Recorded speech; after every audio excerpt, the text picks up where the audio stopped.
ABC Grandstand. For sports coverage like no other. Is this the perfect start? You bet it is. Grandstand AFL. The big man takes it. What a strong mark. 2 bounces. What a burst. He kicks a goal and it's marked to the square. Has a shot. Kicks a goal. Oh, he is silk. That's opportunistic. Is it long enough? Yes, it is. Grandstand AFL. It's a quarter unlike we've seen before. How did he do that? And this is love in football if you've ever seen it. Can go for goal. He curls it beautifully. How do you like that? You come and watch football because of blokes like that. You're with Grandstand. Big grab coming into the back. That's a wonderful mark. Oh, the mark deserves a goal. It swings back and it gets a goal. The tone has been set. If the leaders are prepared to go down that path to ensure that they win, imagine what the rest are going to do. Oh, the goal and the kick is there. Grandstand AFL. Chance to make the pay, and he does. I don't think I've ever seen a quarter like this in my life. He kicks over his head. Remarkable goal. If you weren't here to see it, you couldn't quite believe what's happening. He's through. Broke away. Got to 40. Kicked the goal.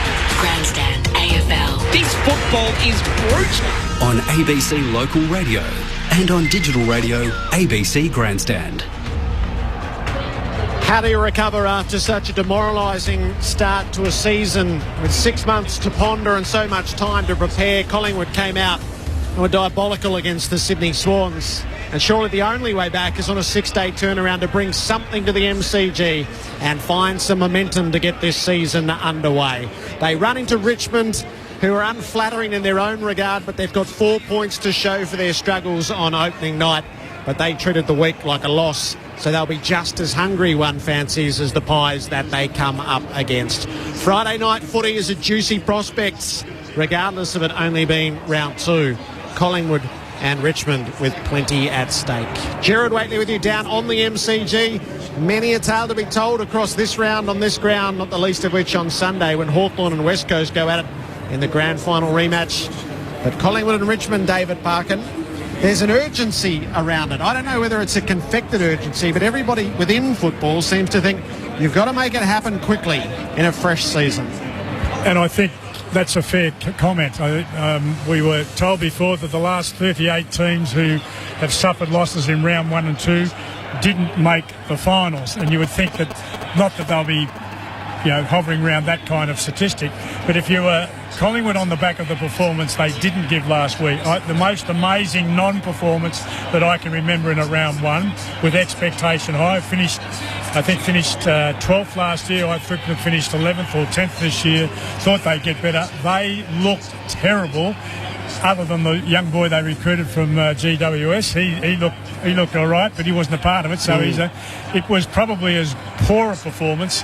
And the question you ask is the obvious one: how does a coach in Buckley's position react to? We know how hard we reacted to. It wasn't a win. In fact, we're calling this a loss, even though we got 4 points, and trained accordingly. Yes. They tell me it was a stinking hard week at Richmond on the back of what you'd get when you've had a loss that wasn't expected. But it is a very difficult situation in which Nathan Buckley finds himself, and to build confidence on the back of nothing.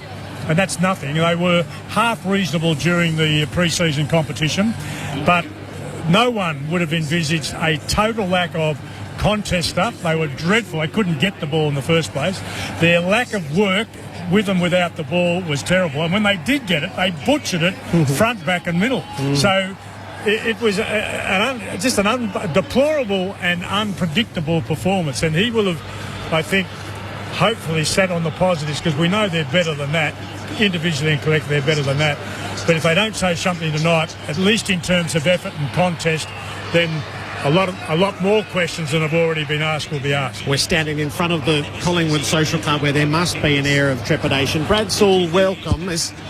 Can you lose your way at the start of a season? They say in a golf tournament you can't win it in the first 2 rounds, but you can sure as hell lose it. I think you can certainly lose your way. Just listening to what Parker was saying there, as a young side, you can either, as the coach, as Buckley reviewing a game, you can take one of 2 approaches. You put it to the side as some sort of an aberration and don't try and dig too deeply into it, because it was just so far from what we saw during a pre-season, and being a young side, need to try and build that confidence and keep that within them.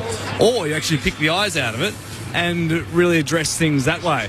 Now, as I said, as you made the point earlier in terms of losses straight up, given the nature of the first half of the season, you don't want to be playing catch-up because that becomes so tiresome, which is why this game tonight, round 2, is so interesting. Jared Witts, we're inside the Collingwood camp here. Jared, welcome to Grandstand AFL. Thanks for having me. Sure. What's the week been like around the club? Obviously, we just had to go through the process of dissecting last weekend's game, the performance that we put up. So it wasn't up to standard, so to address that and then try and move on from it as quickly as possible with a short turnaround. Have you got an understanding of how it happened? I mean, we know Collingwood went with a good sense of confidence and optimism off the pre-season and then sort of naught.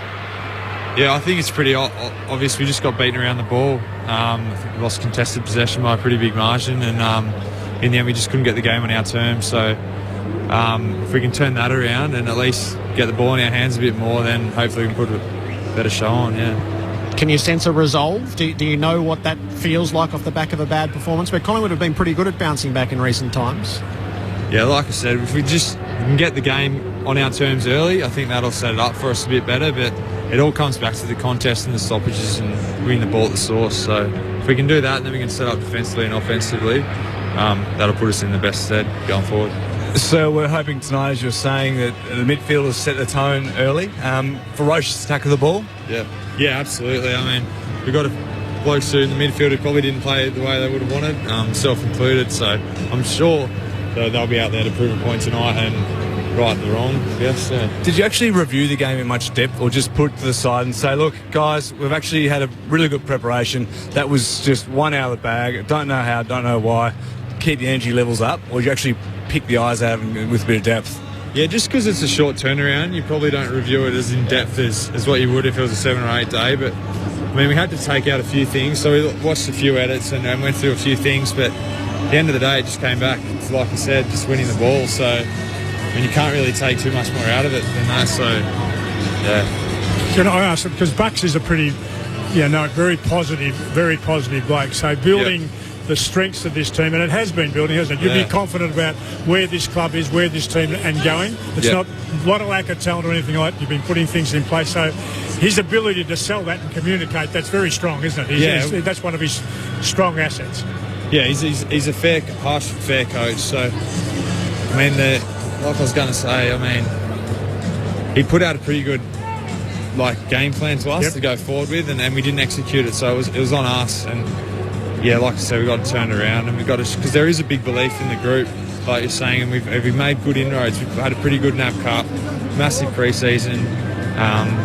We just got to put it into practice now and get the game going on our way. You're not out there tonight. You've got the split webbing, was it? Yeah, I got a few stitches in between the index and middle finger. So, fortunately, I hit out. Just the ball got stuck between my fingers and split it pretty badly. So, got to keep it in for this weekend and then see how we go next week. So Heath Grundy comes back. What's the sense of competition and camaraderie like between the two of you? I take it you want to be the first ruckman. Yeah, I think everyone wants to be the first ruck. I mean, in an ideal world, if we could play well together and both play in the same team and be impacting up forward, then I think that'd be the best case for everyone. But at the end of the day, you want to be the first ruck, and he's going to get a great opportunity tonight against a quality opponent in Hampson. So hopefully he can get a few hit-outs to advantage, and then we can go forward from there. You had a choice to make, obviously, to stay at Collingwood, which you did. What swayed you? Why do you want to be here and build the career? Well, I honestly believe that we're on the right path, like we spoke about before, and I've got some great mates here, and I believe in what Bucks is trying to achieve as a coach at this club. So I'm trying to buy into that as much as I can and see how we go going forward. Good on you, Jared, and good luck watching tonight. We hope to see you back quickly. Thanks very much. Thanks for having me. Jared Witts, injured Collingwood ruckman, with us. The Tigers are out warming up right in front of us, and they're an interesting study as well, David. This is about setting standards for them. They don't want to be the team who falls in or falls over in the first week of the finals, and I imagine the coach in you loved the fact that Damien Hardwick said he was treating last week like a loss. Well, I too, and I think probably, if you're being dead set honest, that would be the way to go. I'm not so sure I would have in that position, but that is the right thing to do. Absolutely, to take it on its merit, and it was far below what I think we expected and what they expected. There is a bit of a problem, I think, in the Richmond makeup. I reckon that they've got the bookends at both ends, terrific. They've got a couple in the midfield, including the captain, a couple that really play. I just reckon that the overall talent spread and the depth of that talent is not at the level where we can expect them to confidently make the finals and certainly win one. I still think they're an inch away from that. And it's not an inch, it's not the way they're playing or who they've got now, it's who they don't have.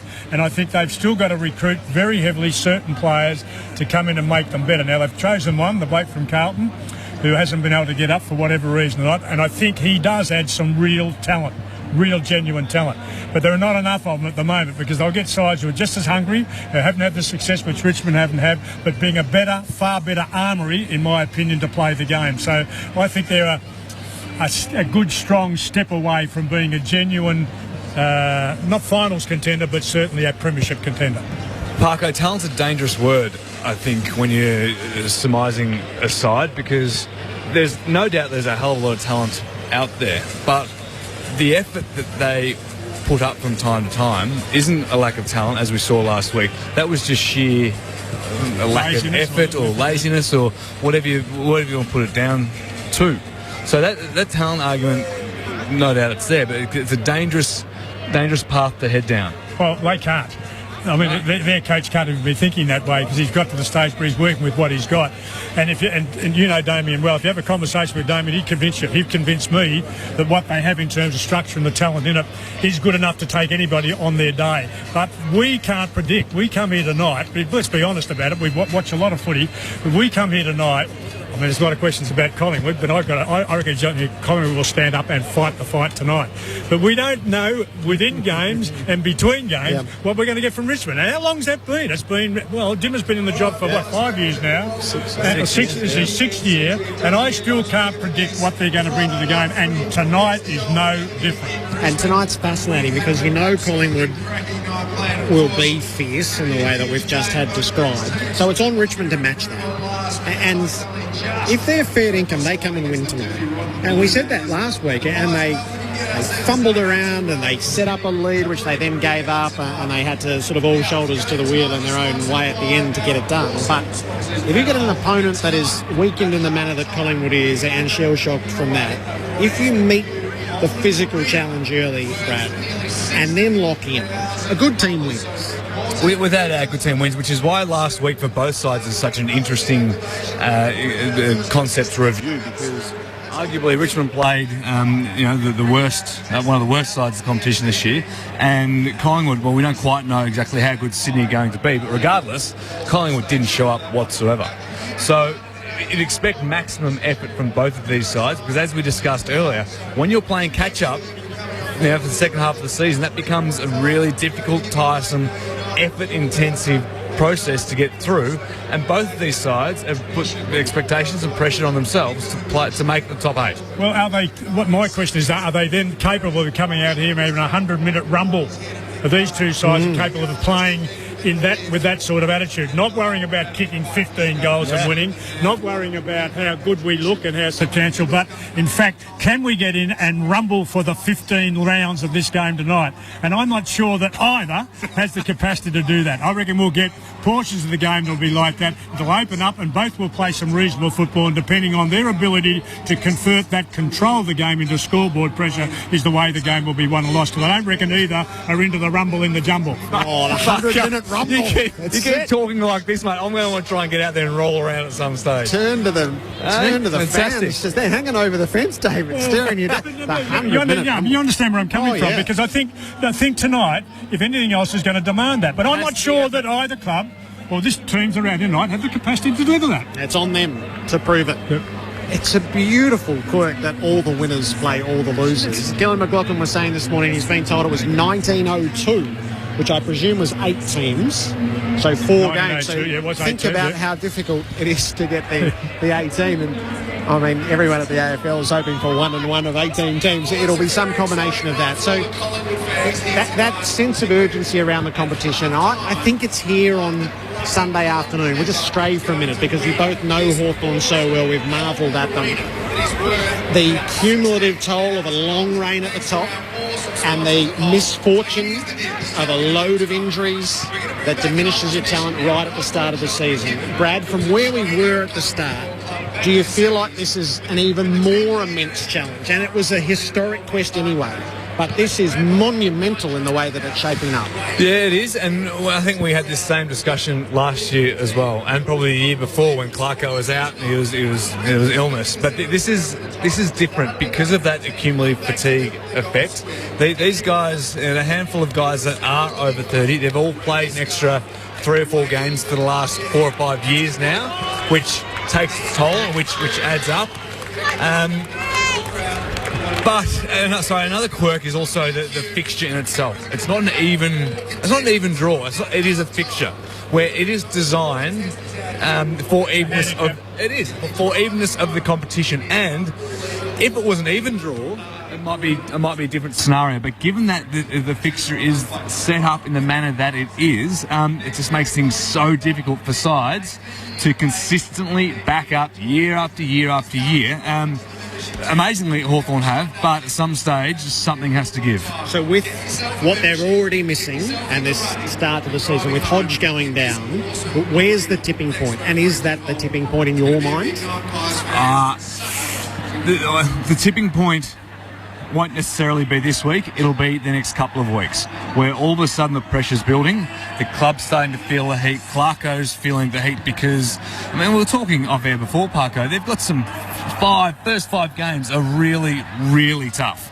Really tough. So they'll know that, and they're feeling that internally. And you're bringing these young kids in at the bottom end. The structure-wise, they know what they're doing. They don't have the experience, the pressure, and the pressure's going to be internal as well. I'd imagine if they're even, 2 and 2, 3 and 3 at that point of the year, they'd be very, very happy with that, knowing that Hodge is getting back out there, Ruffy's getting closer as well. They're getting some games, some consistency into the group out there, but it makes it tough. Yes, I'm anxious. Where are you going? Well, I'm anxious the first time. I think you talk about a tipping point. I think it's coming very quickly. I would say if they're North 3 and the 2 in round 4 and 5 are very, very solid opponents as well, then I think it's very hard to create seeds of doubt both on and off the field at Hawthorn. But I think that would be a realistic. They're as realistic as anybody else about where they are. And they won't be sprouting it. They won't be coming out from the club in the pub. But we'll be talking along those lines and looking for replacements for Hawthorn in a Final 4 and probably as a premiership prospect. So I think they've been taxed, and he's right. Sully's right in that they've been taxed for a long period of time now, and the blokes who continue to deliver, still their best 4 or 5 players again at the weekend were their oldest, more experienced players. The players like Sicily and company, they've got to come through now and pick up the others and play. Smith went forward and played forward, middle and not middle. They lost a bit of drive from him. So there are some players in there who, on the back of the engine room that's been so good for so long, have lived off it, and they're going to have to get a bit more of their own ball. I'm not so sure that they're capable of doing that. That's why Sunday sets up so well, as you'll get the attitudinal response from Hawthorn, but they hit a West Coast team who's the vanquished grand finalist. Now, I always think of that game 2 years ago after Hawthorn had beaten Fremantle, and then they came out and decimated them first up, sort of to finish the job. The first time they met, no level of balm to be applied by Fremantle getting back. They crushed them, and that held for a long time. So I could imagine them wanting to do that, but West Coast just get them at such an interesting time where the personnel is a real issue, and Fremantle, West Coast looked formidable in their first up encounter. So Sunday afternoon on this ground has even more in it than a grand final rematch ordinarily would. Ahead of Collingwood and Richmond tonight, there's been a curtain raiser on the ground. The first appearance this year of the AFL Academy. So this is the nursery of the draft picks coming through at the end of this season. Our own Brenton Sanderson he's the coach of the AFL Academy in this bridging program that's been set up. Brenton? Yep. Welcome to Grandstand AFL. Yeah, thanks, Stuart. It's nice to be back here coaching again. It's great. So, what did we see tonight? Who are these? Well, these are the NAB AFL National Academy players. These are the 33 players preparing for the draft, I guess, at the end of the year. Supposedly the cream of the crop. So the ones that we're fast tracking to get onto AFL lists at the end of this season. So this was a hit out tonight against obviously a senior VFL side, but really good opportunity for these boys to get some good form leading into the start of the year. So a bit of context around what we saw last weekend, and this has become a bit of a finishing school for draftees. At this time last year, Wiedering and Parrish and Oliver, are they in the frame in a game like this? Oliver didn't play in this game last year. He wasn't part of the academy, but you're right. It was Wiedering, Shaki, Darcy Parrish, Kalamarchi, a lot of boys. Obviously Dunkley, who played last week for the Western Bulldogs, and Dave Burton played well. So it really is a stepping stone for the draft at the end of the year. And typically the boys that played well in this game last year went in the first or second round in the draft. So Jacob Wiedering was the best player on the ground this time last year in this corresponding game. And of course, last week for Carlton looked like he'd been playing AFL for 10 or 15 years. Just so much maturity. So that's, I guess, the objective of this program, is to prepare these boys as best we can for the next step into the AFL. So would those boys take great encouragement from what they saw last weekend, knowing they're coming here tonight and the chance to be part of it, to improve and to impress? Yeah, 100%. And we did remind the boys of that in last night's meeting. So the 18 AFL clubs sat in a team meeting last night with these boys, and we talked about their roles today and the positions that they would play, so the AFL clubs can better assess them at playing that role. And we did remind them that a lot of the last year's first round draft selections who played well last week were sitting in those boys' chairs, this time last year. So it's a massive year for these boys, so exciting. Great to see some of these boys play well tonight and really put their name up in lights in front of the AFL clubs. So give us a couple of those names who have caught your eye and pleased you as a coach. Well, the best player tonight for us was Will Brodie, who's from the Murray Bushrangers. He's boarding at Scotch College. He was fantastic. Jared Berry from North Ballarat. He's outstanding. Probably goes in the first 4 or 5 in the draft if they called the names out now. Jonty Scharenberg, the younger brother of Matt Scharenberg, who's already on Collingwood's list. He's from Glenelg in South Australia. Jack Bowes, he's part of the Gold Coast Suns Academy, so one of those really successful Northern Academy programs that are going so well. Sam Petrevsky-Seaton is an Indigenous boy from Halls Creek, way up in the Kimberleys, but is down playing for Claremont. He's an exciting talent. So I guess there's 5 or 6 names who are going to really be pushing their name up for the first round in the draft later this year. All right, they're heading off. I better let the coach go with them. Thanks a lot, Brenton. Good on you. Thank you very much. The Chairman's Cup was presented. Werribee beat the AFL Academy, but it's not about the scoreboard, it's about the development. And David, that was one of the key learnings out of last weekend. This program has been brought in to help the 17 and 18-year-olds find their way immediately into the AFL instead of the lag that had been there, which has been the lament of some senior coaches. And on the evidence of what we saw last weekend, Brenton Sanderson has made inroads with the likes of Brad Johnson and Luke Ball and Glenn Jakovich and Matthew Lloyd, who are all part of a finishing school. And it's come at the right time. There's a great debate over the last couple of years about the apprenticeship, which is required, having been drafted, to actually come to play the game that league football is, which the under-18 football isn't. And to think that this step in between, for most of those, and there's a terrific bunch of players here, probably 80% of them will be drafted at some stage, are able to make that step just a little easier on the back of the experiences they've had leading in. No doubt about it, is a very good part of our development program. So the banners are out on the MCG, Richmond and Collingwood in this Friday night fixture, and a real edge around, given what the potential stakes are here. And we're just hearing little whispers along the way. Collingwood's wound up like a top, as you would expect. And maybe, I mean, you think that will work, and we want them to do it. But it might go to the other extreme too, that we might see such expectations, such demands on players. I think being able to get players in the right frame of mind and get the balance correct. And if they're a young group, and they still are a young group, you don't want to take them over the top. And I've been responsible for doing that with individual players and groups of players who just weren't ready for the demand that we were putting on them. So, let's keep our fingers crossed that they have the opportunity to come out in the right frame of mind, wound up ready to play and give their lot, but not over the top where they start to make errors which destroy them. We'll touch base with the Tigers shortly and welcome the two teams out on the ground before we head up into the box. The Tigers and the Pies coming up. Audio, video, photos and stories. There's a world of great sport content for you to explore on the ABC Grandstand website. Get the latest results and stories. Stay up to date with AFL, NRL, cricket A-League, golf, in fact, all things sport.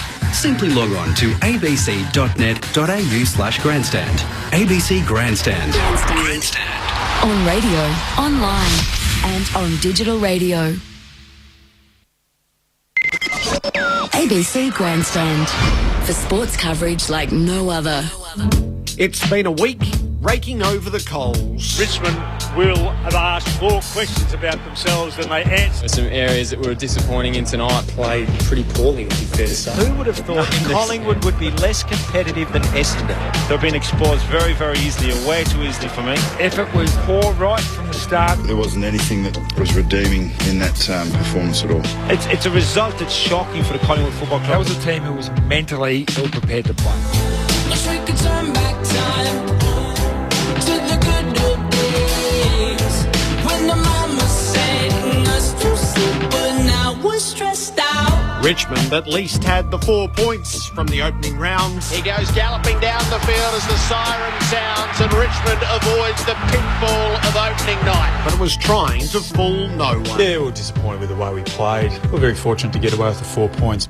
Collingwood stared down unmitigated failure. A horror show to start the season for Collingwood. There'll be a mutiny in the Magpie Army if this keeps up. And an immediate need to restore hope and ambition. There wasn't many positives, but you treat it like you had a big win or a close loss. You've got to take something out of it individually, and one game doesn't define us. You know, we've just got to make sure we bounce back strong on Friday night. Wish we could turn back time to the good old days when the mama sang us to sleep, but now we're stressed out. Boyd breaking through, spinning around Murphy, snapping, superb, inspired stuff. Dropped it again, snapped it again, and gold it again. Grandstand AFL. Regardless of how early it is in the year, there's a serious bounty on Friday night footy as the Magpies and Tigers clash on Grandstand AFL. Wish we could turn back time to the good old days when the mama The 100-minute rumble is how David Parkin has defined tonight as Collingwood and Richmond go at it. Gerard Whateley and David Parkin standing down in front of the Collingwood Social Club where the banner is up. Wave your scarf, support the Pies. Tonight's our night, eyes on the prize. The Tigers just over to our left. It's not their home game, so no drums or fireworks tonight. Tonight the Tigers will do no wrong. At the end of the night, we'll be singing our song. A key 4 points up for decision. And David, the people that you bump into standing down on the ground. Thorold Merritt, who's not only a Collingwood star, but been an ABC great. He's one of your predecessors. He was one of my predecessors, and for those who can't remember, I'm old enough to remember him actually playing. A beautifully gifted, balanced, small, fast-running, left-footing wingman, and played a multitude of games at a very high level. A wonderful player for Collingwood. We're going to grab a couple of minutes with Shane Edwards here, who's one of the Tigers who's missing tonight. That growing list of injuries. He did his hand in the first round. He's with us on Grandstand AFL. Shane, welcome. Thanks, Joe. Thanks for having me. Surgery on the hands. We're just having a look at it. Still a bit swollen and sore on the palms and the bandage on the back. What happened? Well, I just got tackled and sort of rode into the turf and came up. It was pretty crooked, so should be right next week, though. So what repair work have they done? Just put a few little screws in it and a plate, so, you know, it's all fine. You make it sound so casual. I keep accidentally shaking everyone's hand with my right hand, so that's probably been the worst part. You haven't had much luck at the start of the season with an injury in the NAB Challenge and then straight into this. You haven't walked under a ladder or anything, have you?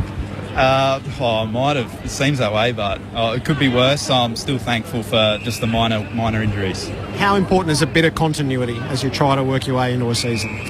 Yeah, it's pretty important. You want to get your touch right, so you just feel a bit off when you get back out there. So that's something you need to do on the training track and make sure you're in top shape, even when you miss a game.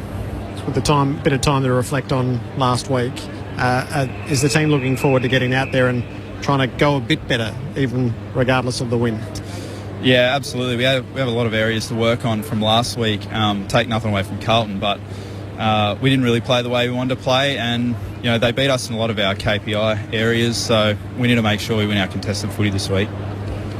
I was fascinated. The coach talked about the game publicly as if you lost, which was interesting. But I'll tell you, more interesting was been the week. I think he actually trained them like they did lose.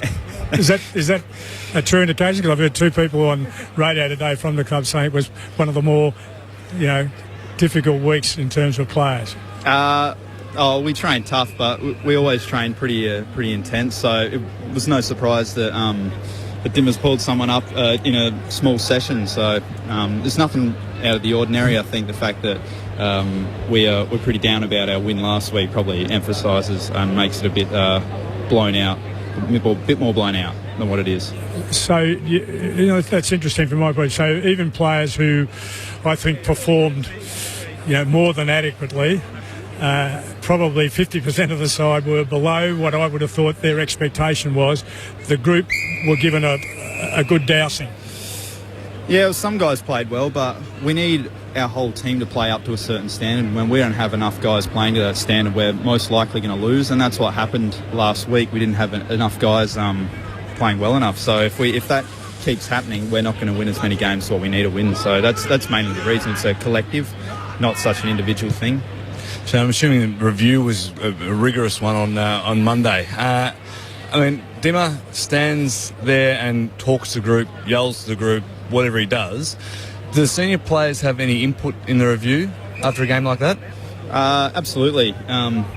Mainly about standards. We want to make sure we're doing all the little things, and we know what we're meant to do out there. So it's about why we're not doing it, and whether it's a lack of effort or being in the wrong spot or thinking about yourself, things like that. They're up to the leaders to make sure it spreads across the group. Yeah, and are those leaders, do they actually speak to each other and review their own games sort of internally, or is that just done on a one-on-one basis with the coach? The leaders meet before game review, and we talk about the things that need to be talked about, like what happened on the oval and things like that, and the general feel of the group. So anything that needs to be brought up like that gets brought up before the meeting and gets sort of spread throughout the meeting as well. Yeah. Is there particular players that have got a really stronger voice or a stronger influence than others? Oh, yeah, I guess there always is, like Koch. Besides the obvious, the captain, of course, but there are guys that sort of pop up and say a bit more that we wouldn't expect to, or that might surprise us. I'm not sure who you expect, but Ivan has a lot to say in that regard. He leads our team on field with the standards and off field, so he's one person you really don't want to let down. That's not the coach, and that's Ivan. You speak to Ivan off the footy field, and he's such a big, gentle giant, but out there he is almost your spiritual leader, isn't he? Yeah, he is. He's scary. When he puts a hit down, you want to make sure you're grabbing it cleanly, or he gives you those eyes, those big scary eyes. So he's a good presence on field and off field. He's great for the club. Notwithstanding the interrupted start to the year, what expectations have you set for yourself individually after such a good year last year? I want to make sure I'm playing consistently throughout games. Last year I'd have good halves, good quarters here and there, so it's about keeping myself involved, and if the ball's not coming forward as we'd like, to make sure I go in the midfield and get myself involved, because it's good for myself, but more importantly it's good for the team to have everyone involved. And have you worked on that with coaches or peers or a mentor, or how do you go about improving yourself? Well, a lot of it is up to feeling out the game myself if I'm not involved, but it's also about like my teammates giving the ball and sharing the load throughout the midfield. We can't just put the whole load on Koch. It'd just be too much for him. So it's more about everyone doing what I'm trying to do as well. That's get themselves involved and being aware as well. We've still have a fairly young team, so making sure I spread my knowledge as a senior player in the team as well to everyone else. You're expecting to play next week? Yeah, I am. Good luck with it. Thanks a lot. Thanks, guys. Thanks for having me. Shane Edwards from the Tigers camp as the Magpies break through their banner, David. So many questions around players. Travis Cloke has just run past us, and he has to give them something. Here's their high-priced key forward who they don't kick it to anymore, and that is a fatally flawed system that has to turn tonight, and it has to be done in a hard way against Alex Rance. Well, if they don't, there's no one else to go. They can't expect young Moore to be doing the job that he does. He's got to get on his bike. People are saying sit him back in the 50, bomb it on his head. He takes occasional contested marks with an individual opponent, never takes a pack mark. He's got to get on his bike and use the assets which he had, which is a huge tank, get up the ground, and they have to kick the ball to him. Rance? Well, his coach told us he's the best fullback since Matthew Scarlett. It's actually hard to mount a case against that at the moment. So he knows, this is a quote, down on confidence. A lot swings on him. If he can keep Cloak under wraps and out of the game, that goes a long way. Well, on the basis that I believe he can and will, I don't see Collingwood to win the game. I think Cloak's the essential part of it. He doesn't have to be a dominant player, but he's got to be a committed and participation player, which he wasn't last week. And I think he's probably in the state of mind where he needs a break, but he's not going to get the break from his opponent. So I'm picking Richmond to win on the basis that Cloak will not be able to make the difference in the way that he has to for this team to function. So Scott Pendlebury's led them out as a lot's got to come from him. Heath Grundy can give them a presence in the middle. He's that sort of aggressive player, and Marich is not on the other side of the circle. And Trent Cotchin, who we talk about each week at the moment, he's got to have the Tigers in the right mind to resist that Collingwood, the metal of the first 10 minutes, which they are guaranteed to bring. Absolutely, and it is a fascination because we're constantly asking questions here that we don't know the answers to, and I think that all goes well for a game of question. If we're not sure about it, if it's unpredictable, then we're going to have a great night. They're good builders in the social club, aren't they? Yeah. That's the greeting from the Collingwood fans towards the Tigers. So they go through their banner. Winners in round one against losers in round one, but both looking for something substantially better. The 100-minute rumble's coming up. Collingwood and Richmond at the MCG. Let's head up into the grandstand AFL box. Adam White is with Lindsay Gilbey and Brad Saw. Yes, thank you, Jared. It is a strange week. All the winners from round one take on all the losers from round one. So, that means that there's a fair bit of a bounty on not only this game, but plenty of games throughout the course of the weekend. As Jared said, I've got Lindsay and Sully's come back to the box as well. And the pressure is on both of you. 3 things that you expect or you want to see tonight from this contest between the Tigers and the Magpies. Brad still opened the batting last week, so it's you this week. Lindsay? No worries. Whitey, thanks for having me. Fantastic night for footy, mind you. I'm really looking forward to this one. The first thing is the response from both sides into one particular area, and that's the contest. Both were very poor in this area last week, so I want to see a few bodies go in, a little bit of claret now and then, just to see how much this means to both teams. Number 2 for me, it's the captains. There's a lot riding on this game. Even though Richmond got the 4 points last week, Trent Cotchin wasn't quite at his best. So I'm looking to see how Pendlebury and Cotchin go about their footy tonight. And the third one for me is Ty Vickery. He kicked 3 last week, but one of those goals was from downfield and one was a 50-metre penalty that was actually end up being delayed down to him. So he only really earned the 1 goal. I want to see him grab a game by the scruff of the neck, take 6 or 7 contested marks and hit the scoreboard. So that's something I'm looking forward to tonight. All right, Lindsay Gilbey will be on the boundary with us right throughout the course of the evening. Sully? Unfortunately, similar themes. I want to see a fight out there tonight for both of these. We're talking not on the review panel. Well, I don't mind. Offset big claret, big melee. Big melee. Keep the match review panel boys in there all night, all afternoon, trying to sort out who gets what. But it's almost unfair that round 2 there's so much riding on a game like this where regardless of what happens there's going to be a huge story that comes out of this tomorrow for one side or another. Okay, so is that fair? As someone that's only just recently been a player... Is that fair? That's nature of the beast. It's round 2? Two of the biggest clubs in the competition, both in Melbourne, nature of the beast. It's a privilege to play for these clubs. The biggest clubs, commercially, membership-wise, however you want to put it. That's what you expect. Like it or lump it, if you don't enjoy it, then you're not going to last long and get spat out. Spot on. And I'll pick up on that point again shortly, Linz. That my second one is maybe a bit more of a fight again. Cloak and Rance. Cloak has not been the player that we're accustomed to for a short period now. And so I'm going to be watching him tonight just to see how hard he's working. And unfortunately for him, the spotlight's on him off the back of last week. I don't think he had a touch for the first half of the game. It's Friday night, and he's playing on the best fullback in the competition at the moment, if not arguably for the last 10 years. So how hard he's prepared to work Rance over, how physically he's prepared to be with him, how hard he's prepared to fight to actually get himself in the game. He's lost 5 kilos in the off-season because he felt he needed to get on his bike a little bit more and push up the ground. Can you lose too much weight as a key forward where you actually lose one of your strengths, which is that one-on-one? Yeah, well, naturally you can. It's easy for those guys to put it back on, though.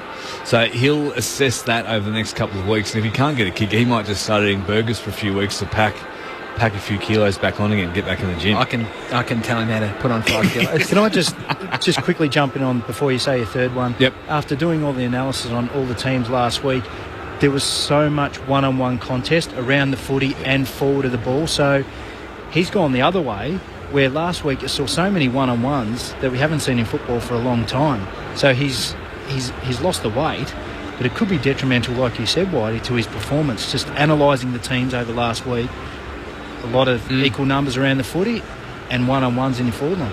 I just don't understand how these guys can lose 5 kilos. I don't know where they lose 5 kilos from. I mean, food choices. Nick Revolt is built like a rake, and he lost 5 kilos. He really is now. My third one tonight, I'm really looking forward to watching Treloar play.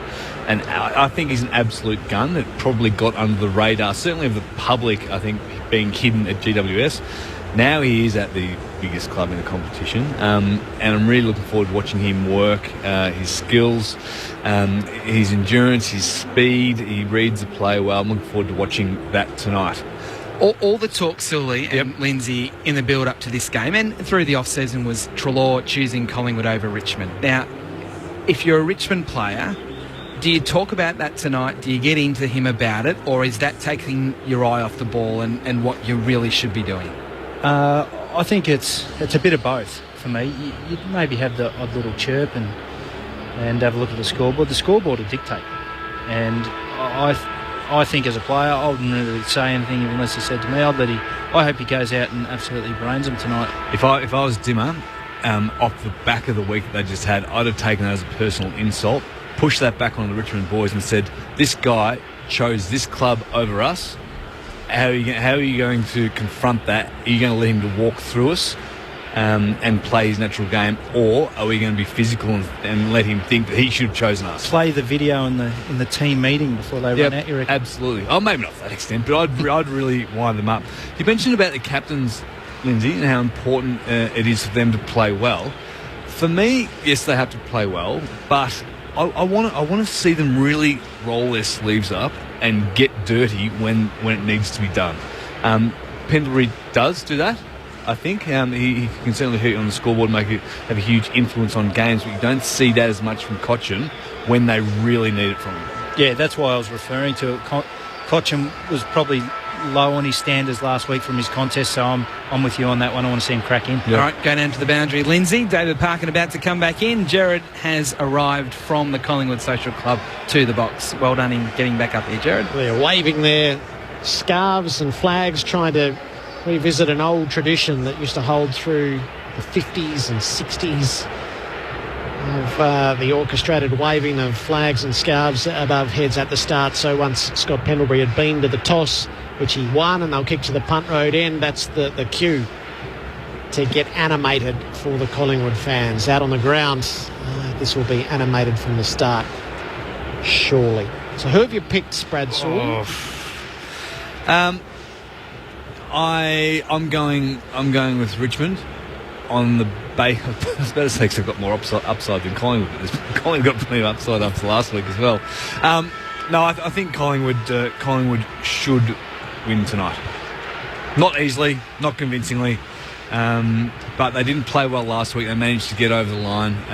They'll obviously need to improve a hell of a lot from that last week. So the Tigers for me. The Tigers for David. Said downstairs in a close one, David. Yeah, I'm not so sure how close it will be, but I think Richmond have brought a better form, not much better, but better form, and a better group of players at the moment than Collingwood have on the field. Adam? Collingwood for me. Jared? Yeah, Richmond, but narrowly. I doubt that there's much between the two of them. Nice if to they see do bring their best. Nice to hear you off the fence anyway. Only get wedged every now and then. So what are they made of? I suspect that will be a theme tonight. Collingwood and Richmond in the search for something better. The last of the pageantry before the opening siren. A flock of magpies on the scoreboard. The siren rings out around the MCG. And Richmond and Collingwood set to rip into each other on Grandstand AFL. You're with Adam White. Grundy and Hampson in the ruck. Hampson wins it down, but it will be a Collingwood ball. Crisp. His handball missed Ramsey, who was able to get the handball out, and away go Collingwood down the members' side. There's a free kick, advantage paid Collingwood's way. Pendlebury takes the possession of the football. Kicks in short to Blair, who marks on the members' wing. He's got Grundy if he wanted to go with a short pass. Instead, he goes deeper. It's a good kick inside the 50. Asprey with a good spoil away from goal. The ball's still inside 50 for the Magpies in the pocket. Cochin gets there, collects, handballs to Grimes, gets tackled by DeGoey, so has to force it back to Cochin, who's kicked it out of bounds on the full. So it'll be a free kick to Collingwood inside 50. Whitey, the work of Cloak without the ball then was super. So there's an attitudinal thing. Caused the first turnover, caused the first out. Was a fantastic individual input. So Jared Blair will be the man to take the free kick for the out of bounds on the full, and he will be 40 metres out in the left forward pocket to the punt road end. He had a look at some options inside, but it now looks like he's going to take the deliberate shot at goal. In he comes. Inside the field of play, the kick will go across the face and fall a little bit short. Hampson with a double-fisted spoil tried to get it through for a rush behind, but he missed. It's out of bounds. The umpire says throw it in. It's a rubbish kick, that. You're not putting it out away from goal enough. Grundy playing from behind. Hampson wins the tap, put it down underfoot. Menadou with the kick out of the back pocket, which gains territorial reprieve for the Tigers. It pitched it half back. There it's been gathered for the Pies by Oxley, who shared it to Ramsey and got it back, and he's kicked the full forward where Moore had a good play, left it behind. Blair had a kick, it was smothered by Floston. The Tigers are scrambling their defence at it, and Treloar is working hard against them. Blair stays in the play, but it lands with Hooley, who kicks around the boundary, gains some good territory. It was touched off the boot. It'll be thrown in 55 away from the Collingwood goal. Well, there's an attitude already, the way they're holding it in, Collingwood. It's been ground ball after ground ball and not a Richmond easy out so far. Southern side of the ground, the ball gets thrown in. Grundy won it to the front, wanted Treloar, worried out of it. Hawley slaps it straight to Grundy of the Magpies, who handballs it on to Crisp, who handballs it straight to Grigg of Richmond, to Cochin, who has a fumble. It goes back out of bounds, still right half forward for Collingwood. Fantastic pressure by both sides. There's no easy ball out there at all at the moment. And the match-up, as we suggested, Cloak with Rance all the way. Does look like Cochin and Treloar at the moment. Flat throw in, favoured Hampson, tapped it straight into the congestion. There's a free kick going Collingwood's way, I fancy, to Grundy, who was knocked out of the contest. So he's got the free kick for Collingwood, 75 from goal. He goes into the pocket for Solo coming out, but getting back nicely for Richmond is Townsend, who takes the mark for the Tigers. It's a 50-metre penalty. So they'll get out of deep defence, having been pinned in a corner for quite some time. Across half back. It's an interesting sort of handball from Townsend to Cochin, who drifted around the back. He brings it out to the side for Rance, who kicks up to the wing. That's a good lead from Asprey. He wants to get it on. Cochin's out the back of him again, so he receives the hand pass, dinks it forward of the play. McIntosh has it, kicks inside 50, and they've got a loose in Lloyd against the boundary. 45 out from goal.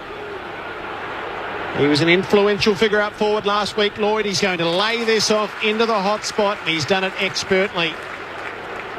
Kane Lambert, who kicked the first last week, is going to have a shot at goal. Smart player, Lloyd, isn't he? We saw him last week. Certainly almost single-handedly changed it. Get Tigers over the line. Well, it was a difficult option. He waited for it. It came square across him the ground, and he had to be an exceptionally good kick. Found him. It's great stuff. Lambert left quite the impression last week, and he'll start off in the same vein as he dobs the goal from 30 metres out. And it's Richmond who scores first. It took 4 minutes. Yes, it seemed that the power and ferocity dissipated fairly quickly on the back of that 50. it was a real release valve for Richmond, wasn't it? They talk about 50s, they don't count all that much, but there's a time where they couldn't get it out. It's given out by foolishness, selfishness, stupidity by one of the Richmond players, and they get easy access to the front half and score. That's not a good sign. So 3 inside 50s to Collingwood, 1 to Richmond. It's the Tigers by a goal. Cochin on the bench already, 4 disposals for the Tigers. 5 minutes played, back in the middle. This bounce will favour Hampson, who taps it down to Grigg, gives out a handball to Miles on his left for Richmond, kicks towards half forward, but there's a free kick. It's coming back to Richmond, and will be to Grigg in the middle of the MCG. No advantage paid. That long kick coming into a contest from Miles. So Grigg will spread it out to the southern side. He finds Hooley, who marks on the wing, on his chest. He gets away from Cloak comfortably and then will penetrate with a long kick inside the 50. Juggling, attempted mark. No mark to Griffiths. Off the pack, it's a Collingwood footy. Treloar comes out and kicks it straight on the chest of Asprey. It's a nifty little sidestep from Asprey to chip in the way. And he lays it off to Floston, who's at centre half forward, inside the 50, not a bad kick, didn't quite reach the target. Pendlebury comes through and he swoops on the spoil that was made by Oxley. Onto it then goes Crisp. He hand passed in a hurry. Richmond harrying is excellent, but Martin's given away a free kick, or Floston in the back play gave away a free kick, and Greenwood has it for the Pies. Spreads it to Marley Williams, still in defensive 50. Williams on his customary left foot. Oh, he's kicked that straight to McIntosh of Richmond, so another turnover. McIntosh into the middle, he'll turn it over. De Goey came in, dropped the mark though. Martin picked it up, shrugged the tackle, handball to Miles, to McIntosh, back to Martin. Iffy handball into the middle to a contest. Blair should get there first for Collingwood. Tumbles out a handball to Sinclair, got dispossessed. Moore goes in, so too does Pendlebury, and he gets away and gives the handball to Treloar. Treloar gives it back to Pendlebury, who sweeps the hand pass out to his left. Langdon steps back inboard. He probably needs support and has to give it to Pendlebury for the 3rd time. He dinks it forward to Treloar. So the same 3 carried it about 50 metres. They lost their way in terms of movement down the field. Treloar kicks into the pocket. Good strong mark by McIntosh, who planted himself in front of Cloak, knew there would be contact, clunked the footy. He's in the back pocket. He goes laterally into the corridor to Hooley, 20 metres out from Collingwood's goal. A short ball to Townsend, who marks it centre half back. Thought about handballing back to Hooley, but instead goes long out to the southern side of the ground. Not sure on the kick. Lloyd couldn't get there on the full. Now they fight for on the logo on the southern side. Comes up Collingwood's way. Sinclair, a handball to Nathan Brown. A wide handball to De Goey. Forward to the southern wing now. De Goey kicks up towards full forward. Cloak is there. Rance with the spoil at the drop. It's Greenwood who gets absolutely poleaxed in a tackle at the 50. And the umpire will say free kick to Greenwood, taken high, and I reckon that was once he hit the ground. Greenwood himself was a little bit surprised he got the free kick. He looked up and said, "What, me?" Okay. He'll take it 51 from goal. He's going short. Oh, terrible kick straight to Ellis of Richmond. Brandon Ellis.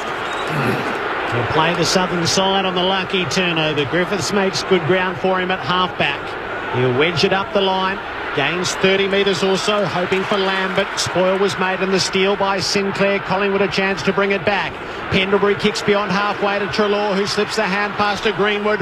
Onto the left boot, he's kicked for full forward. Moore flies, knocked away from him. The crumble was for Solo, he overran it. Asprey in defence, gave it to McIntosh, mucked it up, now has to try to win it back. For Solo's all over him, literally. The umpire will come in and ball it up 20 metres out. Collingwood needs some reward here. They're fighting desperately hard to keep the ball in their forward 50. 6 inside 50s for the Magpies. No score. Thrown up quickly. One down by Hampson. De Goey tried to go over his head for Collingwood. Went straight up and down. No 15. McIntosh grabbed it. Played on. Handball to Hooley.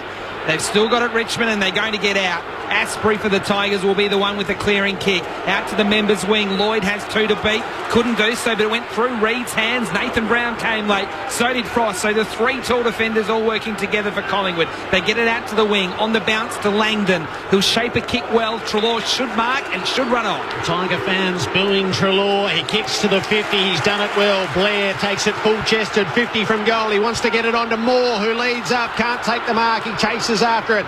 He's beaten to it by Grigg. Grigg, and he lays the tackle, stops him in his tracks. There it'll be balled up. Sorry, Drew, that's good to see. More terrific attempt to mark, followed up immediately on the ground, tackled and held it in for a big bloke. That's fantastic athleticism. It has been played in perpetual motion for the first 10 minutes. Richmond a goal. There's a blood rule. So a pause, Lindsay Gilbey. Yeah, it's Nick Vlostone in that heavy contact out there with Levi Greenwood, so it's a little bit of blood from the nose. Thrown up 40 from the Collingwood goal. Kicked away from there by Brandon Ellis. A bouncing ball out to half-back, which turns and stays in the field of play. Ben Reid is onto it. He's a welcome sight on return. Hand pass forward to Taylor Adams. Gives it off to Williams. Kicks up to the teeth of goal for the Pies. Moore went one-handed. He brought it to ground. But McIntosh is tidying up for the Tigers. He put it through Brandon Ellis and on to Hooley. Hooley he's just kicked to space, but it's going to be a Collingwood footy. Oxley will get there first. Pendlebury could have picked it up as well. Oxley into the 50. Great defensive work by Hooley to fist it away, which seemed a certain mark and find the boundary 45 out from Collingwood's goal. Lindsay. As you mentioned there, Whitey, Hooley kicking the ball straight to space because Richmond's forwards are pushing right up the ground. The time they looked dangerous when they scored on that first play is when Richmond had 6 forwards forward of the footy. 9 inside 50s to Collingwood, no score. From the throw-in, Grigg picks it off the turf for Richmond, kicks back towards the southern wing. Reid, did he use his hands? He did in marking that footy. So it'll be a Richmond ball again to Hampson. Hampson lays it off to the side. Brandon Ellis has run up from half-back. He kicks them long in the Revolt direction. Frost comes late. Revolt can't hang on to the mark. Sinclair at the drop is barged out of play by Jack. And will be 40 metres out from the Richmond goal at the throw-in. Only their 4th venture inside 50. Richmond has the only goal. At the throw-in, Griffiths a tap. Williams, though, in defence for the Pies. Off to Treloar, who shoots it around with Oxley. Off to Sinclair and Pendlebury, and now the run comes. Ramsey breaking the lines. He kicks it for Cloak. Up in centre field as he takes the mark in front of Rance. They've got an open forward line. Fasolo's a good target. The kick is for the square. Fasolo runs onto it, gets the boot there and kicks the goal. And that is reward for a mountain of effort from the Pies early. They square it off at a goal apiece after 12 minutes. Oh, terrific entry for them. Yep. And they've struggled to get it in clean. Cloak was on the bike, strongly out of the square. He's probably got 35 or 40 metres with Rance trying to run him down but didn't make up the ground. Cloak took it as I think he's got to play. That's exactly what Cloak should do. Turned round and his kick went over the top. And the lad, what's his name for Fasolo, the fabulous Fasolo. He just kicked it off the ground. The fish was running in the right direction. A very telling method to get the result, but after so many times in, it's good to see they get a score. Yeah, their 10th entry, getting their first goal. In the middle again, Hampson winning the tap for the Tigers. It'll be a Collingwood football though. They've got so many players across half-back. Pendlebury, maybe one too many handballs in the end. And as a result, it come up Richmond's ball with Lloyd, giving a handball to Brandon Ellis. Long kick inside the 50. Collingwood have got the numbers back here. Last line of defence, it'll be Frost, who gets the handball away to Ramsey, who goes down the line. Now they can settle things with Oxley at right half-back. He'll chip it over the top to Pendlebury, who'll take the mark just inside the field of play and kick on to MacArthur. MacArthur at right half-back. He takes a moment to assess, and the umpire has called him to play on. He kicks it up to halfway where Cloak is in front. Grimes almost outmarked him. He was able to winkle it away and get it out of play. It's 10-5 inside 50s in Collingwood's favour. Certainly, they only had that one clean transition of play where they've scored the goal. It's been very scrappy otherwise for them. Thrown in. Griffiths to the back. Taylor Hunt goes to ground. Went without it. Griffiths fights on. Hunt stays as an ally to him. Hand passes it into the congestion. Breaking through was Lambert to get it some sort of kick away. Frost stood against it. Knocked it down. Kamikaze stuff from Townsend, and he's given away a free kick as a result. He went in all helter-skelter, and it had to be Ramsey's free kick. Scott Pendlebury up to 10 disposals already in 14 minutes. So the ball with Jackson Ramsey.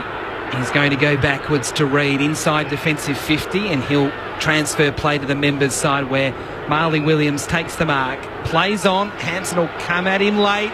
He reckons he's got the speed to get away, and he does. And then chips it short to Jack Crisp, who marks defensive members' wing. Inboard kick, don't like it. Oh, Adams made it okay, stretching as Asprey came late. Dead set centre wing members' side. Up to 15 minutes in the opening term. It's a goal apiece. The kick down to Langdon, who floated from half back to mark about 70 from goal. He's usually a good kick. This one goes to full forward, just over Cloak's head. Brandon Ellis scampering back. Oxley with the tackle. Was it in the back? It was. It will be a free kick to Richmond in the back pocket. They had good targets deep forward then, Collingwood. Langdon's kick not on the money. Brandon Ellis out of the back pockets. He's got the long option. There wasn't much else to look at. And Townsend did manage to complete that mark. He seemed to get a fist to it initially and mark it on the ground. He kicks it forward. Hospital ball. Picked off by Reid, who thumps Collingwood back inside 50 and going back hard as Cloak. He's taken the mark. All been punched in the back of the head by Rance. Take your pick. Rance made him earn it. But Cloak gets the shot at goal. You called it early, Parker. Cloak's been in the game earlier. The pressure and the tackling just gets you involved, get some body contact. And we saw that the strong lead-up mark before and then pumping it long for Solo, run onto him, kick goal. It's good signs for him. Oh, and I can't believe that they wouldn't want to kick it to him. It has long been true that Cloak sets a tone early from 45. He blasts it near side. And it is a behind. It separates the two teams. 1-1-7 Collingwood, one straight Richmond after 16 minutes. That one never looked a chance. Hooking quite badly early in flight. Short kicking to Hawley as the Tigers come down the members' side. Long kick to a contest. Sinclair nearly with it juggling mark, but in the pack there's going to be a Richmond free kick. It's going to go to Tyrone Vickery. And the fluorescent green boots. Defensive side of the members' wing. They'll go very short to Grigg, not 15, near the interchange gates. This is a long ball. Not a very well-directed kick. Reid dropped the mark for the Magpies, and it looked like he was going to take it. Handball stolen there by Lambert, coming through Townsend. Handball to Lloyd. He's 40 from goal. He jams it on his boot cleverly to Cochin, going back with the flight. And Cochin has marked 25 out from goal directly in front. Well, it was a very good kick in the finish to space, but he should have given the third. He was free for the handball initially. Didn't give it, but found him with the foot later on. Great chain of hands there. But that passage of play came from the Richmond player running back for the flight to spoil the mark. I can't recall who that player was, but bring that ball to ground there in their forward half just gives them a chance. Good chain of handballs and ends up in Cochin's hands. He's taking his time, Trent Cochin. In he comes off 2 steps, rushed the set shot and missed to the right. That was very strange. It really was 2 steps. 2 steps from when he started coming in. The shot clock got him. I wonder whether it did. It did. I'm telling you. He looked up and saw that it was at 1 and rushed things from there. Williams left the square, got some extra yardage up into the centre square. Onto it goes Greenwood for Collingwood to try to win it out. Not a bad effort. Crisp is fighting to make it even better. He feeds a hand pass out the back to Adams, who fumbled and it's lost. Hooley put it through Townsend, off to Miles, kicked the full forward. Vickery comes out, got hands to it, couldn't hang on.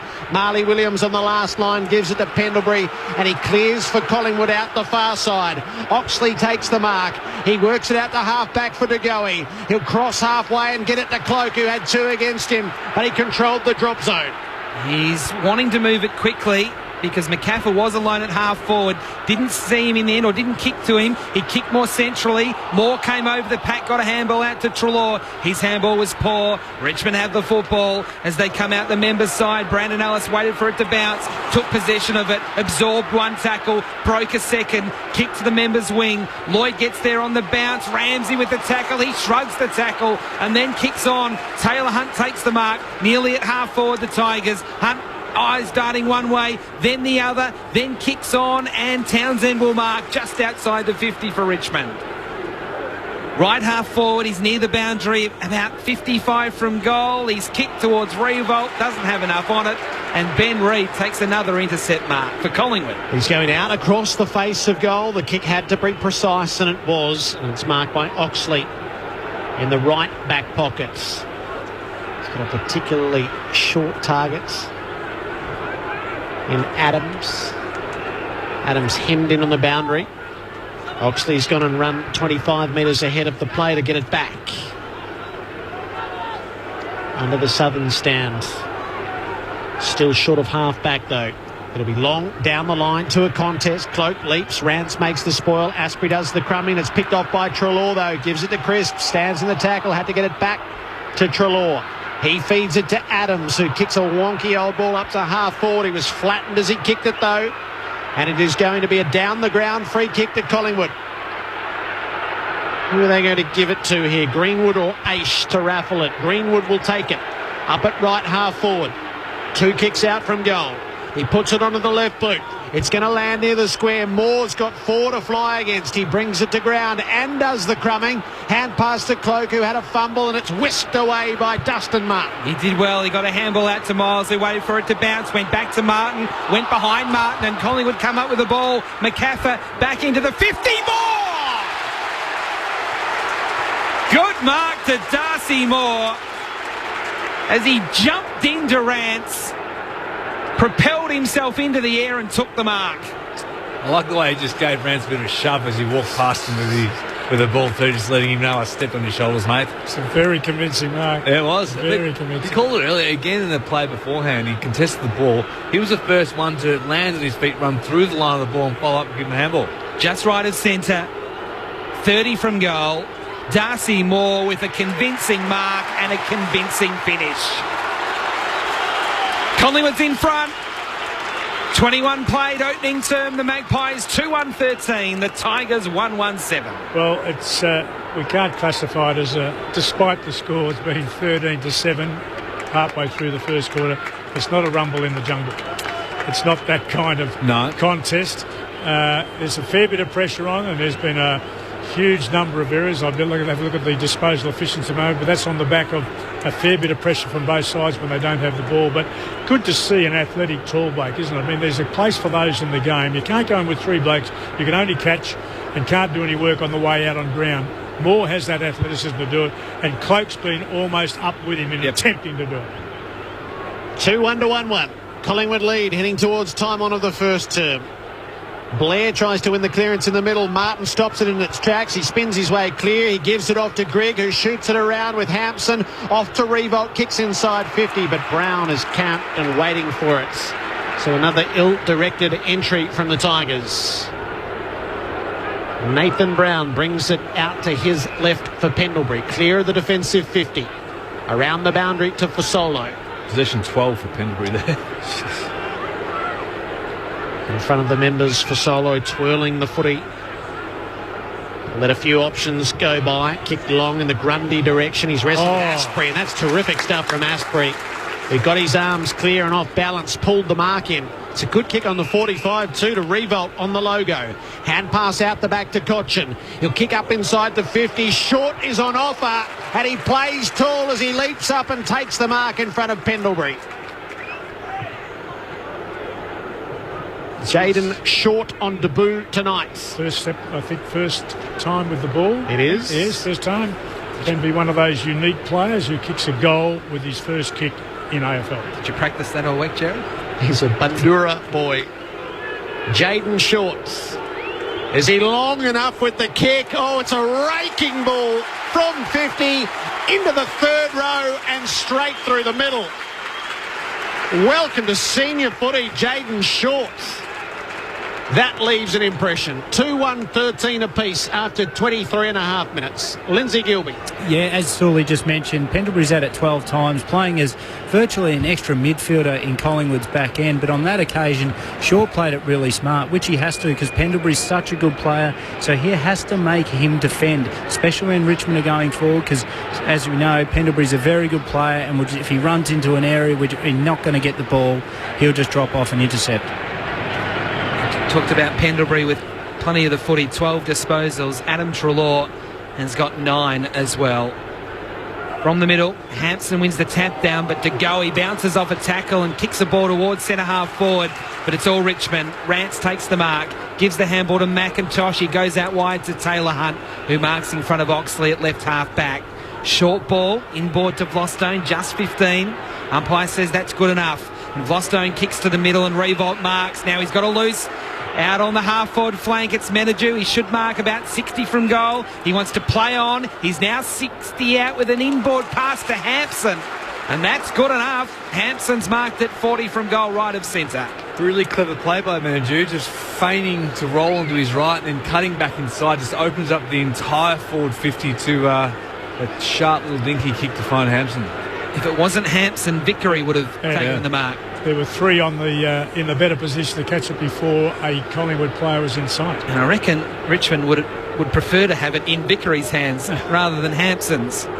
It's a long way from the hand to the foot, isn't it? Scores are level at the moment. Hampson has a chance to put Richmond in front.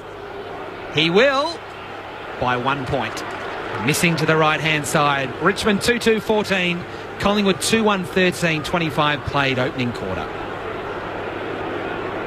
David Parkin and Brad Sewell on duty tonight on Grandstand AFL. Marley Williams has the footy. He's going long with the kick. He'll thump it up to centre half back.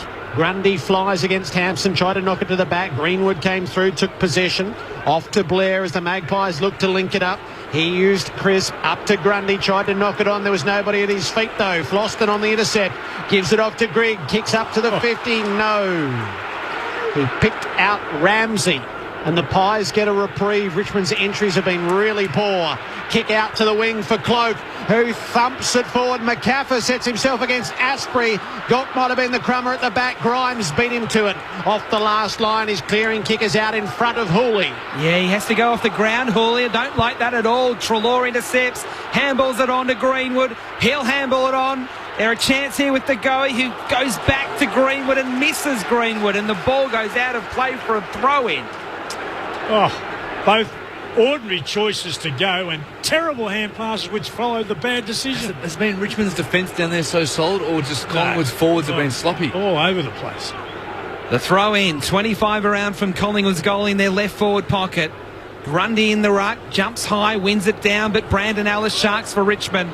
Kicking a long ball back towards the members' wing. Nathan Brown will get there first for Collingwood on the bounce. Handball to Frost, not long until quarter time. Frost with a handball to Williams. Just a dinky kick over the top to Pendlebury, not 15. So forced to immediately handball defensively to Nathan Brown, who gets his kick partially smothered. And that was good work by Menadue again. It's ricocheted out of play for a throw-in on the members' wing. Need something really sharp to create a score either way from the wing. At the throw-in, Hampson palmed it down. Cochin's after it. Blair disputed him. Grundy tackled him, and that gets us to quarter time. There's a point in it. Richmond lead 2-2-14 to Collingwood 2-1-13 in a quarter that reached few heights. For Solo and Moore, the goal kickers for the Pies. Lambert and Short for the Tigers. Richmond by 1 point at quarter time. This is Grandstand AFL on ABC Local Radio, News Radio and Grandstand Digital. You got the whole world in your hands. ABC News Digital, giving you access to news from here at home and around the globe. You got the whole world. When news breaks, the ABC puts the biggest stories in your hands when you want them. All from Australia's most trusted source, abc.net.au/news. The whole world in your hands. Grandstand AFL. You're with Grandstand.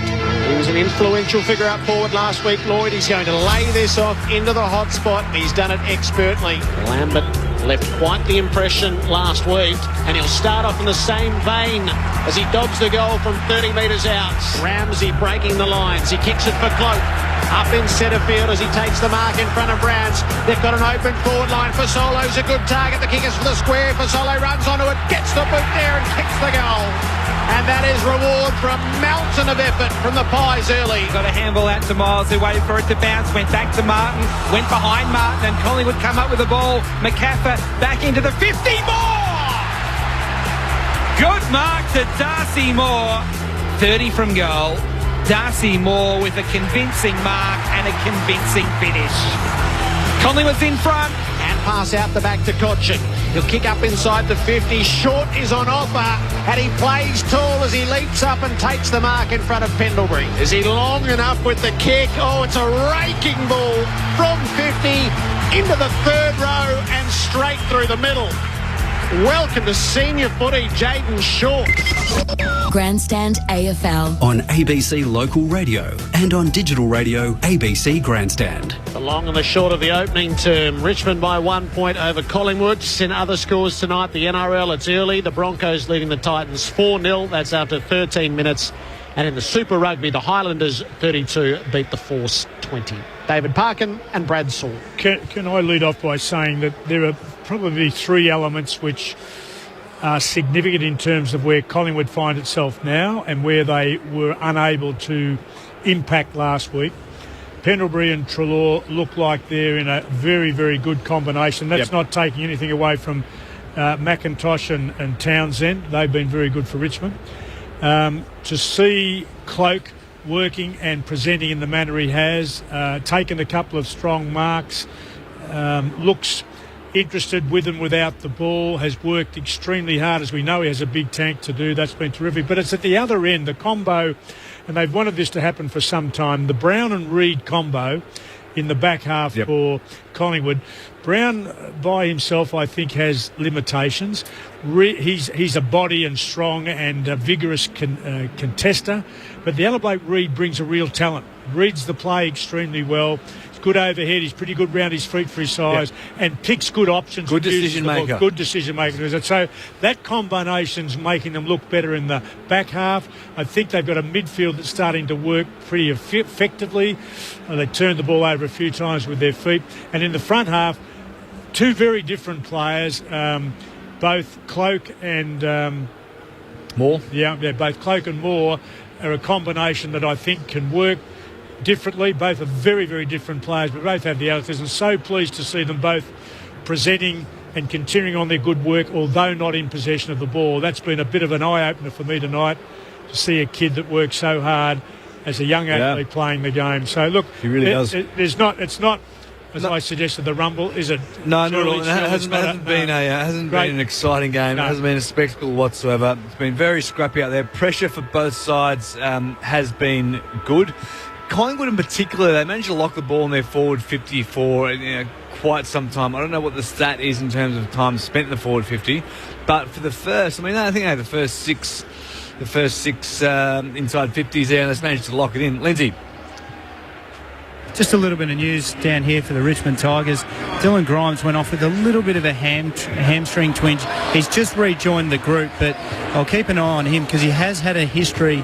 He's had both hamstrings operated on before, so I'm sure Richmond will be cautious with him going forward. Well, that makes things interesting, doesn't it, Parker? It does, and he's very important. Did some terrific things early. The tackle counts what's incredible. I know an old-fashioned defensive coaching player, but the combination of the two of them is in a game which meant so much that we thought the physical pressure would be on.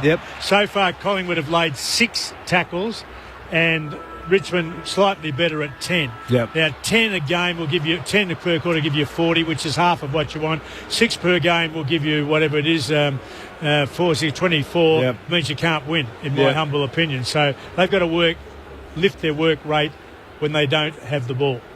No, there's nothing humble about your opinion, Parker. It is an issue, though, for Collingwood that they've only had 6 tackles, and even from a contested possession point of view, I guess they're 6 in front there, but isn't it? It's too often a clear indication of your work rate. But it was a focus during the week. Tackles. It just means the ball's pinging around too much. They need to, even though Collingwood sort of locked it in their forward 50, sort of bumbled around a little bit. They didn't have any didn't have too many secondary stoppages. It spills out all the time, and you can see Richmond at times manage to link up and handball right through the middle of the ground out to their defensive 50. Pendlebury's had 13, Treloar 10, Crisp 9 for Collingwood, McIntosh 9 for Richmond, Townsend and Brandon Ellis 8.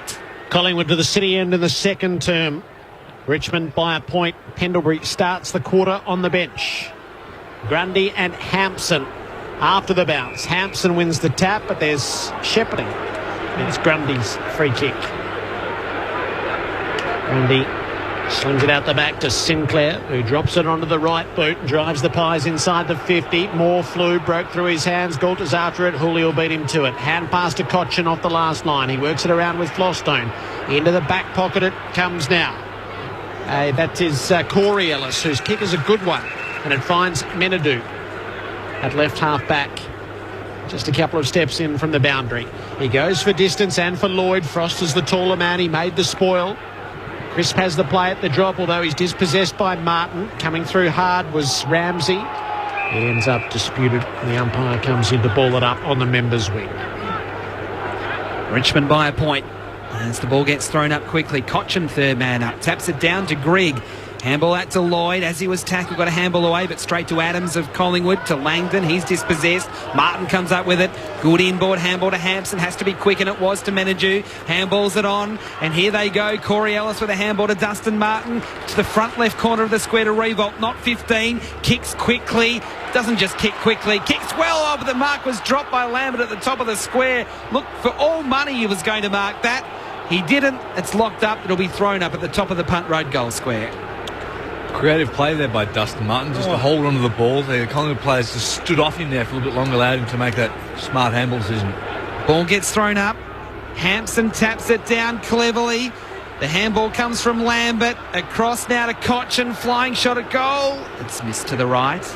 Only a behind. Richmond's lead 2 points. 2-3 to 2-1. Cochin with 2 behinds. And the good point about that is Martin's not known for his multiple efforts. He's there and does up, and fades away. He followed up that time, and the end product was his good work. Yep. Williams is on the kick in.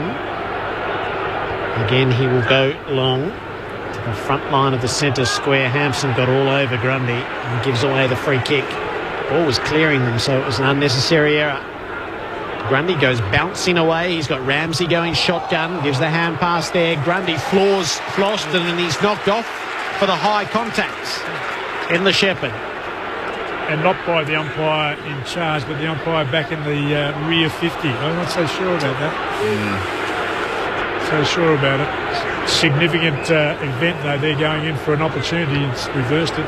Flostone high ball. Revolt's going to have 4 coming towards him. Ben Reid made the spoil out boundary side and rolls over the line. Do we get a bit excited about the footy we saw in the first leg, Jared? Based on what we've seen to this point? Revolt's a bit ginger off that last contest. It's a huge leap. Left forward pocket for the Tigers. Ball thrown in, almost hits Grundy in the face. Hampson comes up with it. Was tackled, lost it. Lloyd jumps on the footy. It'll be thrown up. This one's blowing quickly then. Competence than congestion, though, isn't it? Yeah, yes, that's correct. It's hard to legislate against competence. That's right. From the throw up, Lloyd has it for Richmond. He's dispossessed. Crisp comes through. He was tackled as he kicked it. Revolt took it on the bounce for Richmond. Centres it up. Did well. Hits Lambert on the chest. 45 from goal, left of centre. Last week, Revolt would have swung around and have a ping at goal himself then, but at least he's actually looked inside and found that central target. And he's struggling too at the moment. That tumble off the top of Everest has hurt him. It's the right side he's continuing to feel for. Yep.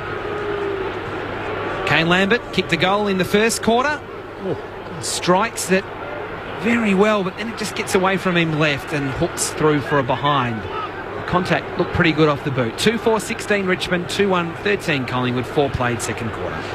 He's a strong kick, isn't he? He's a really powerful through the hips, Marley Williams kicks this one wider, but still with the same penetration, and Ben Reid was well placed to take the mark.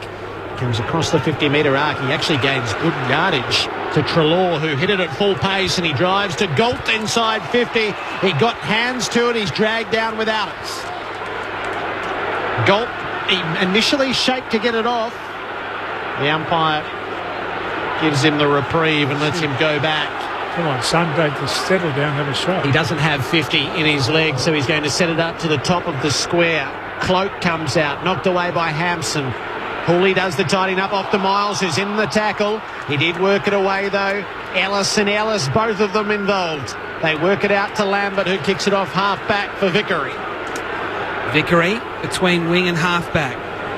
He's taking his time before he works out what he's going to do, and then he kicks to Flostone, who marks at the top of defensive 50.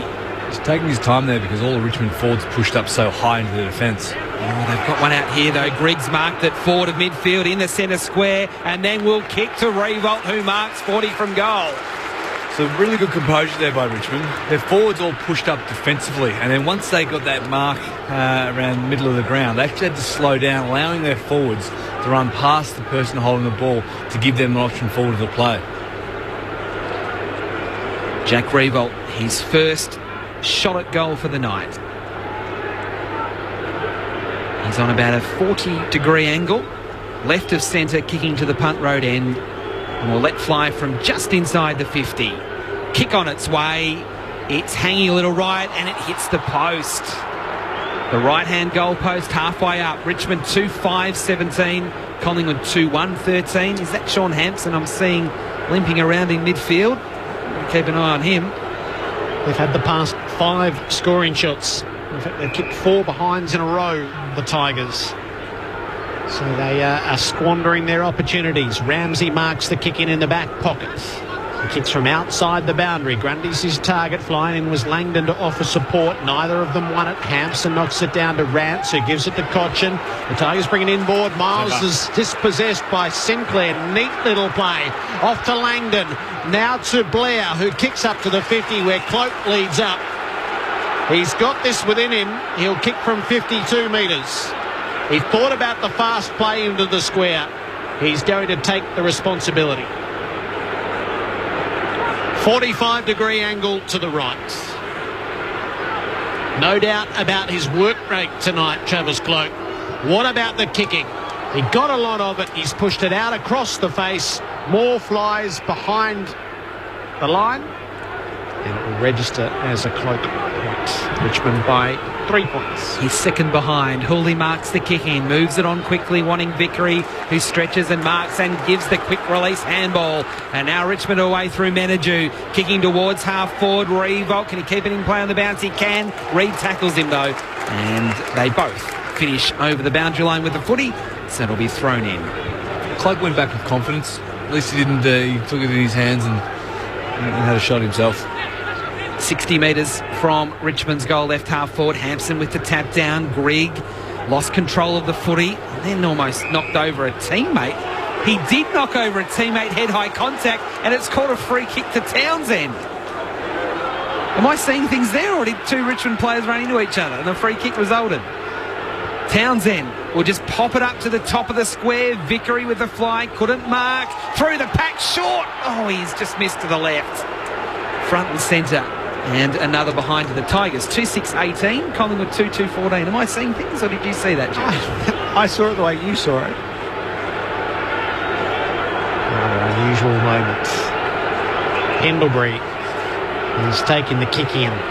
His first disposal for the term, I fancy. After 8.5 minutes, he started it on the bench. He uses it short to Ben Reid.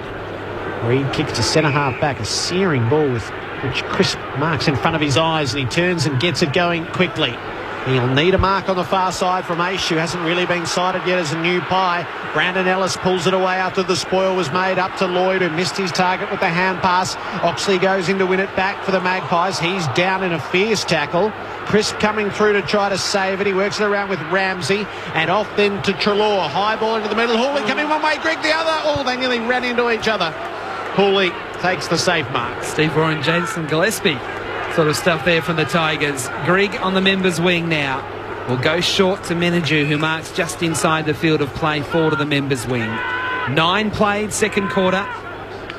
It is Richmond by 4 points. Inboard kick to Miles. Miles will go back into the centre square to Rance. Rance will chip it on. Oh, missed Martin. Poor turnover. Adams comes up with a footy for Collingwood. Handball to Treloar. Can they punish here? No more waited for it. And Rance did extremely well to butter up his error. Then scoops out a handball to McIntosh. Waited for it to bounce. Then feeds a handball to Brandon Ellis. He'll chip down to Hooley. Will leave it, and Dustin Martin marks it on the southern wing. They look like 2 moderate conveyances at the moment. The kick up to the 50 wasn't much good. Sinclair got a boot in to disrupt the play. Treloar sends it away through Aish, who gives it to Oxley. Collingwood trying to build around the southern wing. Mark taken by Blair. He edges away and gets it onto his boot, out in front of Fasolo, who lets it bounce. It comes into his grasp. He's too far out to score. His work is good, though. And De Goey, working hard over the top, takes the mark very much within range. And very few clean passages of play, Parker. There's been no nice link-ups. It's all been hard work at the moment for both sides. Yeah, I'm just watching a fascinating contest between Rance and Cloak, and Rance's ability to take the risk and leave him 50 metres behind. Jordan De Goey, 40 metres out on the angle, no trouble at all.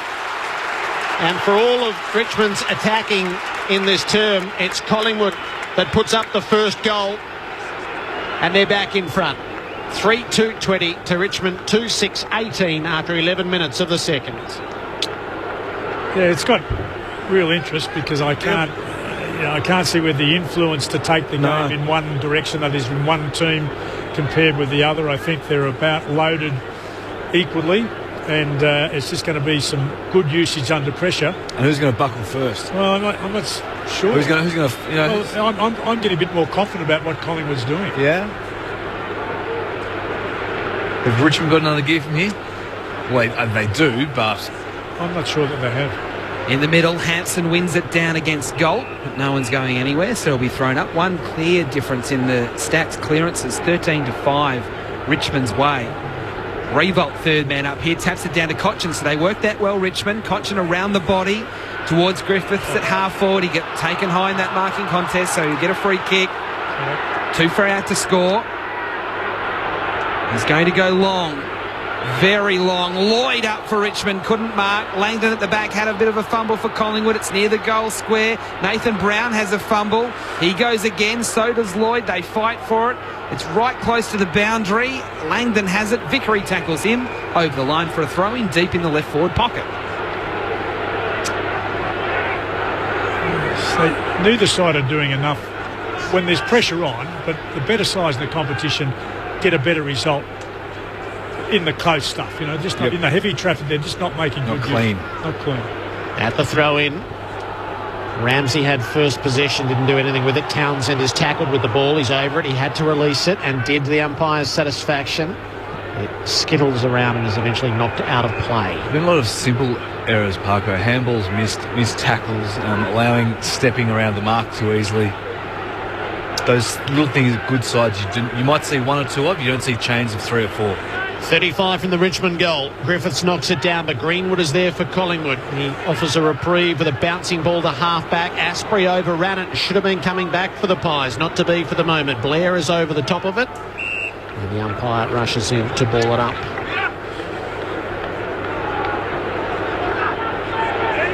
Tossed up left half forward for Richmond. It's a clever little tap out the side by Townsend. Off to Miles, who gave it to Greg, who had no space. It fell to Cochin, who kicks up to full forward. Vickery reaches over the top, can't take the mark. Lloyd trying to slip the tackle. He lost the footy in a hand pass. Reid, he got hit high. No whistle. Yeah. Yes, there was a whistle. And it'll be a Collingwood free kick in the back pockets. And playing themselves at the moment without umpires to players until they've realised there is a free kick to Reid. Lindsay Gilbey spoke about Grimes at quarter time. I think he's done. I think he's got ice on that hamstring at the back of the dugout. Reid goes down the middle. It's a dangerous kick, and Blair couldn't get there on the full, and as a result it's a Richmond ball. Hooley kicks up to Lloyd, who'll mark at the 50 for Richmond. Probably too far out to score. He's getting put on his mark with the mark right on 50. And he's not going to go for goal. He's going to go cleverly to Greg. I don't know how Collingwood didn't see Greg all alone there, 30 from goal straight in front. But he found him. Greg's been important to Richmond. Allows a bit of extra flexibility through the midfield. He's sure ball handling, uses it well. He's had 11 possessions, 82% disposal efficiency, which is pretty good, isn't it? It is. It's a good high thing, and he really needs to finish this one off. This is a job that he should do. They've missed so many in this term, Richmond. This to put Richmond back in front. No, he's missed as well. A very hesitant shot at goal. And Richmond, 2 goals, 7, 19. That's 5 behinds for the term. Collingwood 3-2-20 after 15 minutes of the second. Williams the favoured way as far as he can. Out to the left. It's marked by Sinclair, who is protected in by Reid. Dinks it up the line. Adams offers. Out at half back.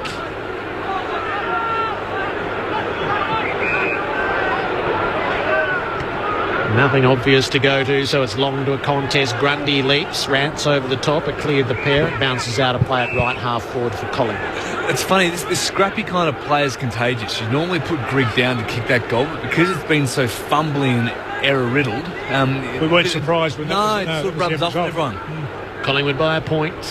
Grundy with the tap, trying to get it to Greenwood, who missed it. He tackles Revolt, but Revolt was able to release it near Martin. It fell out of his hands. The same for Griffiths. They did eventually conspire to bring it away. Martin's running the ball at half-back. Gives it to Cochin, back over the top to Martin. It didn't find him, and now he's under pressure. He's got to fend off, though, to get away from Fasolo. He's running loops and laps. They gave him the bell. He got it off to McIntosh.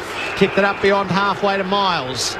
Cochin wanted it ghosting past. That's how he's got most of his possession so far tonight. The kick instead goes up to the 50, and Brandon Ellis marks at 55 from goal. Hampson is deep. Lloyd, Vickery leads out into the pocket to open up some space. The kick is going for Hampson. He doesn't take the mark. Frost made the spoil. Langdon on the tidy up in the back pocket. Grigg with a nice smother.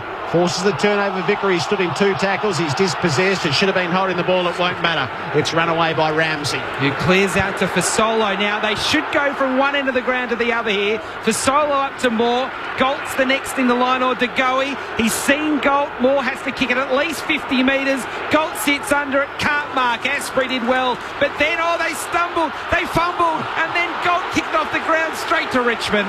And the Tigers will dodge a big bullet, with Revolt marking the outlet kick coming from Corey Ellis at half-back. Oh, they're terrible, Waddy. They're terrible. Revolt really concentrating on doing this tonight. Revolt's gone backwards to McIntosh, and it's 50 for being in the protected area. In your call before there where Grigg smothered the ball, what actually happened is the boot of the Collingwood player kicked him in the calf. He hasn't moved really from his spot down there at all yet. He's really quite sore in the hands of the trainers. McIntosh has gone wide to Asprey, who had to wait for it to bounce, and then kicks to Brandon Ellis. He's almost at half forward. Now into the pocket. Vickery stretches, and he's got it. 25 from goal. He doesn't want to take the shot either. He's looking for someone to kick it to. Why didn't Reid was in the back there in the contest where he could, he had the height and the strength to actually defend that. He didn't even put his hands up. Just watch his mate get outmarked. It's second guessing is contagious. It just files through everyone. Tyrone Vickery only a couple of metres in from the boundary in the right forward pocket to the punt road end. This is probably the hardest shot they've had so far in this term, and he's hit the post. So it's 2-8-20 Richmond, Collingwood 3-2-20. It's like we're doing the cryptic crossword. This is really hard. Lindsay Gilbey. Just the difference, what I'm finding down at ground level, the difference between the two teams at the moment is their ball use. Whoever can break that first line of defence, be it Richmond, be it Collingwood, there's a lot of space out the back to get the ball. Williams into the middle. It didn't come off. Hooley got hold of it, and De Goey pushed him in the back. So Richmond with a chance to drive it back in. Hooley sets it up out wide. Out on the lead came Lloyd. He couldn't hang on to the mark. Langdon's after it for the post. His hand passed it straight to Lloyd. Lloyd works it forward to Menadou, who rushes at it. Nowhere to go, really. Hand passed over the top to Cochin, who's got plenty of company. He ran into Blair. He released the footy. In the pocket, Townsend has a go. Vickery pushes in the back as he laid a tackle. I think it's a throw. I think. Which way are we? A backwards scoop. Should be a Collingwood free kick. Yes, so Vickery thinks it's his free kick. Just in keeping with his quarter. Vickery confused the umpire then by walking back. I actually don't. I'm with Vickery. I don't understand what happened there. I hear what you're saying, but that's not what I saw. Oh, no, it's not what I saw. It's Pendlebury's free kick in the back pocket. He's going for territory. Griffiths flies. They pile in, and they piled into that. Oh, that's nasty from Greenwood. That is kicking in danger, and he has hurt Rance. The stinging fingers of the fullback. He'll have it at left half forward. He's patting the air to get them all to slow down. I don't think speed's their issue at the moment. Grant needs a few moments to compose himself. He's going to set it up to the hot spot, see where they can fly from. Hampson with good purpose, knocked away by Brown. Sinclair at the drop is stripped to the footy. Reid lays the tackle to prevent any further progress from the Tiger attackers. Townsend was trying to burrow through. It'll be tossed up 20 out from goal. Big pack of players around this throw up. Hampson wins it down. Martin is lurking. Couldn't get there first though. Aish picks it up, gives the handball to Greenwood at defensive 50. Kick partially smothered. Hawley meets it. Full-chested, gave the handball to Brandon Ellis, back to Hawley to fall forward. Reid stretches, got hands to it, couldn't mark. Short there, gets dispossessed, got taken high. Free kick to Richmond.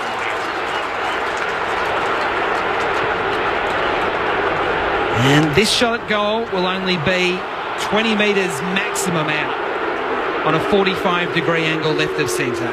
Inside is this quarter 13-5 in Richmond's favour. Certainly had their opportunities. I'm not sure that the umpire will be marked positively on that one. It was a terrific tackle, ferocious tackle. It hardly got to his shoulder, let alone around his neck. It's his first game, Jaden Short. He's already got one.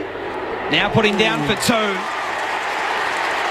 So it's the first gamer that shows his more experienced teammates how to go about their work. He's really sore as well. Yeah, he looks like he might have hurt himself. Lindsay? Yeah, it looks like he's carrying his left shoulder there. I agree with Parker. It was nowhere near high, but it might have been the way how he fell. It's his left shoulder at the moment.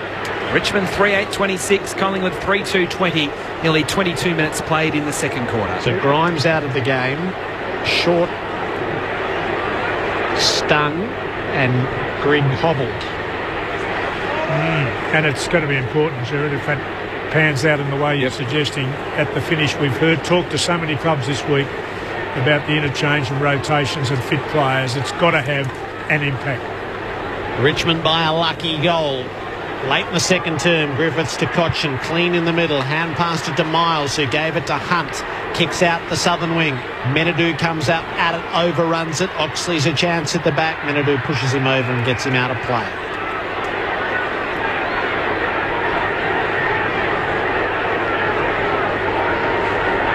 And we'll drift over under the southern stand. Griffiths and Grundy to go at it. Griffiths trying to get it down to Cochin.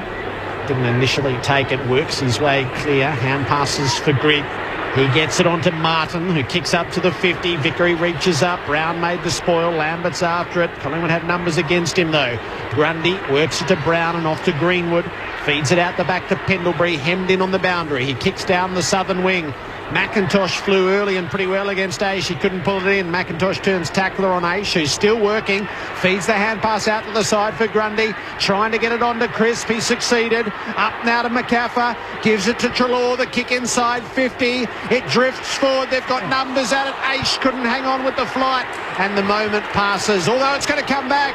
Treloar intercepts the hand pass. He works it off to Aish, who gives it to McCaffer, who flings it onto the boot, where it's marked at fullback by Hawley. Hawley gives the handball to Brandon Ellis, who shapes a short pass to Townsend, who takes it at defensive 50, left half back. There's another Richmond player that looks a bit sore in back play. As Townsend comes to the members' side towards Revolt, who marks strongly in front of Langdon. Defensive wing. Short pass has to be precise, and down low Lambert. Not paid the mark. Umpire says half volley. I thought he got there on the full. The umpire will instead throw it up. Lambert not happy. 24 minutes played second quarter. Richmond by 6 points. Umpire throws it up. Crisp wins it down. Taken by Lambert, though, of the Tigers. Defensive handball to Hawley. Got tackled and well. Grundy comes up with a footy. He handballs it not well. Straight to Townsend. On his knees. Handballs to McIntosh of Richmond. Handball to Brandon Ellis. Handball back to Miles. Gets tackled off the footy. Brandon Ellis goes again. Handball on the bounce to Martin. Three come at him. Gets tackled. Dispossessed. Holding the ball. Free kick Collingwood. They want the advantage. Adams gives it to Sinclair. Sidesteps out of the congestion. Hand passes to Brown, who kicks beyond halfway. Blair's his target. Hunt with a well-timed spoil. The ricochet might work, though, for the Pies. Oxley gets it back, gives it to Blair, kicks it up to Treloar on the bounce, feeds the hand pass to Oxley, who kept on coming onto the right boot. No direction about the kick. In fact, it hits the behind post on the full. No score. Either Richmond side by 6 points. just need to compose possession, slow it down a little bit. They go by handballs, Richmond. Pooley with a handball to Brandon Ellis. Down the line by hand to Miles. He's in trouble. Handballs back to Brandon Ellis. He's tackled, but tackled high. Free kick to Richmond. 90 seconds remaining in the half. Miles. For some reason, Miles is getting the free kick when it was Brandon Ellis that was taken high. They both got taken high, as it turns out. Miles will kick towards the wing. Standing under it was Townsend. There's a free kick for shepherding in the contest. Free kick to Collingwood, to Grundy. On the members' wing. You can hear the crowd. They're getting frustrated by watching this. Short ball into McCaffer, justified in their frustration. McCaffer nearly at half forward. Well, going short to Adams, almost front right corner of the square. But it has been a slow build-up, so Richmond have been able to get numbers back. High ball, Galt's in the contest, couldn't mark, good spoil. Now the ball gets to the drop with players diving in on top of the footy. Umpire will wait and call for a throw-up. 25, maybe 30 metres out from Collingwood's goal. Last play of the half. Richmond by a goal. Vickery swats it clear straight to Greenwood, flings it onto the left boot. Blazers are behind, near side. They'll be down by 5 points at the main break. As long as the kicking is okay and Hooley makes it so. He kicked it into the back pocket where it's been marked by Townsend. Townsend kicks it for territory, well beyond the defensive 50. Revolt with a few to fly against. Brown got hands to it. Revolt receives it from Menadou, who swooped on the loose ball. He kicked it out in front of Lloyd, but the siren beat the play. It'll be better later, I promise. What I'll guarantee is it won't be worse. Richmond 3-8-26 to Collingwood 3-3-21. 5 points in it at half-time. In that quarter, Richmond kicked 1-6 to Collingwood's 1-2. The goal kickers are for Solo, De Goey and Moore for the Pies. 2 for Jaden Short on debut, and Lambert with the other for the Tigers. Richmond by 5 points at half-time, with Dylan Grimes out of the game with a hamstring injury from that first term. This is all unfolding on Grandstand AFL on ABC Local Radio, News Radio and Grandstand Digital. Brad Sewell and David Parkin. First comment is there are 65 to 70,000 very frustrated football followers here, and there are 5 commentators they know of, at least associated with the ABC, who are feeling just the same as the 65 or 70,000 who turned up.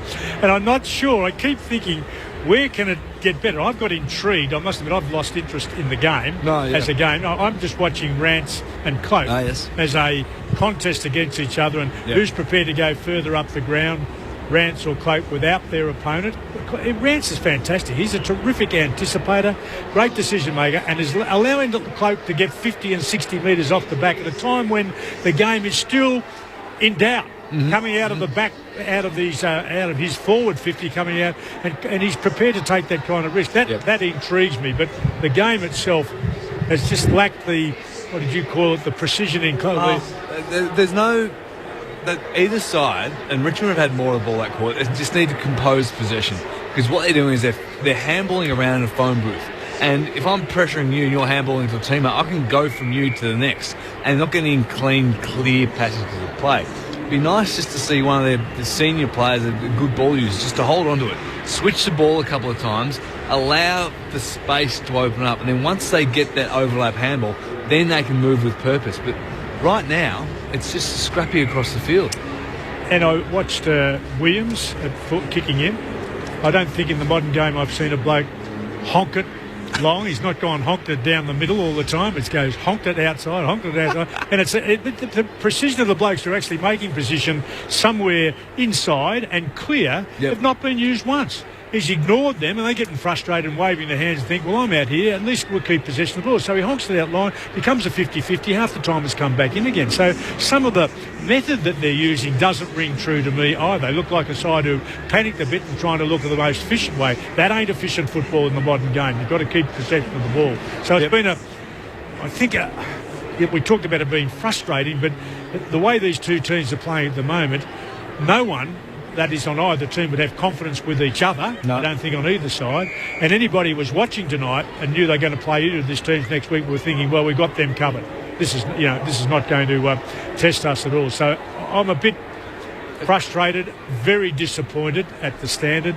And when you get a terrific roll up in a stadium like this, thousands of people have come to see a game played in the best football conditions you could possibly have. Yep. And we've seen a game that probably is about VFL standard. On the stat sheet, there's really not much in it besides the fact that Richmond have had 19 clearances to Collingwood's 8. That's a flogging, isn't it? It is an absolute flogging. But that said, I mean, that's why the game has been played in Richmond's half, because they're getting first use of the ball. They haven't been efficient in going forward. They've had 24 inside 50s each. Yep. Has created the opportunity. The same opportunity with little purpose. There hasn't been a great method to the inside 50s, just because they haven't been able to capitalise. Well, I've made the point. The 8 behinds, 4 of those were certainties. I've written down 4 of the 8 that they've missed them were absolute certainties that any league footballer in this day and age should kick easily. Which comes back to the point of that the indecision and the sloppiness of play is contagious. That the second guessing of your teammates, of what the team is doing, then that flows into your own game as well, which might be what we're seeing in front of goal for Richmond. Yeah, been disappointing.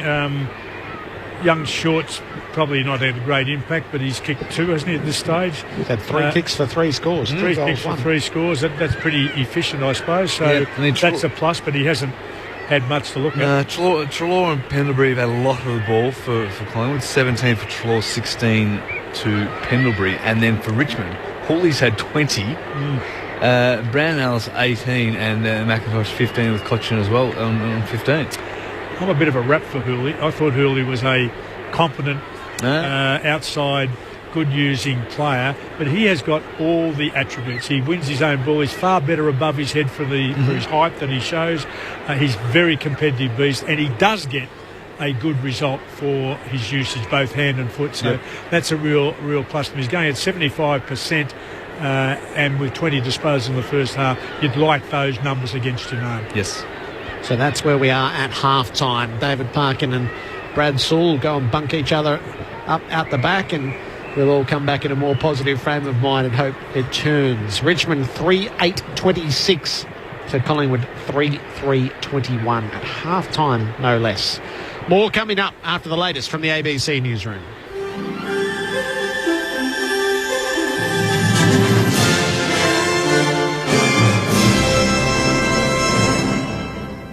Adam Story with ABC News. Premiers and Chief Ministers have refused to back the Prime Minister's plan to allow them to levy their own income taxes, but they have agreed to consider proposals to share income tax revenue with the states.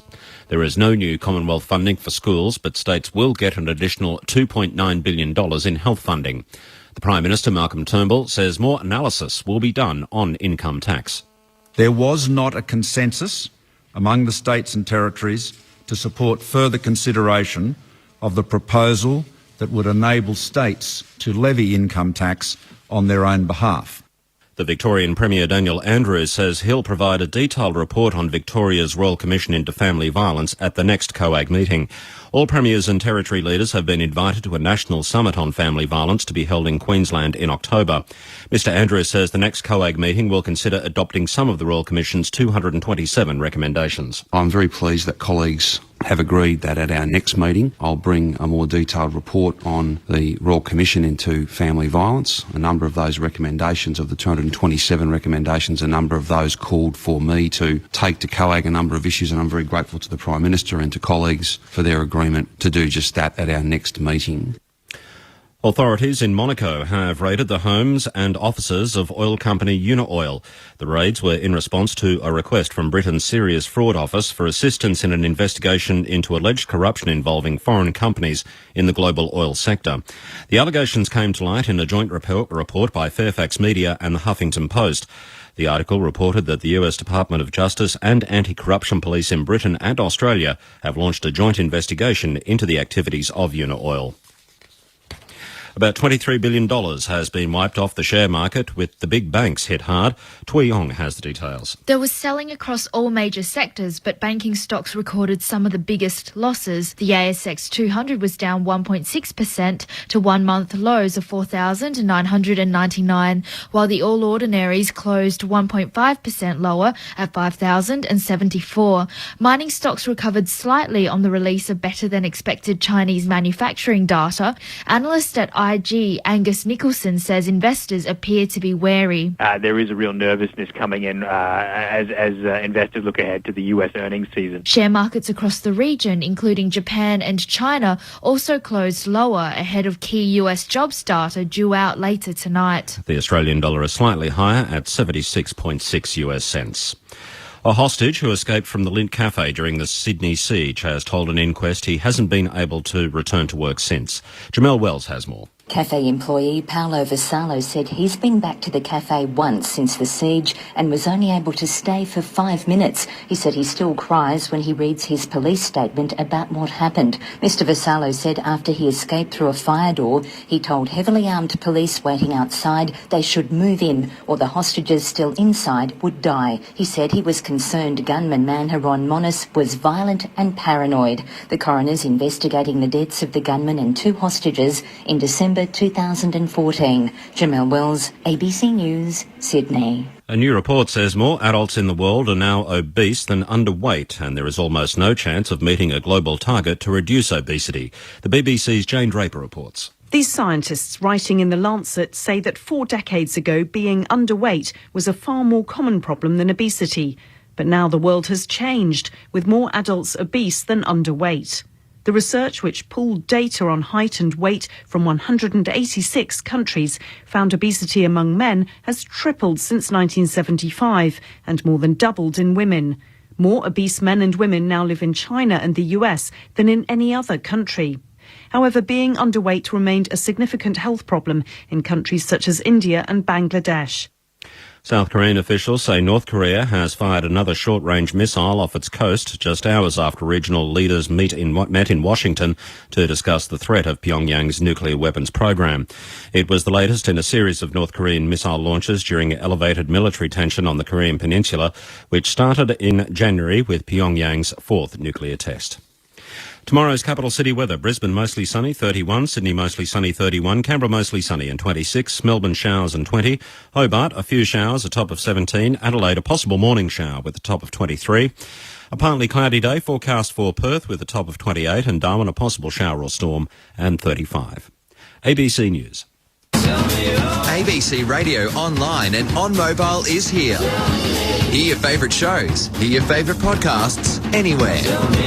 Wherever you go, ABC Radio is online and on your mobile. And you can download the ABC Radio app for free.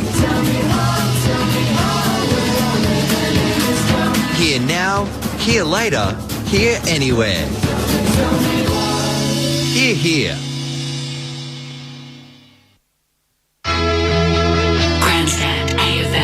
You're with Grandstand. He edges away and gets it onto his boot, out in front of Fasolo, who lets it bounce. It comes into his grasp, but he's too far out to score. His work is good, though.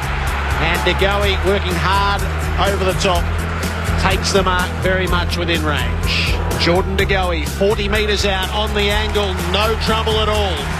And for all of Richmond's attacking in this term, it's Collingwood that puts up the first goal.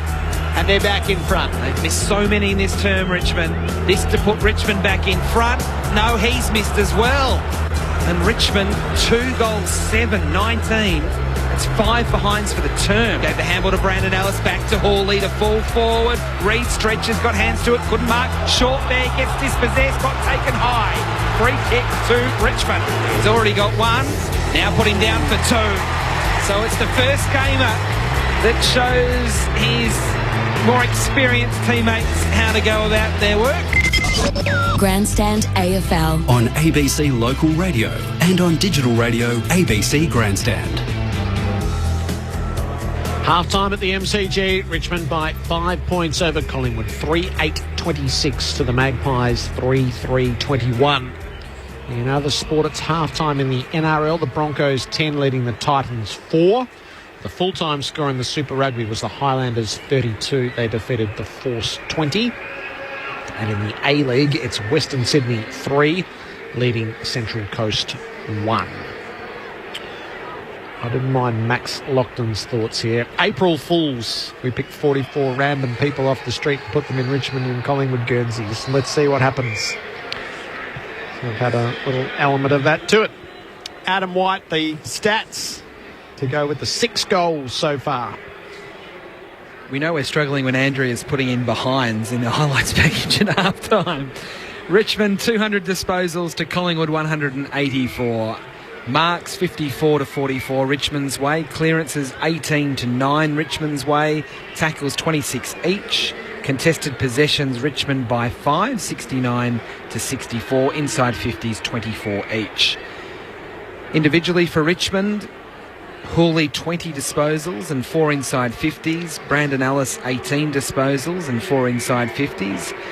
Caden McIntosh 15 disposals. Cochin 15, so he had 9 in the second quarter. Grigg 13, Townsend 12, and then 11 each to Lloyd and Martin, 10 each to Miles and Revolt. For Collingwood, Treloar has 17 disposals, Pendlebury 16, Crisp 14, Oxley 12, Greenwood 12 with 7 contested possessions, and then 11 to Ramsey. One positive has been Adam Treloar, who looks so much better than so many of his other Collingwood teammates, even though he's only playing his second game for the Magpies. So it is Richmond leading at halftime, 3-8-26 to Collingwood 3-3-21. So it's a 5-point lead to the Tigers. They did lead by a single point at quarter time. So how do you get a team out of out of the funk? They're not meaning to play like this. So there are structural issues, and Lindsay Gilbey was talking to us about those at the half-time break, about putting too many players up into the contest. And when you think about it, we should have picked that. Shuli and I, been watching the game, should have seen the structure that was being used. When you have a normal 6 forwards and basically take up their roles or structure within the forward 50, or certainly on the front end of the square, and that was reduced to 5 and then 4 and then 3, and often as we saw tonight 2, it means that the extra 2, 3 or 4 forwards become virtual midfielders and they play between the arcs, and that of course then reduces the time and space to do anything, because you're always under pressure in winning it. You're certainly under pressure in extra pressure in numbers to prevent you doing what you want to do, whether it's tackle or as we call, what do you call it these days? Pressing or the corralling. Or corralling them, as they say these days. So that makes the... But it's hard to find space out there. But once you have that composed possession, or once you have a free kick, once you have that mark, you're the one that's in controlling the play. So if you just actually take a bit more time and allow the space to clear, allow your forwards to work in front of the ball, allow your mids to work in between and work with each other to try and find some space, and you compose your way down the ground that way, instead of what they're trying to do here is that slingshot movement, turnover, which is what we're seeing at the moment. And it's not good to watch. No. If you ask the players, and they were honest, it wouldn't be fun to play that way either. They couldn't be enjoying their football. And it's almost gone from the sublime to the ridiculous in what we saw in the manner which games were played last week. It would be a horrification after having been so excited by what we saw that if the game over this weekend deteriorated into contests of this nature, because people are more frightened to lose than they are to take the courage to actually win it. So I'll be interested if the structures change, if the advice or direction to players has been modified in some way, and we see a game of substance with real good skill levels being played, because we've seen none of that, in my opinion. Can I ask you a question, David? In all your time in coaching, can you coach someone to be a good kick that's not a good kick? I've seen poor kicks become reasonable kicks, and reasonable kicks become good kicks, and good kicks become outstanding kicks. But I've never seen anybody come into the game who had a very poor kick and was a very, very ordinary kick become a great kick. I speak to Mick McGuan, former Collingwood Copeland Trophy winner, premiership player, and he talks about Collingwood all the time, that they can have all the good midfielders in the world in regards to numbers, but he says that too many of them can't kick. And that's been, if we've seen it tonight. Watch the notion, when Mick had fed us with the information before, the real difference between the two sides is the kicking, the midfield kicking or efficiency or lack of it. Richmond aren't much better. Richmond have been poor once inside 50 and weren't able to convert, but Collingwood haven't shown any precision at all with their feet in midfield context. So they're setting up to play a particular game which is based on you need to kick the ball well, and they're not. Well, and we don't. Or they can't. No, well, McCaffer is not, a precision user of the ball. I think Treloar has the capacity to be pretty good. He looks to be all right, doesn't he? They want you just to kick within the limitations. There's nothing worse than a poor kick trying to hit that worm burner 50 metres away. Play within limitations, and then you can sort of get away with it in that regard. We'll see a player like Blair, I think, is going at 44%. Now, he's a small player, wins the ball extremely well, carried, very brave, etc., good with his hands. But if you're running at a 44%, you're giving it away, you're giving it back to the opposition every second time. Yep. And he's a part of the problem.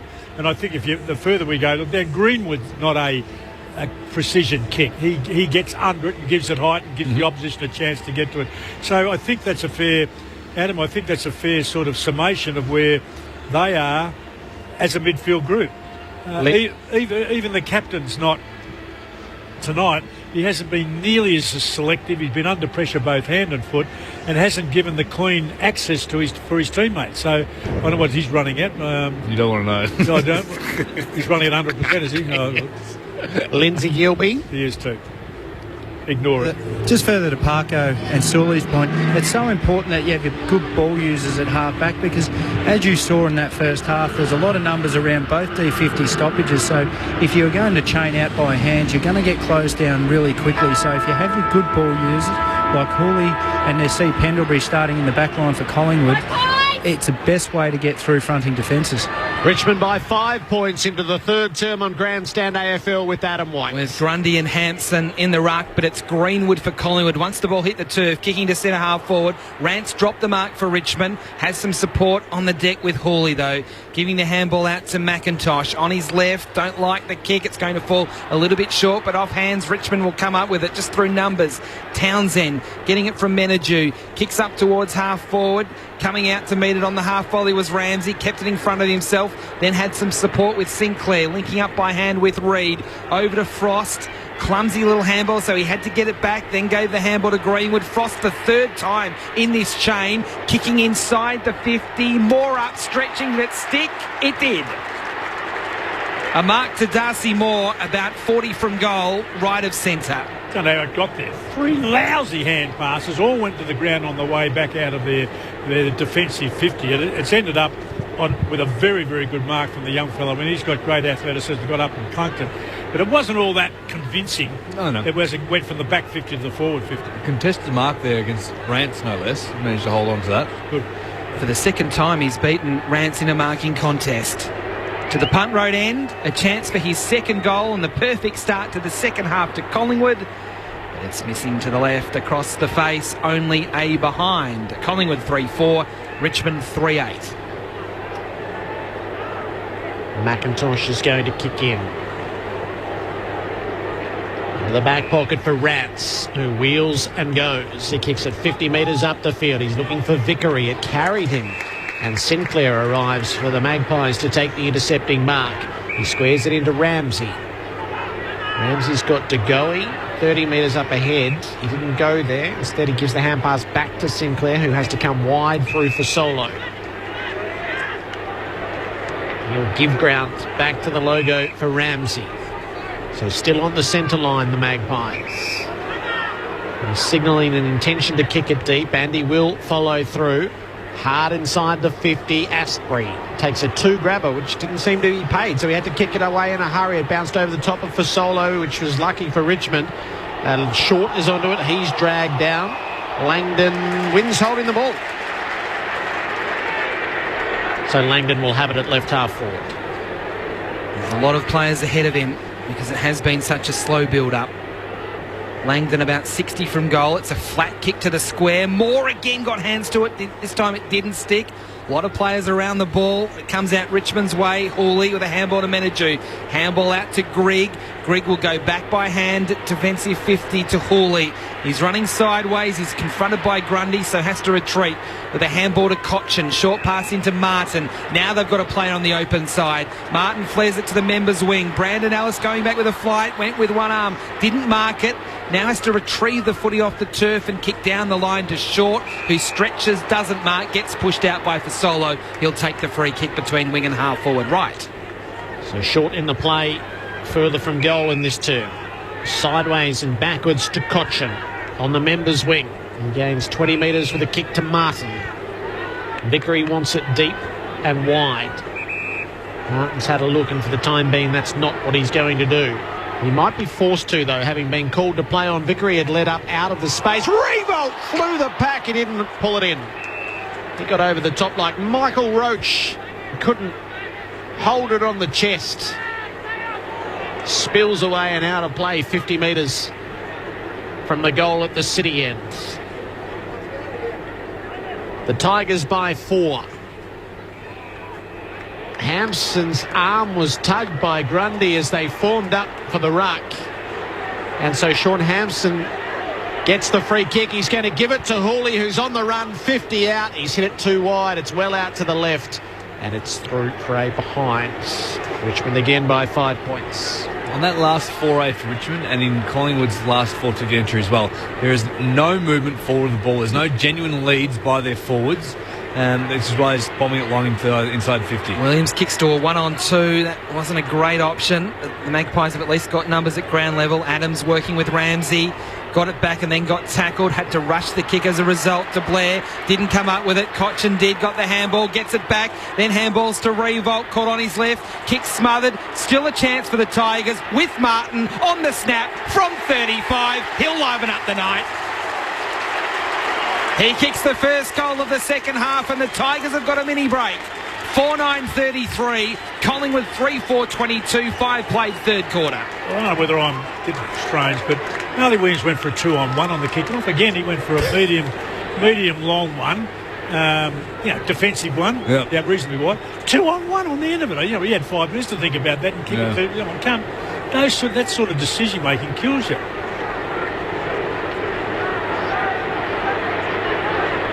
They've kicked 2 in a row in the game. It's the first time the lead's been out beyond a straight kick.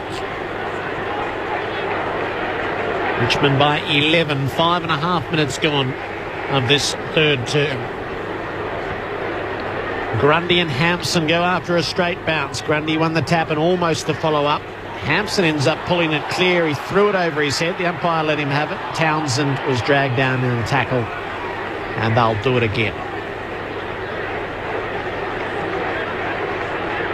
Not huge numbers around it, though, in the tossed up. Hampson reaches in, defensive side of the pack. Nobody there for him. Treloar winkles a kick away. It bounces through half forward. Cloak, clever knock down to DeGoey, who kicks to the teeth of goal. Moore sets himself lost and with an expert spoil gets it through for a rushed behind. It's the Tigers by 10. Well, Stone kicks it straight back into play towards Revolt, who can't mark. Oxley claimed it for Collingwood. It was told, the umpire told him to play on. He kicks into the pocket. Galt can't mark. It's close to the line, and it will be thrown up with Langdon applying a big tackle on Vlostone. In fact, it's going to be thrown in. It was right next to the line. About 35 metres around from Collingwood's goal at the punt road end. Grundy wins the tap down. Cochin got a piece of it. Crisp tackles him and then keeps the ball underneath him. So as a result of that, it'll be thrown up again. Another stoppage. Umpire trying to give himself some room as he throws it up. Grundy wins it down to Oxley. Just had a little bit of a fumble. Handball stolen by Lambert of the Tigers. Handball out to Grigg. Oxley with the tackle, but Grigg shrugs the tackle and then kicks towards the southern wing. Big pack of players. No mark taken at the drop. Lloyd was there for Richmond. Handball out to Cochin to Revolt. Richmond on the run. Revolt's hand pass to midfield for Hunt, who puts it onto the right boot inside 50. Vickery's playing from behind and it never arrived. It flopped in short and Sinclair takes the intercepting mark. He spreads it out to Pendlebury at left half back. 2 bounces for the skipper. A long look downfield and a kick in that direction. Up over the pack came McIntosh Asprey trying to claim the mark. He did enough to jolt it clear to Floston, to Hunt, and his kick again is no good. He's turned it over. Ramsey has it on the members' wing, gives it to Pendlebury, now to Treloar. This is a good entry for Collingwood. Cloak from the side for Solo in front. For Solo protected in to take the mark.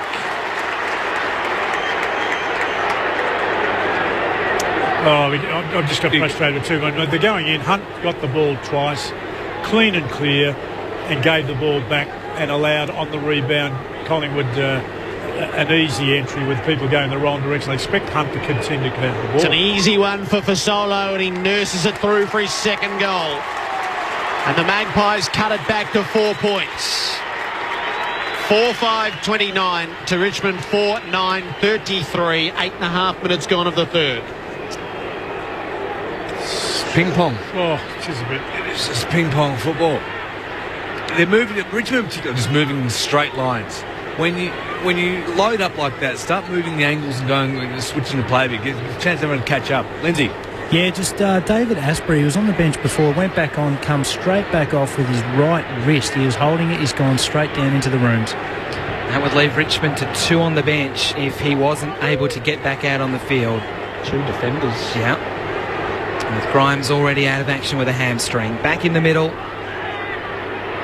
Nothing's really eventuating from the bounce. They're all diving in on top of it. It'll be thrown up still inside the centre square. Richmond's lead 4 points at the 9-minute mark of the third term with a goal apiece in this quarter. Thrown up. Crisp up for Collingwood. Martin comes up with a footy. Handball to Miles, knocked off the ball. Taylor Hunt's there, well tackled there by Jagoe inside the centre square. I reckon the umpire's going to call it here. Holding the ball, he will. So Jagoe has the ball inside the centre square. He'll handball to Williams, who is flat-footed. He just punches it as far as he can. Vlostone with a double-fisted punch finds the boundary. The umpire says throw it in.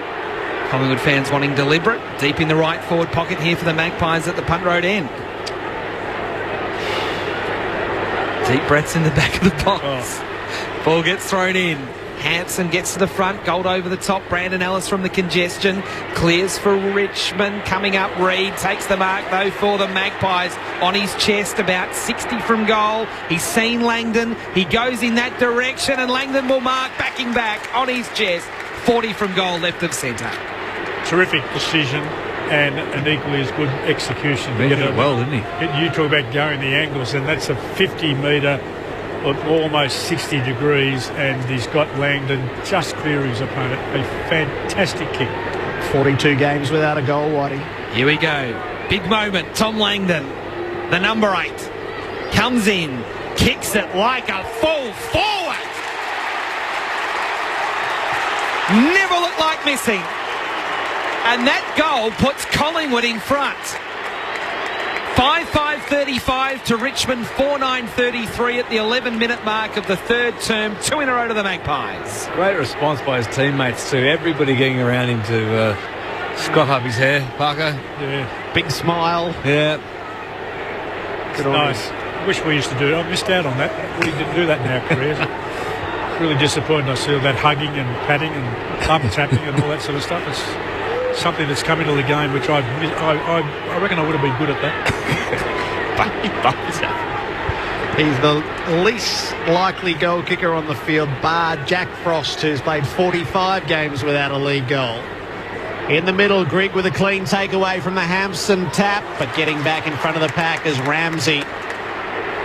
And he thwarts the lead of Vickery. Ramsey into the right back pocket for Sinclair.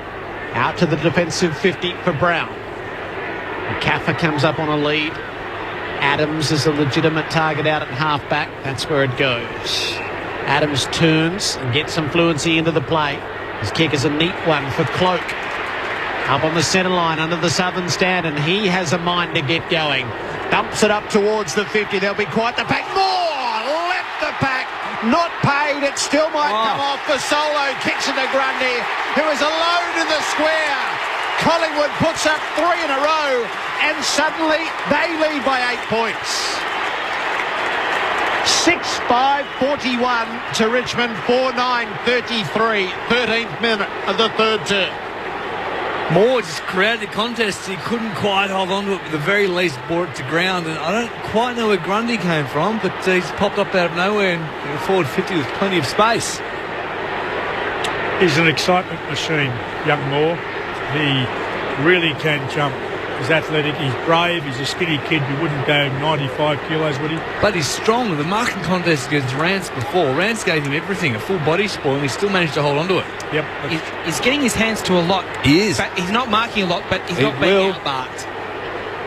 In the middle we go once more. Crisp for the Magpies. Got tackled to ground as he tried to get his handball away. They all dive in on top of the footy. Grundy trying to show strength to come out with it. But the whistle blew before he could do that, so it'll be thrown up. Vickery and Grundy in the ruck. Bobbles around the footy.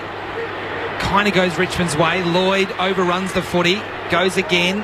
It's just a mess of players. Greenwood for the Magpies. Defensive handball to Ramsey.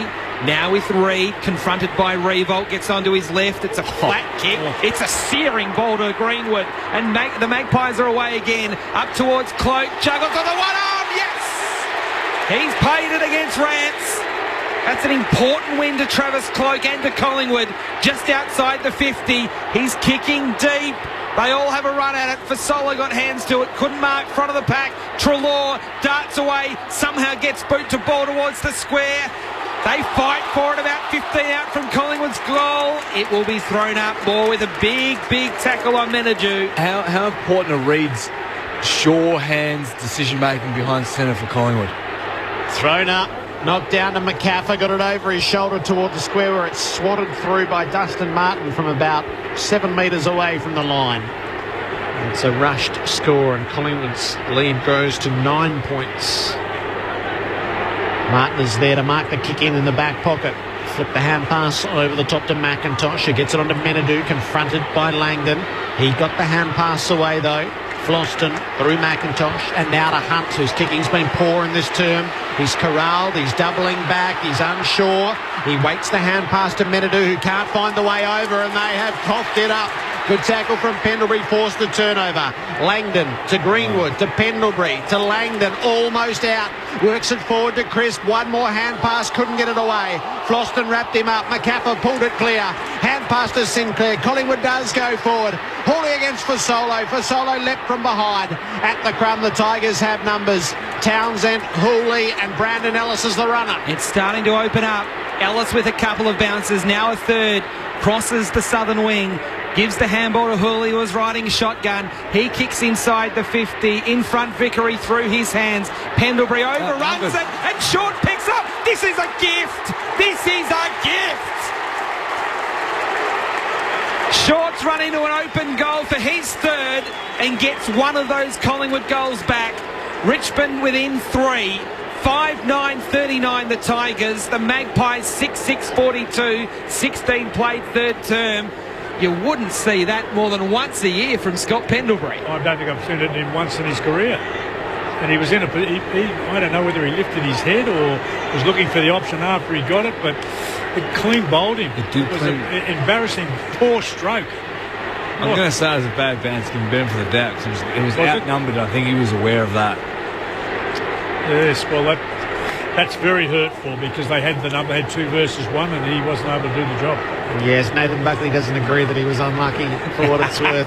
Collingwood by 3 points beyond the halfway mark of the third term. Greenwood goes off the ground out of the middle. Hunt has it tidied up at half back. He took the tackle instead of the footy. De Goey quite rightly wins holding the ball. Hunt, I'm not quite sure what his plan was there. De Goey wrenches it clear and kicks to full forward where Fasolo flies high and he can't quite hang on. Free kick. A push. So Fasolo got pushed to the heights of the pack, the umpire would have us think. Yes, I'm not really sure about that. He jumped up over the top, got his hands to it. McIntosh with the right hand into the number 1, and that's just enough. And Fasolo takes full toll. He kicks his third, and he cancels out the Pendlebury error. Collingwood resets the lead at 9 points, 7-6-48 to Richmond 5-9-39. It's a bit better, isn't it? Oh. Opened up a bit. Sure Beautiful ball game of football. Some sure ball handling out there. Much nicer. Some terrific leaps without having actually taken it at the top end, hasn't it? I love seeing that. Worry about players getting to that height and protect themselves on the way down. We've had a few that are badly bruised on attempts to mark tonight. Well, we saw Fasolo only last week getting a very similar position and like he seriously had hurt his neck. But anyway, he's okay. Cochin with the clearance for the Tigers. Around the body, still inside the centre square with the kick. Off hands, it comes out to the members' wing. Grigg will get there first for Richmond. Handball to Martin. Bounces off the tackle from DeGoey. Defensive handball to Cochin. Cochin up towards Lambert. Couldn't mark, but he's first to recover. Handballs to Martin. 60 from goal. Eyes a vacant square. It won't get there, but Vickery marks on his chest in the pocket. He's wanting to open the angle. He's panicking a little bit. The umpire saying he's not quite off his line yet. Now Vickery settles down. He's going to take the shot. He's kind of opened the angle up a little bit as he's backing back in the right forward pocket. So it'll take a very good drop punt. Oh, now there's going to be a 50-metre penalty. Reset. You were calling what was happening. The umpire who placed the mark had let it go. The other umpire from 60 metres late to come and say, get back where you belong. Okay, he's now coming in, Vickery. Is he going with a drop punt? Yes, he is. Is he kicking the goal? Yes, he is. Well done, Tyrone Vickery. The margin back to 3 points. Collingwood 7-6-48. Richmond 6-9-45. 19 minutes played in the third quarter. See, I think the umpire's wrong. When he starts to go that, the umpire should just call play on. It's called play on? Good, should play on. He's gone off his mark. He's deliberately going back off his mark. The other umpire had to come and set it. The umpire in control should have just called play on and put him under pressure. 100%. Why does he get the benefit? Yeah, no, that's exactly. That shot clock could have gone twice through. Well, you're calling it. We can all see it, including the umpire in control, and his mate had to come and point it out. They're starting to get into the rhythm of the game too, the umpire. No, business has picked up. We have to say, David. Yeah, sorry. Yes. Sorry. Time on now, the third term. Collingwood by 3 points. Adams out of the middle with his hand pass to Blair. High ball inside 50. McIntosh came back with the flight. Got in front of Cloak and takes the mark in defence for the Tigers. His kick was particularly short and it's not called as a mark for Cochin, who loops it back over the top to McIntosh, trying to get away from Adams with the fend off, and he does. He brings it out the members' side. Good strong mark taken by Townsend, who means to go. He kicks to the 50. Griffiths was his target, coming with the flight. And jarring the ball clear was Reid. The Magpies scrambling. Williams is caught and dispossessed by Lambert. Hampson had to go. And he threw it away. In the tackle, while Taylor Adams, who stayed busy in that passage of play. He kicks around the wing. There's nobody really looking. Townsend dropped an uncontested mark for the Tigers and let the Maggies back in. Greenwood hugs the boundary with his kick, a bouncing ball. McCaffrey tried to knock it on. McIntosh came the other way. Just caused enough disruption to get it out of bounds. 21 minutes, third term. Collingwood by 3 points here at the MCG. Maybe 70,000 in for Friday night football.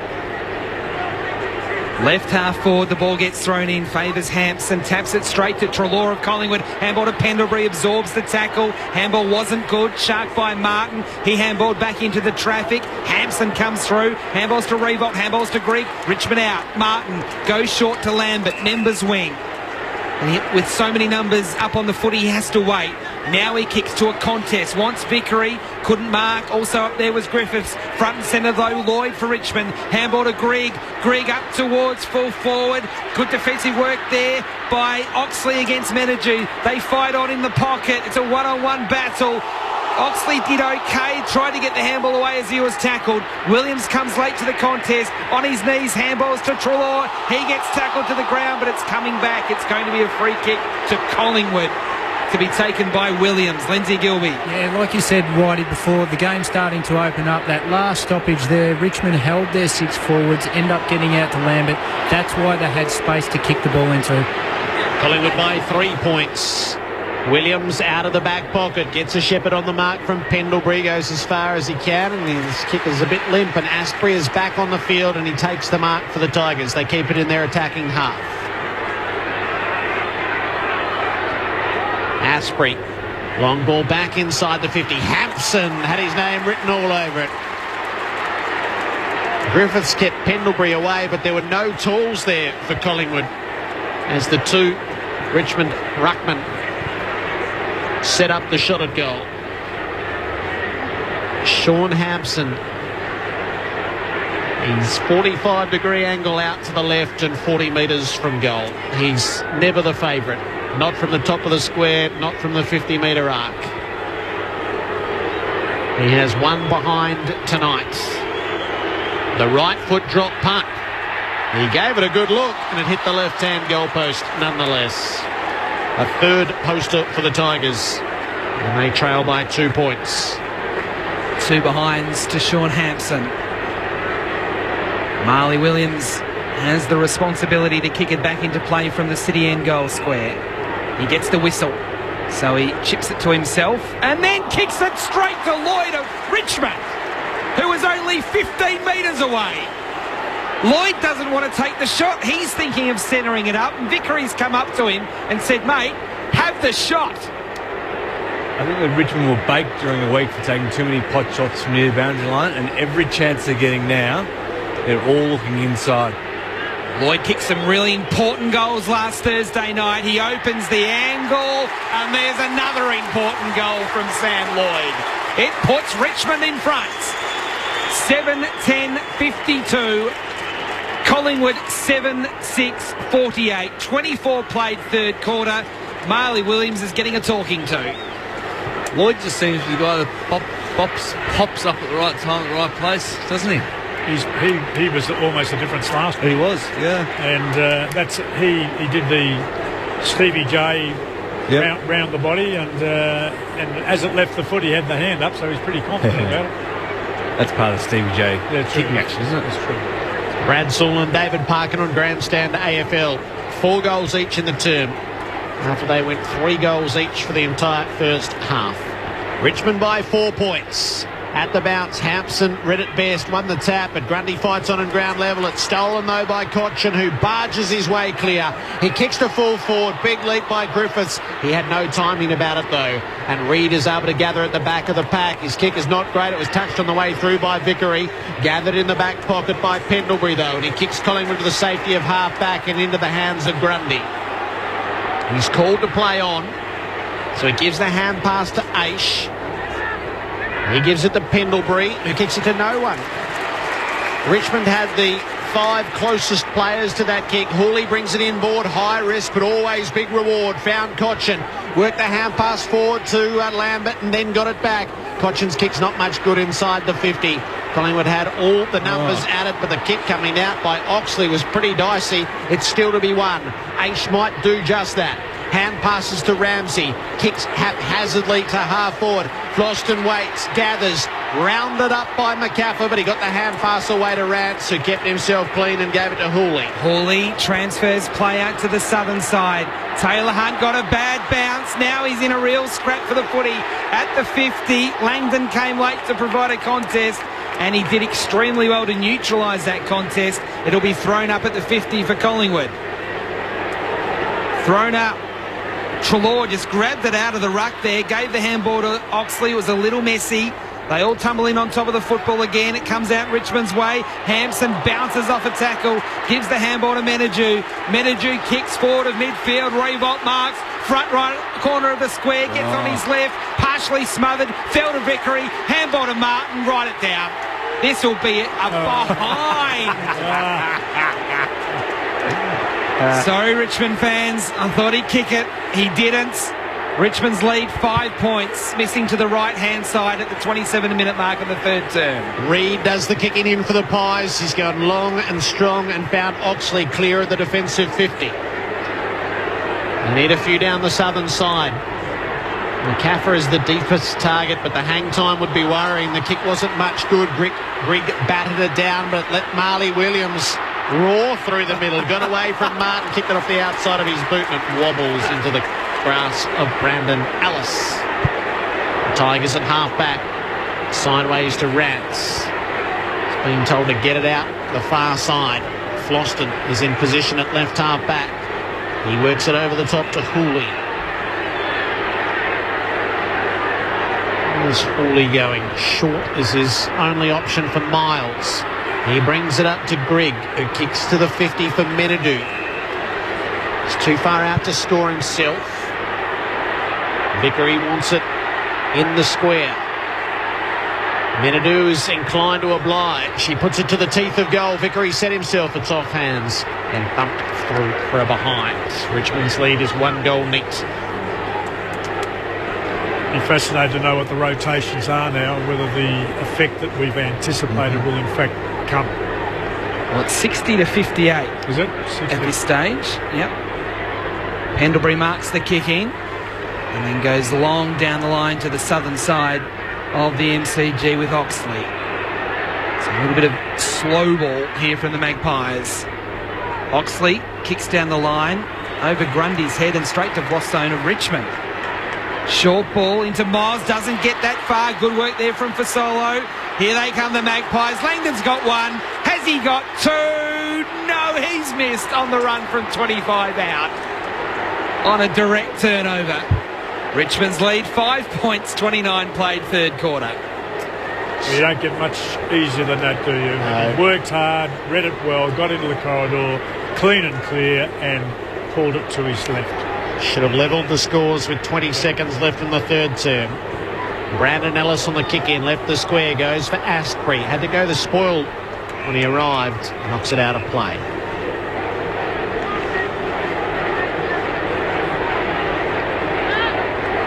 .50 out from the Collingwood goal. Maybe one late chance to pinch the lead again. Nothing clean in the ruck.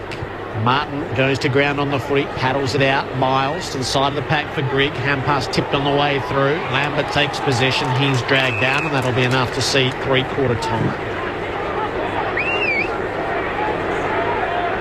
Still plenty of errors, but some good footy intertwined in all of it. Richmond, just as they were at halftime, will now turn for home 5 points clear. 7 goals, 12-54.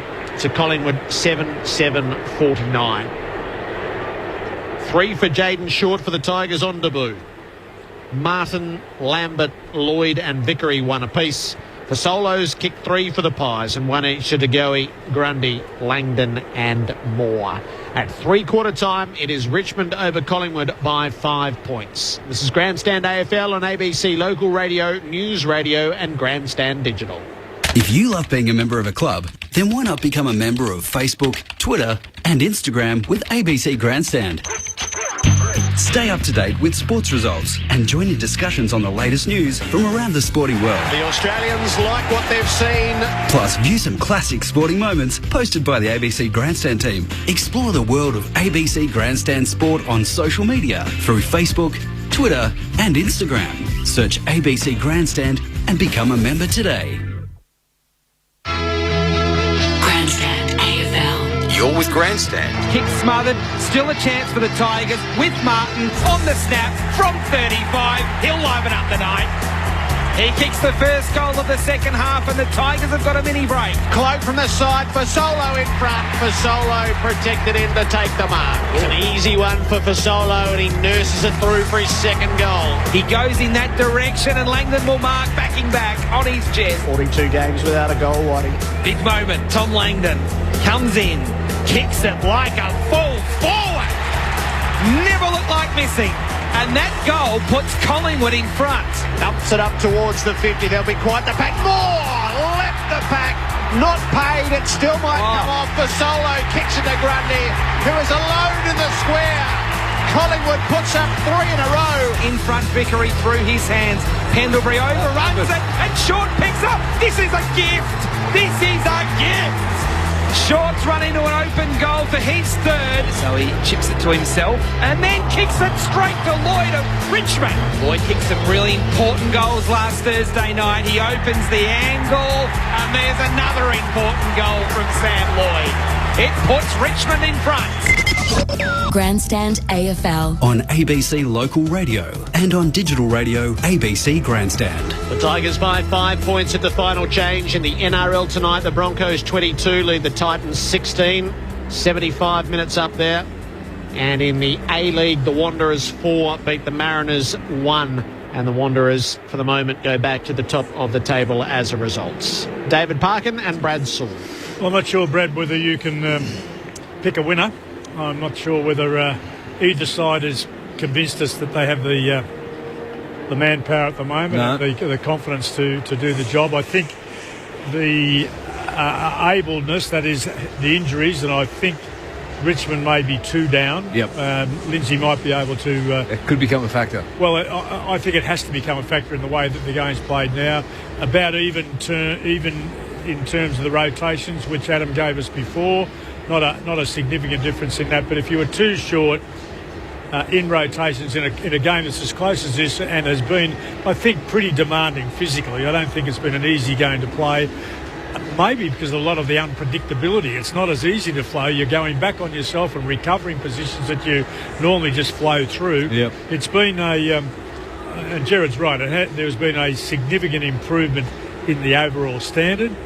I understand why Reid, when he becomes available, always goes back in. I think he can play forward, but his ability to make right decisions. So you talked about it before. Yeah, his decision making is so sure with the ball in his hands. Cool and gets a good result. 2 of his 45, 50 metre, 45 degree angle kicks, which have found his teammates absolutely clean, have been 2 of the best I've seen for the whole night tonight. So you understand why he's such an important part of that defence, which is young. A number of their players, I still worry about Frost. He's as keen as mustard and that, but he doesn't look to me to be a natural player. Brown, I think, is a combo player. Brown is good for the third tool, but you wouldn't say he's the gun and takes the keys. So they've got some problems down there. Langdon's the one who I thought's been a pretty special boy since he came in 2 years ago, and then sort of plateaued a bit. And he's got on his bike tonight. Yeah, he moves well. He's covered some ground. Covered some ground and kicked one. He's kicked one and probably should have kicked the other one too, the one that he missed. But look, it's at least created a last quarter, contest in terms of the difference on the scoreboard being, only 5 points. So we can say at this point anybody can win. I think Richmond have created more opportunities, 19 shots to 14, and probably deserve to get over the line, but I think there's no guarantee in that at all. Buckley's just pulled all these players in really tight just for one last pep talk before they head out. I think we'll see this open up a little bit more now that players are really starting to tire. That pressure in close just drops off a little bit, and you see a bit more free-flowing, more free-flowing ball movement. For mine, I'm just looking at Richmond and where their upside lies. I mean, Riewoldt has been reasonably quiet. He's had 13 possessions, but only kicked had 1 point. Lambert, who was massive for them last week, hasn't had much of the ball either. And flip side, Short is a great story. Great story. He's had the five possessions, and he's kicked 3-1. Everything he's touched has almost been a score. So I'm hoping. I think things will open up a little bit here. I'm going to stick my neck out here and say Richmond should be able to maintain the flow and kick away with it. Well, the disappointment for me is that 3 of their tools, Asprey, Vickery and Griffiths, who are, I think, real keys to them, have contributed minimally. I mean, the combination of the 3 makes one good player. They need something out of their tall forwards, Asprey, Vickery and Griffiths, to do something the last quarter to ensure a Richmond victory. Richmond by 5 points heading into the final term. They'll finish off to the punt road end. First bounce of the quarter. Grundy wins the tap. Down to Adams. Off to Treloar. Collingwood goes forward. A bumbling ball through full forward. Rance batted it away. Knocked it down to Hooley. Too fierce with his hand pass. Let for Solo in. He shoots it out to Cloak, who shoots it through for a goal. The Maggies grab the lead within 20 seconds at the start of the final term. Cloak with his first. Collingwood by a point, 8-7 to 7-12. A right foot snap, no less for Cloak. Maybe he's a right footer. That's a very difficult kick for a big bloke, and it didn't look like missing that he came off the boot. But his attack on the ball, his control of the ball, left Rance way back, and they just let him go. It was a terrific individual effort at a time where the pressure's on him, and Collingwood needed him to provide something. Very big moment in the game. Pendlebury 24, Treloar 23 for Collingwood, Hooley 30, Cochin 26 for the Tigers. the big ball winners so far. Hampson in the right, jumped high and won it down. And then it came back to Hampson. It's still with Hampson. Got a handball to Cochin from a standing start. Kick partially smothered. Bobbles around, almost gets to half forward for Richmond. Oh, Martin with strength. Somehow got a handball out to Grigg. Now into the path of Lambert. Waited for it to bounce. Shoots it, goal and kicks it. He's your boy. Richmond back in front with Lambert second. It's the Tigers by 5 points, and that is a really important answering goal so quickly after 90 seconds of the final term. And Hampson didn't sort of have control of it, did he? Didn't know what he was doing, but he kept at it and kept at it. He finished his little knock away, provided them access, and they all went to him straight away to acknowledge his input. He's been good, Hampson. He's given the first use of the ball all night. Martin just is stemming the flow for mine. He's so confident with the ball in his hands. You've got a fair idea something good is going to come from it. This has been contrast to the Richmond team tonight. 8 lead changes. Richmond by 5 points. Goals coming every 20 seconds of real play in this final term so far. Hampson, neat little tap back over the shoulder to Grigg. Hand pass to Hampson is sharked. Pinched by Adams, who works it forward to Grundy. He'll get it on to Blair. Not tidy, but Blair has hold of it. Out to Cloak, who's unmarked. He'll bend it through for another. No! He had time to straighten. He could have taken the deliberate shot. He decided to kick the outside of the ball, and while it curled and curled and curled over the post, the goal umpire believed it would have hit the woodwork. Should have kicked with his right. Richmond by 4. Long kick into Rance, who rather than Mark tried to tap it on. Not sure of that option. Grundy comes into the contest. Blair comes through. Oh, he was tackled well by Hampson. Lost control of it. 55 out from Collingwood's goal. Blair goes again. Hampson grabs him again. Ball jars free. It's still a mess, but it comes out Richmond's way with Lloyd. So Lloyd running in the wrong direction. Handballs to Martin. That was a good handball. Martin floats it over the top to McIntosh at centre-half back. The kick out to Brandon Ellis. It hangs in the air a long time, but Brandon Ellis marks it right half back for Richmond. 3 played final term. The Tigers by 4 points. He dinks it 20 metres up the field to McIntosh. Right half back. Brandon Ellis got forward, but not sufficiently clear of Oxley, so I had to get it straight back to McIntosh, who's under pressure from McCaffer. That's terrible from Richmond, and the kick flops to Taylor Adams, who brings it to Treloar. Collingwood mount another attack. Treloar wheels onto the right boot, runs around Martin, out onto the left boot. He kicks it in the Cloak direction. Out of bounds on the full. A yard too much on it.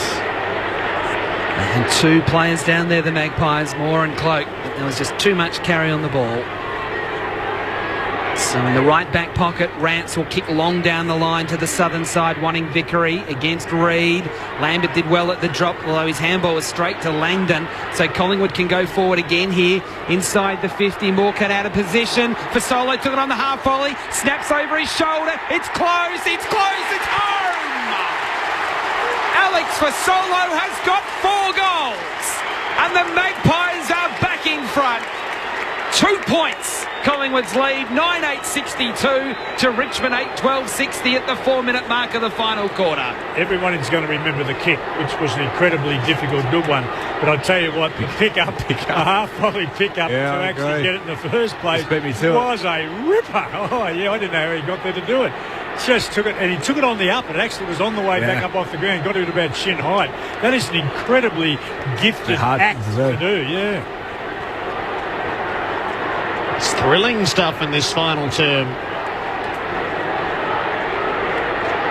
5 terrific minutes.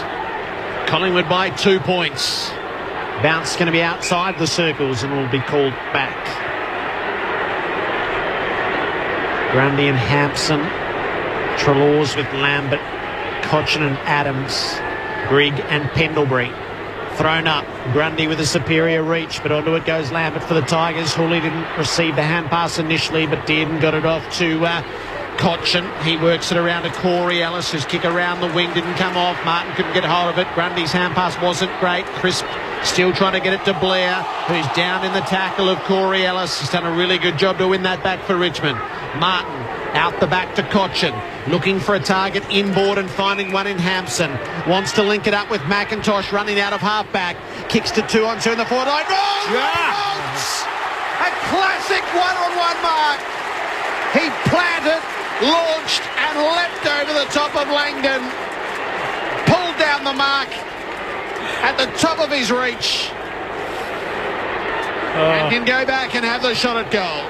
And Langdon's coming in, setting himself the mark, wondering where this bloke's coming from. And he arrived. No angle, 40 out, Revolt kicks the goal. 10th lead change of the night. Richmond back in front by 4 points. 9-12 to 9-8. 6.5 gone of the final term. Certainly has opened up, hasn't it? Oh, it has. It has got big excitement. I'm just feeling a bit sorry for Langdon. I'm not sure how he ended up on him anyway. I mean, you wouldn't have thought that Rewald was his size and shape given everything else down there. So there's been a mix-up, I reckon, in who was responsible for who. But it was a great, I'll give him his due. It was a super mark. 7 minutes have been played in this final term. The Tigers still with their noses in front by 4 points. Back in the middle, Galt in the ruck for Collingwood, won it down, then forced to tackle inside the centre circles. It'll be thrown up with Townsend on the bottom of the pack for Richmond. Tense times. Revolt, third man up, wins it down. Brandon Ellis is tackled by Crisp, still inside the centre circles. It'll be thrown up again. Umpire takes it, quickly throws it up. Galt tried to grab it out of the ruck and then tried to get a kick away. It went about half a metre back into the congestion, thrown up again. It's almost as if Rewald's doing the roughhead Hawthorn, forward coming up and being quite lively there at centre bounces. Big body. Galt wins the tap down. Miles takes possession. Handballs to Lambert. Rushes a kick. Only as far as Aish, who gets tackled. Got a handball away. But it's straight to short of Richmond, who kicks it to the top of the 50. Vickery caught behind. Crisp comes to the contest late and marks for the Magpies. Crisp goes out the far side. Pendlebury's his target. Hooley arrived, made the spoil, banged it out toward the boundary and got it out of play. He's been good, Hooley. Probably none better over the 4 quarters than Hooley. So doesn't get beaten in one-on-one contest, does he? No, he doesn't. And I know I don't want to influence you seeing you give him the votes tonight, but he's been pretty good. Near enough to halfway on the throw-in. Hampson wins it down to Lambert. Kicks up towards the 50. Nathan Brown best placed for Collingwood in the middle of the pack to take the mark. Oh, it's a dicey kick on the way out. It will just do enough to clear Menadue and be tidied up by Aish, so that's a bit of an escape. Hand pass to Sinclair, out of half back. His kick's a beauty to Blair. Blair's going to link this up with Ramsey, who'll kick Collingwood inside the 50. Away from McCaffer, though, and McIntosh intercepts for Richmond. He kicks back to fullback to Rance, who is told to play on. There's not a lot that he likes further forward, so he'll have to kick to a contest. Asprey has to beat 2. He jumps up to into the pack. Couldn't mark, but was able to tap it on towards Menadue. They came at him, though. They locked the ball up, the Magpie midfielders, and at least cause a stoppage. A throw-up between wing and half-forward right for the Magpies. Up to 9 minutes in the final term. Collingwood down by 4 points. Galt taps it down, but it's a Richmond ball to Grigg.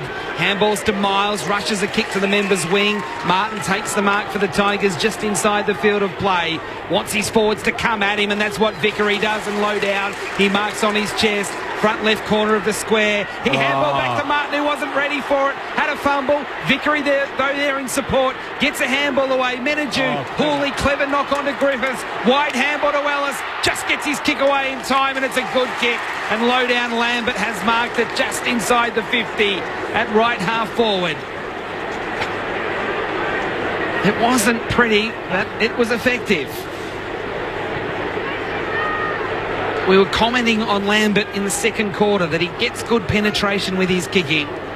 This will take his absolute best in the final term at right half forward. He'll have to kick it about 52 metres. He's not going to go for goal. He sees Revolts!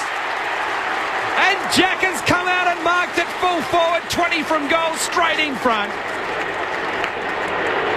It was like it was a set play. It was. No doubt it was, and sadly, the opposition weren't aware. They were relying on him going back to have a long kick. There should have been a body on Rewald. Should never been able to get away like that and have a clean run at it, like 15 metres ahead of the 10-metre square. Well, that's just a joke. Revolt comes in, pokes it through. He's got second in the 2 goals in the final term, and Richmond's lead now is 10 points. 2 crucial goals to Jack Riewoldt in the final term, and that is a very, very handy lead to the Tigers at the 11-minute mark of the final quarter. It's a bit hard to see in terms of the way the game's been played, how Collingwood can get. They need 3 or 4 now to make sure of the result, because Richmond have got a bit of a hold and a bit of a run. Yep, they seem to have got a bit of a sniff now. Only the 12th minute of the final term. 10 points though. The biggest lead of the night is 11. Riewoldt with the last 2 goals in the game. Bounced in the middle. Galtner's gone in there for Collingwood. He probably won the tap, but nothing came of it. And a free kick has been paid for holding the ball to Richmond, with De Goey adjudged to have pulled it in. Lloyd to take it. He's got Floston working up in the centre square for him. He gets motoring, gets distance, pumps it to full forward. Vickery had his name written all over it. Perfectly placed and weighted by Floston.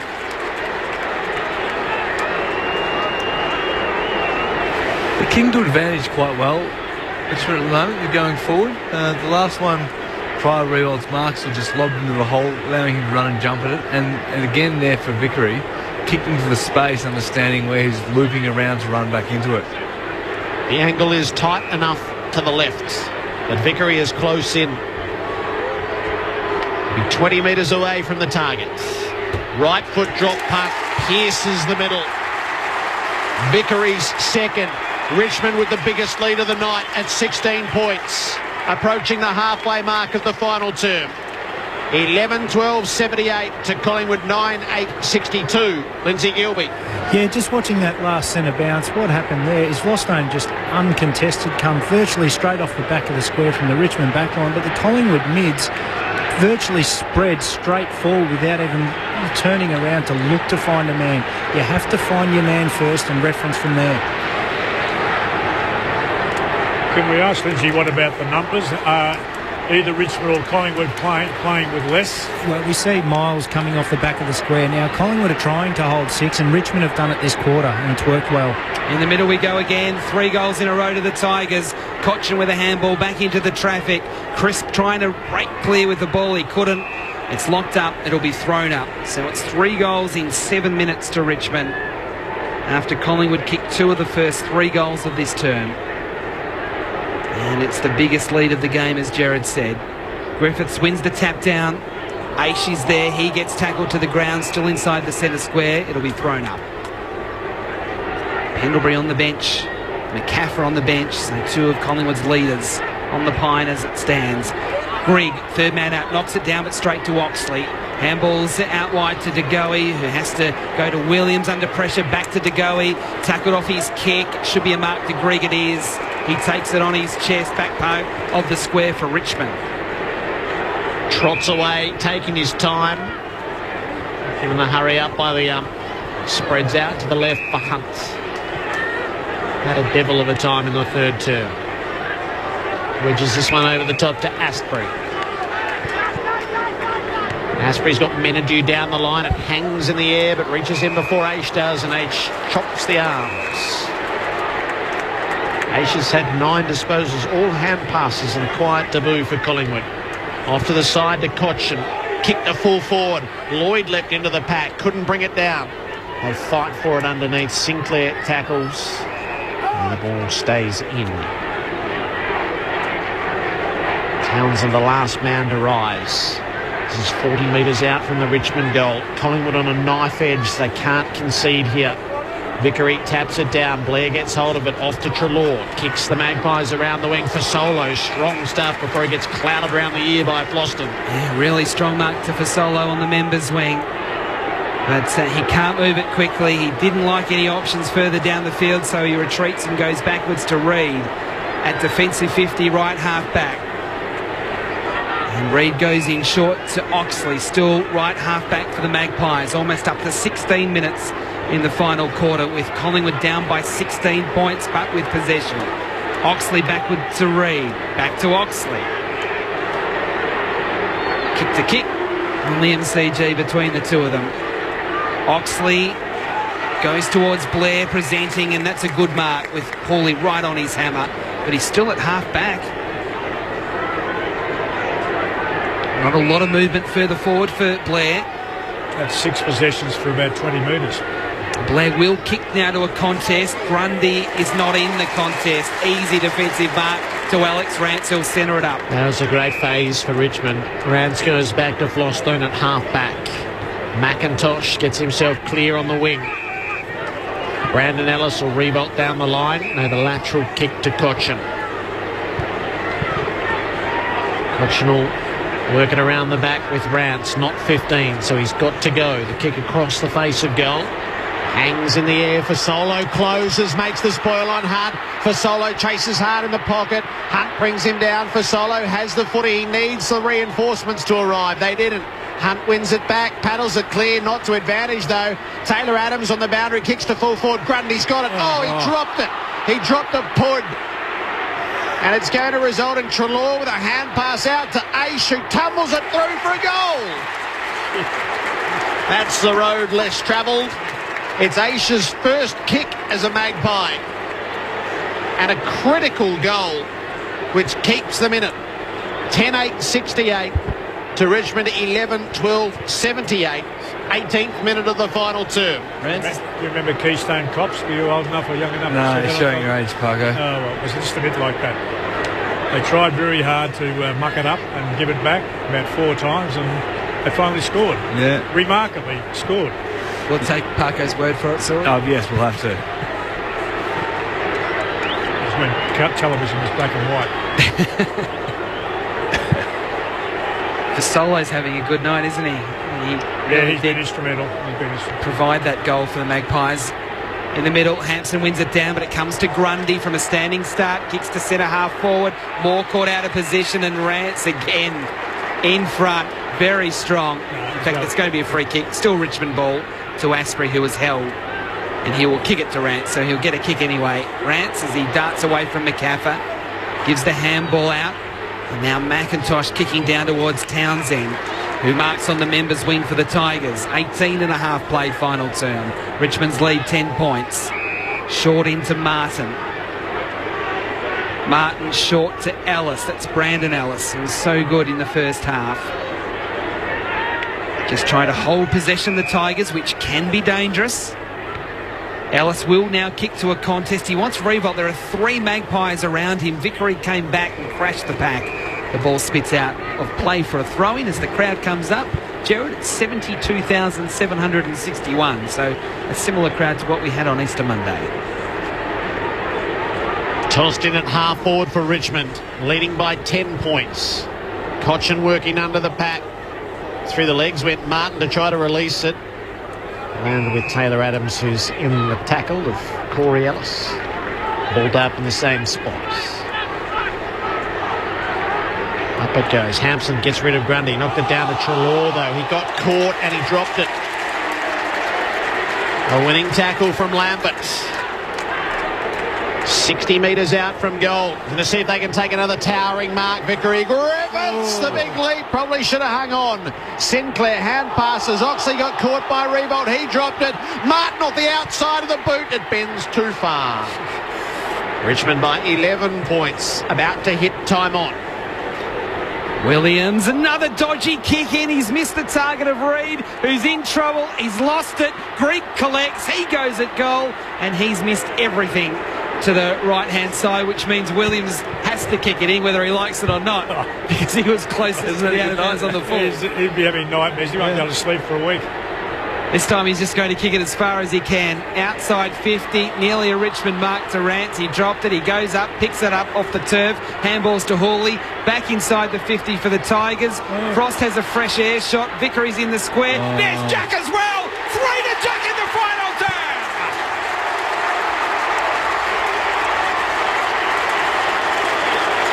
Richmond now by 17 points as we tick into time on in the final term. Collingwood making an absolute mess of it in defence. Revolt came from stage right and kicked the goal. A hat-trick. Yeah, I like Frost. I reckon he's a really honest and, keen kid about it, but he's just not he's confident or competent. He's undersized. Well, yeah. Those guys. Yeah, he's being asked to do a huge job and doesn't have the physical. No, he's not frightened or anything like that. Has the courage, but just can't compete against the blokes he's expected to compete against. Richmond by 17 points. It's all for Collingwood to do now. The bounce is terrible outside the circles. And she's got Marley Williams seized the umpire. Nick Foot tosses it up. Grundy leaps, wins the tap, but straight down to Martin. He bounces the Tigers up to half forward. Rounded up though by Crisp, who gives it to Reid. Kicks out the southern side for Treloar. Treloar brings it inboard for Grundy. The side of the centre square, up at halfway. He prods it for Crisp, who dives forward, drops the chest mark. It's a costly turnover. Cotchin and Brandon Ellis combine once and twice. Ellis kicks it inside the 50. He's favoured Williams, though. Williams couldn't take the mark with the flight. Townsend keeps him honest. This kick is good, and it finds Treloar beyond the defensive 50. Adam Treloar towards the wing. Pendlebury jumps early and takes the mark. It was quite clever from Pendlebury. He wants to get on with it quickly. The Magpies running out of time. He kicks in the cloak direction against Rance. Rance with the spoil. The ball stays in play. DeGoey collects for the Magpies. He kicks up to full forward for Solo. Didn't quite stick for him. Good defensive work from Bosco. No, it wasn't. Hold it. The Solo's ball. A mark. Yep. Yeah, gee, he didn't hold it for very long. He didn't. Yours was a very accurate call. I'm not so sure the umpires were. So Alex Fasolo has kicked 4 goals and almost a lone hand up forward for the Magpies. He's 30 out in the pocket. It's a set shot, a drop punt. That is good enough. It was close to the right-hand goal post, but it is a goal. And the margin back to 11 points. The Magpies just holding on. But it is Richmond 12-13, 85. Collingwood 11-8, 74 at the 23-minute mark of the final quarter.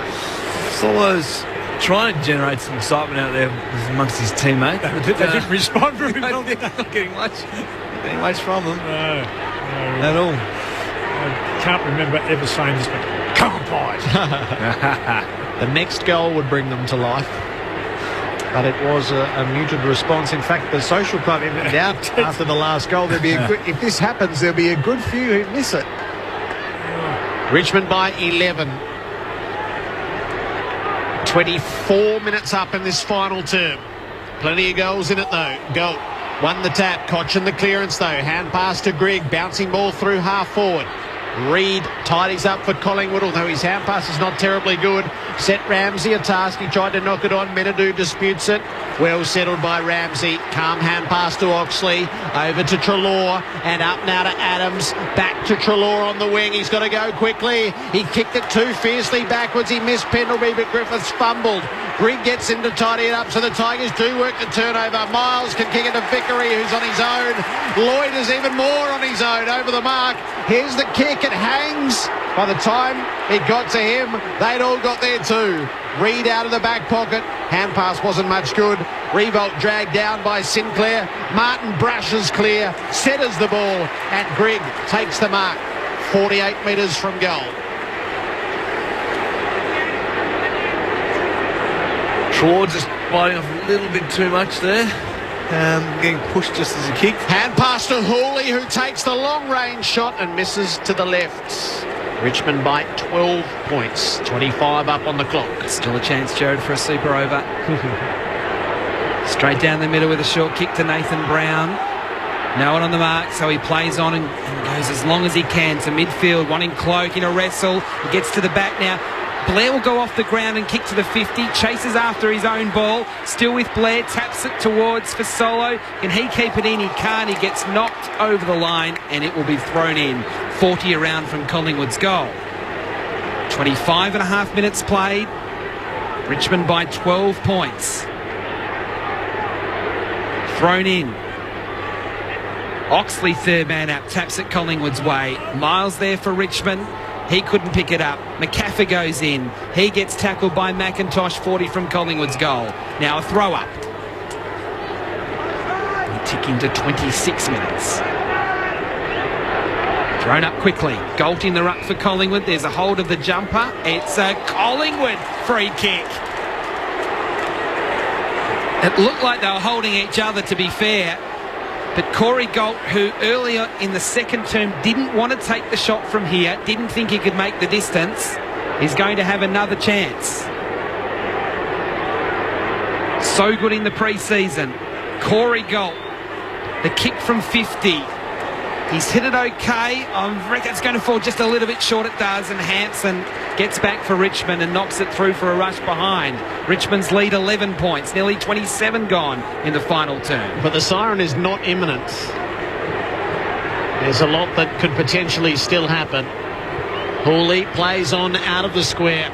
He kicks it wide and hard. Revolt lopes up, leaps. It's knocked away by Langdon. It's out of bounds. Right half forward for Collingwood.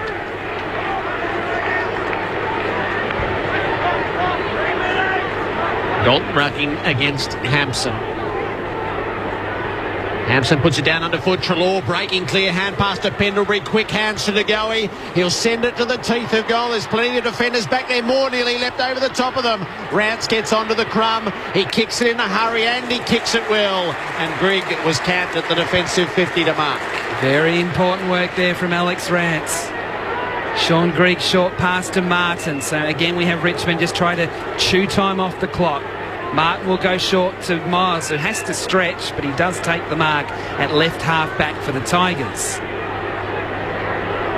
He's thinking about going to a contest, Miles, because there are no short options. So he does that now. Vickery and Hampson in the pack. Neither could mark. Off hands. Galt for Collingwood. Handball to Nathan Brown. Pumps a handball to Williams. Williams into midfield. Inside the centre square. Stretching and marking is McCaffer. Handball to Sinclair. Now to Adams. Adams just chisels a kick. There's a free kick to Collingwood against Rance. And another shot at goal for Alex Fasolo. Rance knew straight away that he'd given away the free kick. Fasolo quickly onto this. It's a set shot, but it's almost like a play-on situation. He senses there's not a lot of time, and he has got 6. Straight through the middle from Alex Fasolo, and it is 5 points Richmond's lead at the 28.5-minute mark. Well, Rance needs a good spanking, really. In that position of the game, he just didn't even play the contest in the way that I think Rance is used to playing on a bigger opponent. Solo just went to ground with a bit of a shove. Yeah. A bit of holding as well. What a strange few minutes it's been. There's still 1 minute 46 on the clock. And the Collingwood fans, half of whom have emptied out, those who are here are aware of the fact that this is very winnable. They're 5 points down and Richmond is not the best at soaking up seconds. Bounced in the middle, Grundy, clean tap. Greenwood's on the break. He drives the Pies to full forward. Richmond have it covered. They have it covered and Floston takes the mark. They had one spare back and controlled the airwaves well. Kick into the back pocket for McIntosh. Hooley's pleading for it 15 metres away. McIntosh is getting into a much dicier situation. No mark taken. Lloyd at the back. Nathan Brown disputing it. It's out of play at right half forward for Collingwood. 5 points in it. The Magpies in attack. Looking for the go-ahead goal. Thrown in. Hampson down to Cotchin. Wedges out a kick. Didn't go far enough. Ramsey intercepts. The Magpies break through the middle. Hand pass to Williams. Thumping ball in the cloak direction. He's up against Plenty. Hooley underneath. Hand pass finds Cotchin. Works it away to Corey Ellis. Hand pass to Miles. Gives it to Brandon Ellis. He's out of space. His hand pass is smothered. The Magpies are possessed. Brandon Ellis holds them at bay. And gets a stoppage. On the members' wing. There's still time enough to conjure a score. Langdon, third man up. It flips out the side. Onto it goes Greenwood for Collingwood. Hand passes it around to Ramsey, to Reid, to Sinclair. Opening the play up to Williams. He sends it into Grundy. Now to Treloar. The Magpies are on. Treloar to full forward. For Solo, was he held? He'll crumb in the pocket, wheel around. Hooley got him, dispossessed him. deliverance! There's going to be a shot at goal potentially after the siren. The Magpies with one last chance. Darcy Moore is at the juncture of 50 and the boundary. He's so tight to the fence, it's hard to get the angle right. They're 5 points down. Moore is the promised child for Collingwood. It would take an extraordinary kick. He goes to full forward. Pendlebury leads offhand. Grundy! It's the biggest steal I've ever seen. It could only happen to Richmond. Preposterous! Ludicrous! Outrageous! Egregious! There are Collingwood fans at Richmond Station who have just heard their team win with a Grundy goal off the pack with 4 seconds left on the clock after they were 17 points down and cooked.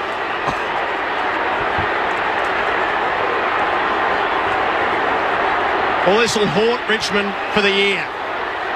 They've thrown it away. Hampson out of the middle. The siren beats the play. And the Magpies have come from the heavens. They swoop to victory by a point. It's delirium. Black and white in the G. There are no Collingwood supporters left to enjoy it. That's the classic.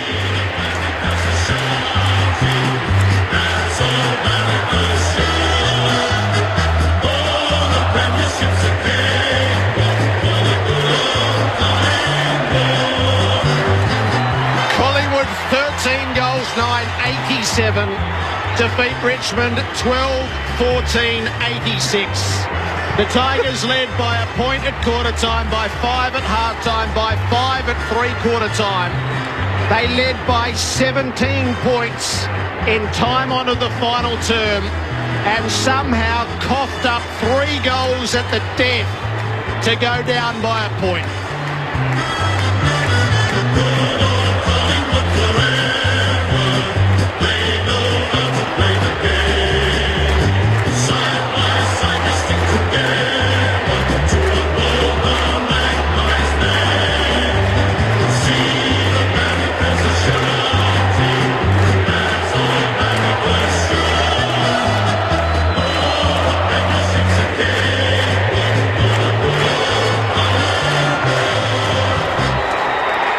Fasolo kicked 6 for the winners. Grundy kicked 2. DeGoey, Langdon, Aish, Moore and Cloak kicked 1 each. Revolt booted 3. So too did Short. Lambert and Vickery kicked 2 each. Martin and Lloyd with 1 apiece. Victory from the jaws of defeat. Defeat from the jaws of victory. It's a result that absolutely breaks both ways. And they're both 1-1 as they leave the grounds.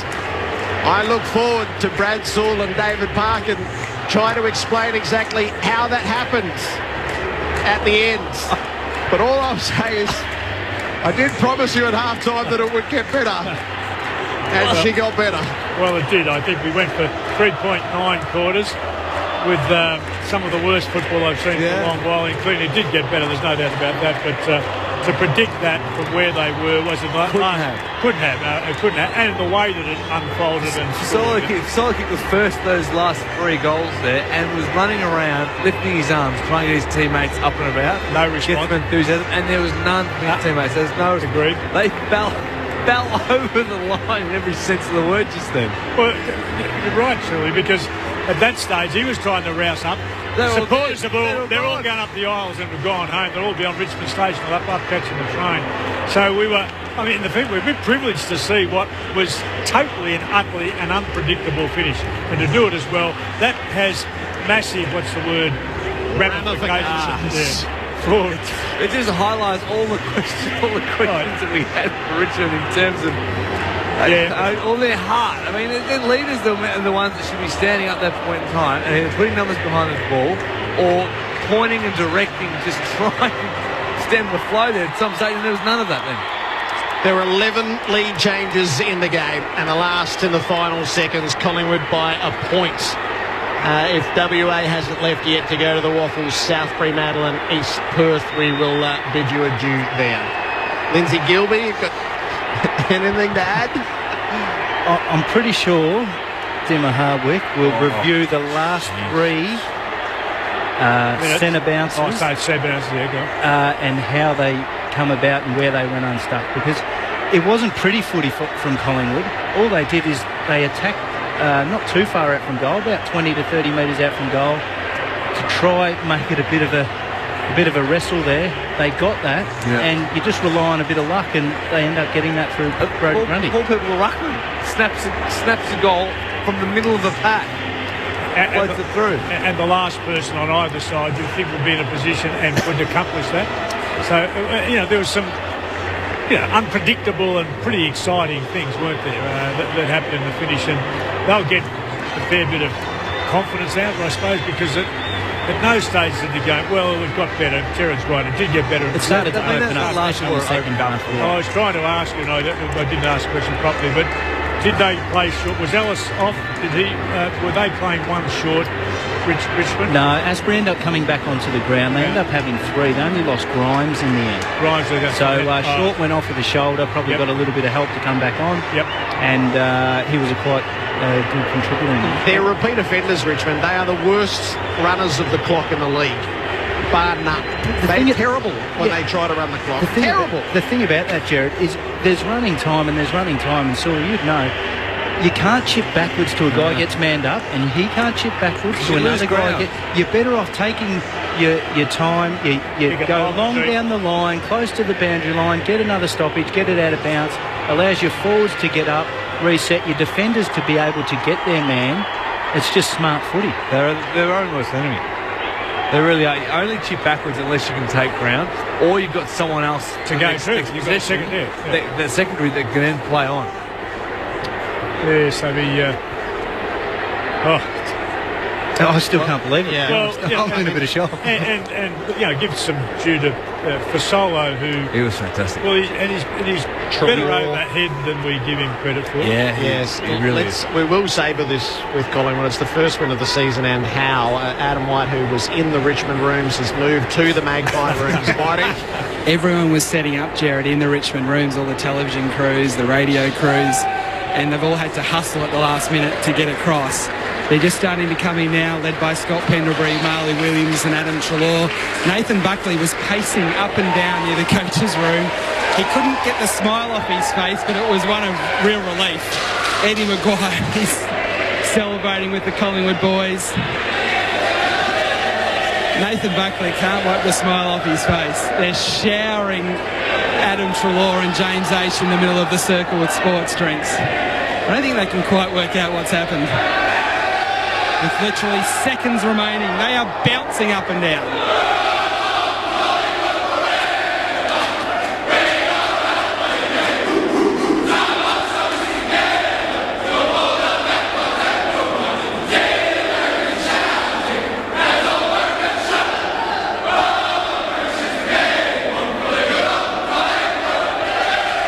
And Darcy Moore was the most excited of all. Nathan's just looked across and said, did that just happen? Quite incredible. I think they're all going to go into the room now, and then we'll come back. We're going to speak to one of the men of the moment, one of the men of the week in Adam Treloar. He wanted to come to Melbourne, Jared, to play in big games at the MCG. He's just tasted it, and we'll speak to him shortly. David, just reach into your old coaching bag. What do you say to them in this moment when Nathan Buckley takes them in? What would I say? We're saying, the moment, and I was just looking then, even the people we were critical of, Aish, Cloak, McCaffer, Frost, Moore and Gold, each of those in the latter, but all contributed something when they were under pressure. Hadn't been productive players over 4 quarters, but your moment comes. We always talk about that as coaches, and every one of those players, Cloak throughout the night did some really, really important inputs, if you like. Young Aisha would be critical. Got a goal, didn't he? He finally got a goal for one of the few kicks that he had. Darcy Moore always looked like he was going to create something down there. Young Galt, I think, has got potential but doesn't get it enough. But he did a terrific climb up and contest. A good contest here. Contest down there, which allowed them to control the ball. So I think you go looking for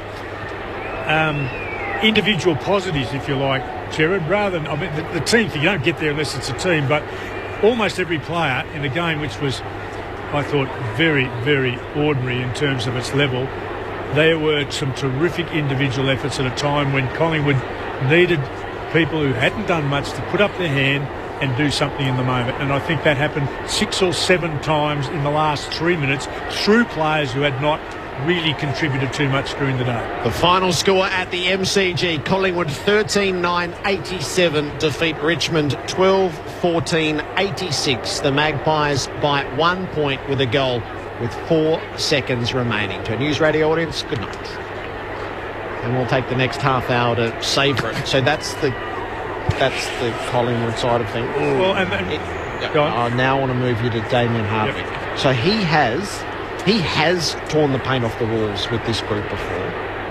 4 lapses like this for losing from positions of strength, if not utter command.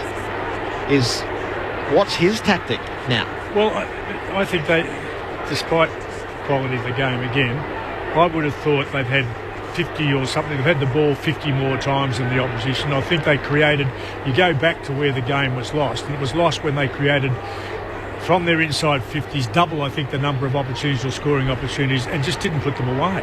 And that comes back, sometimes it comes back to bite you on the backside, as it did tonight. So you go to the finish, and certainly you've talked about the scenario that's set up, and they were a disaster in the way they set up the finish, and that you've said they're probably the worst team in the competition right now. Probably for 3 years they've undone themselves in games just like tonight, not probably as bad as game, but in games where they should have won, they weren't able to control their lead.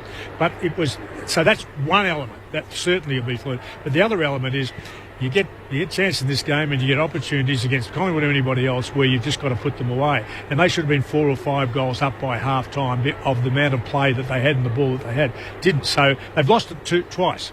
Lost it by not being able to convert the opportunities. They've lost the finish by not playing the scenario. I would have thought surely it would have been practiced, particularly by them who've been absolutely pathetic in holding on to a lead. I mean, I didn't notice, Lindsay, you might have noticed something that I didn't, but I didn't notice the change of structure late in the game there.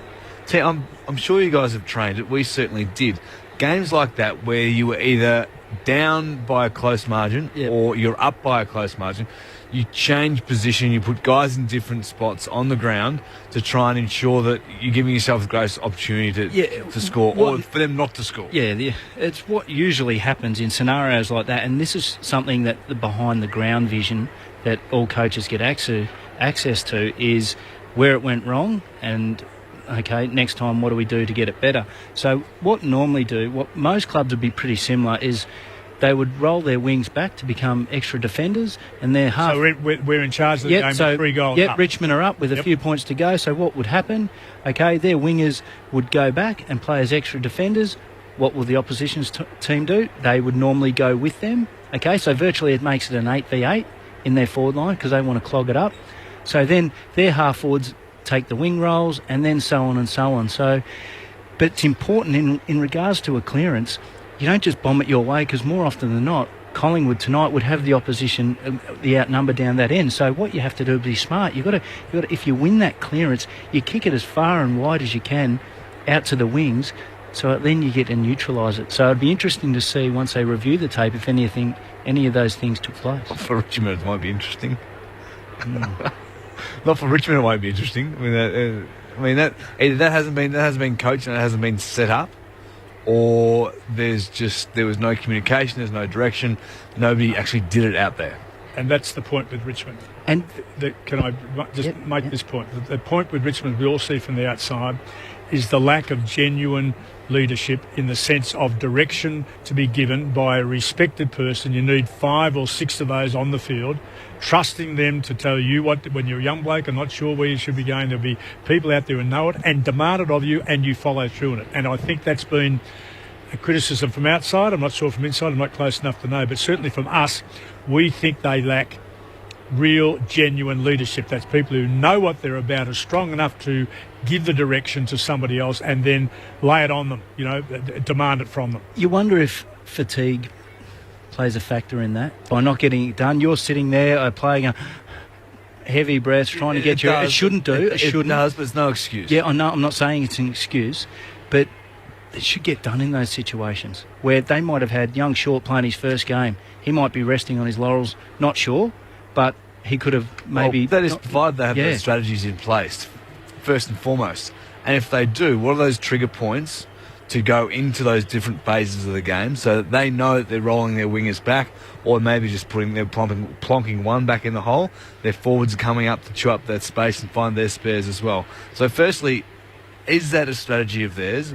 B, how's that message getting out to them and when they're to go into that phase? And C, who's actually instructing on ground and telling guys where to set up? It's amazing. You would look up at the clock, and I did as a player, I know, I'm sure you did too. You would look at the clock and say, okay, it's a 28, 29 minute mark, we're up by 3 points. Straight away, it used to click in, okay, we know what to do. Okay, back when I was playing, you put the wingers behind the ball, half forwards come up, play the wing positions, and so on and so on. We might only... You wouldn't even have to direct it. No, you just go and do it anyway. So that's, going back to your point, that's maybe, I'm not sure, I don't know the inner sanctum, is where they lack the leadership to get it done. When you become efficient at that, you can have 2 or 3 guys in the field, get in the middle and say, geez, we haven't got long to go here, what should we do? Yep, let's roll them back. Right, here we go, this is what we're doing. You're pointing out and yelling and getting it done in that sense, and you become so efficient at it. The message doesn't need to come from the box. It shouldn't come. If your leadership group is close enough with the coaches and the coach, and there's enough trust and faith there, then the players have the ability to call out themselves. Brad and Lindsay, I am convinced, and I look for this all the time, the lack of that in both the sides that play tonight. Collingwood also lack, I'm sorry, but they also lack leadership in the sense of what you've just been talking about. People who demand respect, can play the game and think for other people at the same time and direct it. Collingwood don't have those in great number either. And certainly Richmond have been now fundamentally flawed in that department for the last 3 or 4 seasons. That's a big hit, but unless you have it, you're not going to beat the better sides who are equally as competent of you but have the leadership power that doesn't wait for a coach or a runner. It actually done, and that's the great strength of Hawthorn over the last 4 or 5 They've seasons. got 5 on-field coaches, 3 of them in the midfield. Exactly, and we know, and we watch them. We watch Hodge think and direct and point and whack and encourage and grab blokes and throw them in the direction they should be going. I haven't seen that tonight from a single player from either side. So, I mean, that's you just can't win in the finish unless you develop that long. You develop your footballers and you develop the style of play, you develop all those things. But if you're not developing true leadership, which has the capacity beyond the coaches while the game's being played, you cannot win AFL finals and premierships. Absolute fact of life. So Revolt kicked a goal 20 minutes and 39 seconds into the final term to put Richmond up by 17 points. Collingwood's goals came at 23-13 to Fasolo, at 28-28 to Fasolo, and at 31-50 for Grundy. And in Richmond's time management is they're off. There was much longer left in the game than the way that they acted through those last 4 or 5 minutes. Into the Collingwood rooms, the Magpies by a point. Adam Treloar is with Adam Whites. You sure you've won? Yeah, mate. Definitely? Yes, absolutely. It's amazing. You came to Melbourne to play in these big games on a Friday night, 72,000, Collingwood versus Richmond. What was that like? Mate, it's just an amazing feeling. I mean, it was a bit surreal for me out there. And it took a while for the game to get going. It really ticked over in the second half, especially in that last quarter. And then, in particular, when we were down by 3 goals. And for us boys to find momentum, full credit to the guys. And I couldn't hear myself thinking out there. It was just an amazing feeling. And the crowd was just phenomenal. I just couldn't hear anyone. I'm sure when you made your decision whether to come to Melbourne or stay at the Giants, you would have thought about what it would be like. Was it what you thought it would be like, or even better? Mate, it's been that and more. I thought that the crowd was going to be massive when I come to games, and I thought, it'll just be big, and I might be able to hear myself, but it's beyond that. Like, when we really went on that run in that last quarter, like, I'm just talking, it was amazing. I've never experienced anything like that, and hopefully I can experience that week in, week out when I play at the MCG. And you streaming forward a couple of times late in that last quarter, is it like walking on air? Yeah, mate, exactly. When you're running and you can't hear a thing, you can't hear anyone calling for it, you're just thinking, hopefully I can see the best option here. Hopefully I can have Scott Pendlebury vision and hit someone up, but that last quarter I was just kicking the ball as far as I could forward. And you chose the right club, obviously. Why would you go to Richmond when you can go to Collingwood and win? Yeah, but Richmond are a very good side. They're going to have a great year. They were very unlucky not to win tonight. Actually, we stole it from them in the end, obviously, and they're going to be a great team. And we're building towards a great year, hopefully, and hopefully we can build on this win tonight. Well, you've got plenty of guys upstairs who want to have a chat to you, Adam. Away you go. Why do you think you won, Adam? Do you have a feel for how that happened? I think, we were talking about it before, we think the game is a game of momentum, obviously. And I think in that last 5 to 10 minutes, we really started to win the contested footy and tackle. And when they got their third goal up, we didn't bow our heads. We didn't think, this is it, we're done. If we can get a little momentum, get the ball going forward, maybe sneak a goal here or there, we might be able to get the game swinging our way. And that's what we did in the end. And then who would have thought the ruckman in our team would be standing in the right spot, kicking the winning goal? So it was amazing. Adam, Lindsay Gilby, well done on your game. You've come down, obviously, as everyone knows, from the Giants. Yep. Have you learnt much from Scott Pendlebury's game? You're a very good player and going to be a star in your own right, but is there anything you've learned off Scott Pendlebury in your short time? I think, obviously his poise and like his precision, his decision-making is probably the best in the AFL, but not really footy side. I think just his composure, even when we're losing. I mean, he's so cool, calm and collected. If we're losing by 100 points, he's the same person. It doesn't matter. He's still focused and he wants to get the end result. And whether that's a little win here or a little win there, just the way his composure is around the footy club and just in everyday, general day, life to life. So that's just been amazing. I'm privileged to play with him. Adam, Brad Sewell here, mate. What did Buck say to you when he took you to the room straight after the song? Oh, mate, he was pumped. He was very, very pumped. But he kept everything down on the mellow. Obviously, it's a win. It's a great win. We're going to celebrate it, obviously, and appreciate what we got. But then we've got to look forward to next week and really kick the season going. I mean, in reality, if Brodie wasn't standing in that position, we would have lost the game. So we had a little bit of luck fall our way tonight as well. So how's the contrast between where you are now as opposed to last week off the back of the game against Sydney? Yep. I'm assuming you sort of got snapped during the week on the track, and Bucks gave you the ears ringing a little bit. Yeah.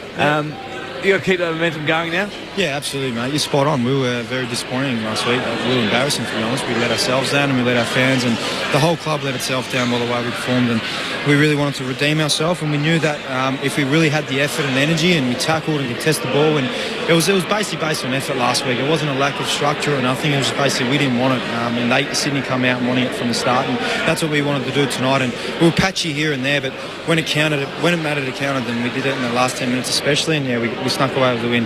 Adam, David Parkin, can I ask you, Yep. it was a terrific game at the finish. Unfortunately, a lot of the Collingwood people have given up and gone home, so they didn't get the same enjoyment you did.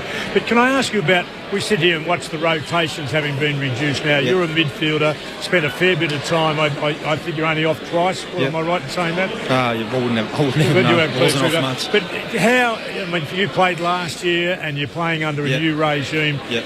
How has it affected you and how does it affect the team? Can you give us an insight into that? Well, I think you just got to get fitter, basically. That's the thing. I mean, teams and players are going to get found out if they're not fit enough. And I think that comes down to getting your rotations right. I mean, we can't have guys playing 100% of the game in the midfield. I mean, if you really have the gun midfielders like we have Scott Pendlebury and guys like that, even though we spend quite a few down back, but when we need guys to go through the midfield when the game's on the line, that's what we really do. But then, throughout the game, if we can get numbers and numbers through the middle, I think that's the way footy's going to get played this day and age, because if you're only going to have 3 or 4 players go through the middle, they're going to, tire in the end, and then the other team will probably run away with it. So if we can get plenty of numbers through the midfield and get that going, and I think that holds us in good stead. And do you hold is it your say, or are you told when it's time, or how do you work that out? We used to do it like come off when we're rooted, when we're stuffed, but But now it's just generally the bench does it because we can't afford to stuff up the rotations, because if we run out of rotations at an important time, we can't afford that. So we just got to stay out on the ground until they tell us to come out. And I know it's not like the old days when you never want to come off. Sometimes you're out there tonguing it and you want to come off. So we just got to listen out to the bench. Yep, that's a change, isn't it? Because we knew it got to the stage where players were determining it now has to be done by those ever in charge. It's done by the staff. Thanks for that. That's a good insight. No worries. Did they give you a bit of lip out there, Adam? Nah, they were all good. Obviously, there was a bit of banter here and there, but it was all good. I mean, it was what I expected, and it was great. It'll probably happen next game as well. It's all good fun. Good on you. Thanks, Adam. Well done. Thank you. Adam Treloar, who had 32 disposals in Collingwood's 1-point win over Richmond. It was a pretty good day, wasn't it, for him? He's a more uncontested player than he is contested, but that's the size and shape he is, and he can run like mad. He had 9 contested and 23 uncontested for the day of his 32 disposals. I think he's been a pretty good get. And it's usually the other way around, isn't it? It's usually 23 contested, 9 on the outside. He's got a great mix of both. But having a look at Collingwood's team tonight, Treloar, Grundy, De Goey, Moore, Adams and Aish are all in their 4th years and under, all first-round selections. They are stockpiling a fair bit of talent, and they're going to have some shockers along the way. That's footy, and they're young, and they will learn, but they are building a very good young list. They can keep that group together, as you said. They'll heading in the right direction. It's funny as you look through your notes, you scroll down. I've scribbled down sort of late in the last quarter. They're just ordinary. They're just ordinary. They kicked 3 goals and now they're on the right side of it. No, you're right. Richmond of frauds. It was an ordinary game at stages. No, I actually thought I thought Collingwood looked just flat ordinary. That was the best word I could think of. And deserved to get beaten in a sense. And Richmond's 3-goal margin felt about right when they'd set it up. Well, they're different when Cloak is firing, aren't they? They look a totally different team. And when Darcy Moore gets 30 to 40 games under his belt, I think they lack one more key defender for mine. Yeah, Reed's return was excellent. Absolutely significant. And Moore's already doing more than Cloak, doesn't he? Yeah. Cloak was okay. Yeah, he was. But in comparison to the previous But the week, player that he used to be, the best contested mark in the competition and a menacing forward, he's a long way from that. And so far, in fact, that you sort of watch him and think, well, he'll probably never be that player again. So you wait. 100%. Yeah, so Moore shows all the traits of a fine young forward, but we know they take time. No. We're still sitting here thinking we didn't really see that. Well, it all swings on the W and the L, doesn't it? That's the thing. Is if blow the siren, they're 17 points down, and I think we're all looking at Collingwood going, they're nowhere near the 8. They're just not going to be in that mix. The win can gloss things over, can't it? I guess that's my point. Very much so. Well, a bit like last week. Do they have players to come back in? Yeah, they have. Well, they've lost Swan, but he's going to miss the year, and they've got Sidebottom, who's at his best, he's silk. So. Yeah, but Richmond have more out than Collingwood have out tonight. It just shows you how much Richmond missed Deledio, doesn't it? He's such a good player. I think Marriage, as I spoke about last week, he's their Mumford, who gets him up, smacks into his opponent, creates a contest, and the guys feed off that. The thing about, I think, Deledio is because you can throw him at half back along with Hooley, and then you got, as you spoke about tonight, you got ball use coming out of that back half. You can throw him forward, and he's a hard matchup because you can play him out of the square, and you've got to have someone quick, agile if the ball comes in along the ground. Pretty important in their makeup. And then you throw him into the midfield. Who do you go to, Cochin, Martin or Deledio? I saw Martin start deep forward. I didn't mind that in the last quarter. He was only there for the first few minutes because he's so good around the ball. He creates things from nothing just by putting his arm out. He's the best in the side at it. Yep. He's the best inside player to construct. Unfortunately, he hasn't got the tank to be able to get so for me, this is just my opinion. I think Martin's 18 to 20 possessions are better than Trent Cotchin's 40 for mine. Well, most of his possessions he got wrapping around the back, just getting dinky little handballs, which is just a number. That's sort of a lag back. He got out of that. That's when Trent Cotchin's at his least convincing when he's doing that. He's having no influence on games. He can have his 30 touches and has very little influence. I thought he'd gotten past that, I must confess. But from the first moments of tonight, there was that really early passage of play where he was wrapping around. And So what we've seen of both over 2 weeks, they wouldn't make the final 8. Neither of them. And if they did make the final 8, they'd be flogged in the first week. I don't care if you had the players you're talking about. I don't see them as being genuine. They just don't have enough good players in the structure that you need and play with the method that's required. That'd be my view at this stage. I know that's a smart answer to... No, I agree. And if they do limp in, they're making up too much ground. Yeah. The gap now is too big from what we've seen already, I think. I don't know how Richmond people go to the footy, to be frank. No, I don't. I don't. It's going to be tough. They get their money's worth, though. Poor old... You can't sit through that, Lindsay. We've done it for how many years? And the trouble is they were all here at the finish thinking they were going to win. Well, they're the ones who saw it. Yeah, that's exactly. A third of the Collingwood crowd did it. As I was making my way up, the stream of Collingwood people just going out of the gate. It was just, I'd love to see their faces come. They would have started streaming back in. Oh, Richmond Station would have been a sight as it all started to happen.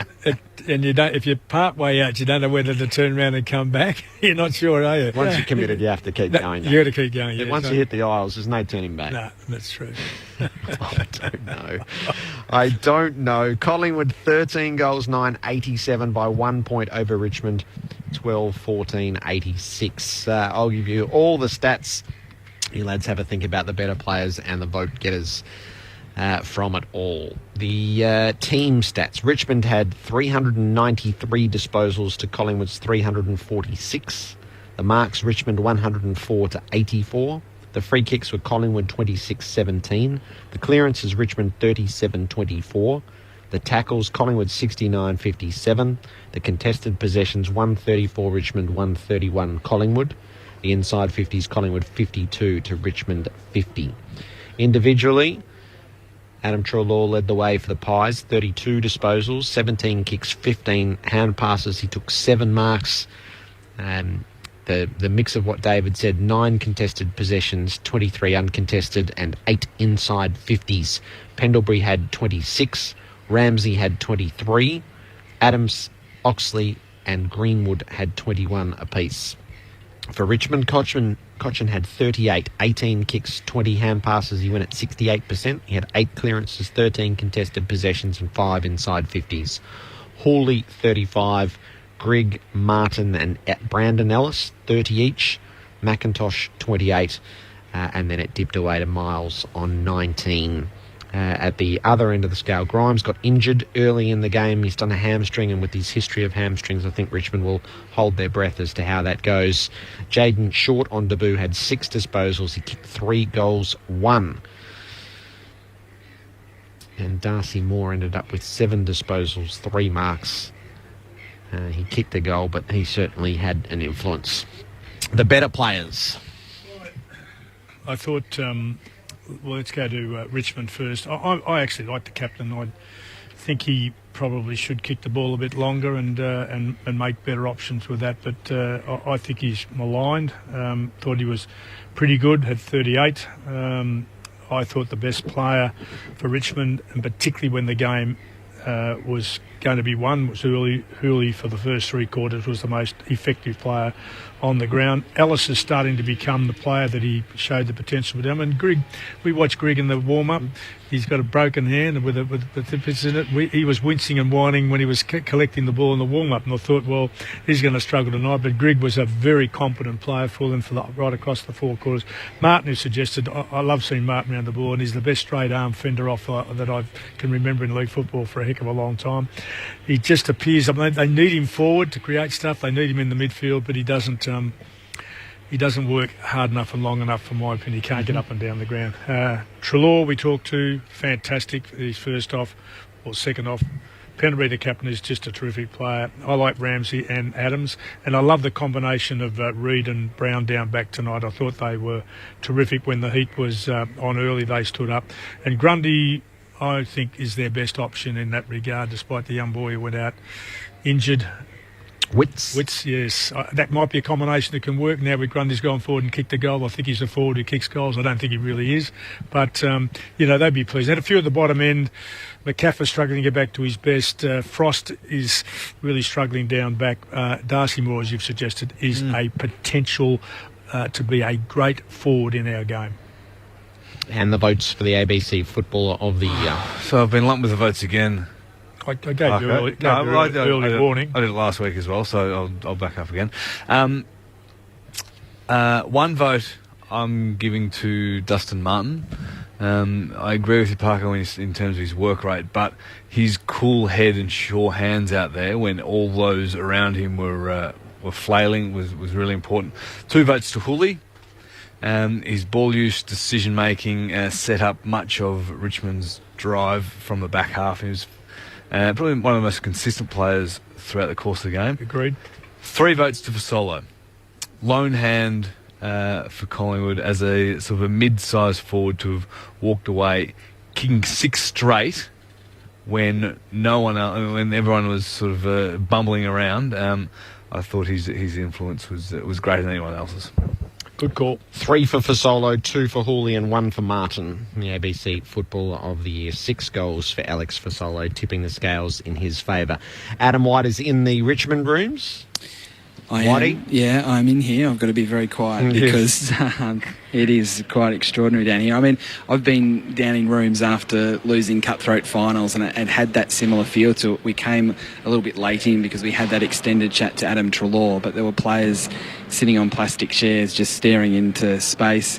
A lot of shaking of heads, and I actually caught a glimpse of Damien Hardwick in the coach's room with his legs crossed, just staring into space. That's the sort of the mood it is down here. It wasn't sort of anger. I think it was just disbelief. And I mentioned it when we spoke to Adam Treloar. I don't think Collingwood could quite believe what had happened. Well, it's exactly the same in the Richmond rooms, only that it's the fact is that they didn't win. But they've just now gone in behind closed doors, and they'll start to try and work out how the hell that happened. Yes, that's a familiar sense in the Richmond rooms. 12-14, 86 defeated by Collingwood, 13-9, 87. So, like to be a little fly on the wall in that one. Yeah. So I think right up in the corner. His approach to that is really interesting. Tomorrow, the showdown, the Crows and Port Adelaide, which will give us a pecking order in South Australia. That's got plenty in it. You're going, I understand, to see your first ever showdown. Yeah, I'm absolutely looking forward to that. And who's going to win? Crows for me. Oh, yeah, are they? most definitely. Yeah? It's confident. Yeah, very good last week. And Port, just going. And then there's on Sunday, the 3 o'clock game is such a highlight with Hawthorn and West Coast meeting. And you can imagine all the conclusions that are going to be drawn out of that. And opinion heavily weighted towards West Coast. I can't remember a time in the past few years where Hawthorn has been doubted to this extent.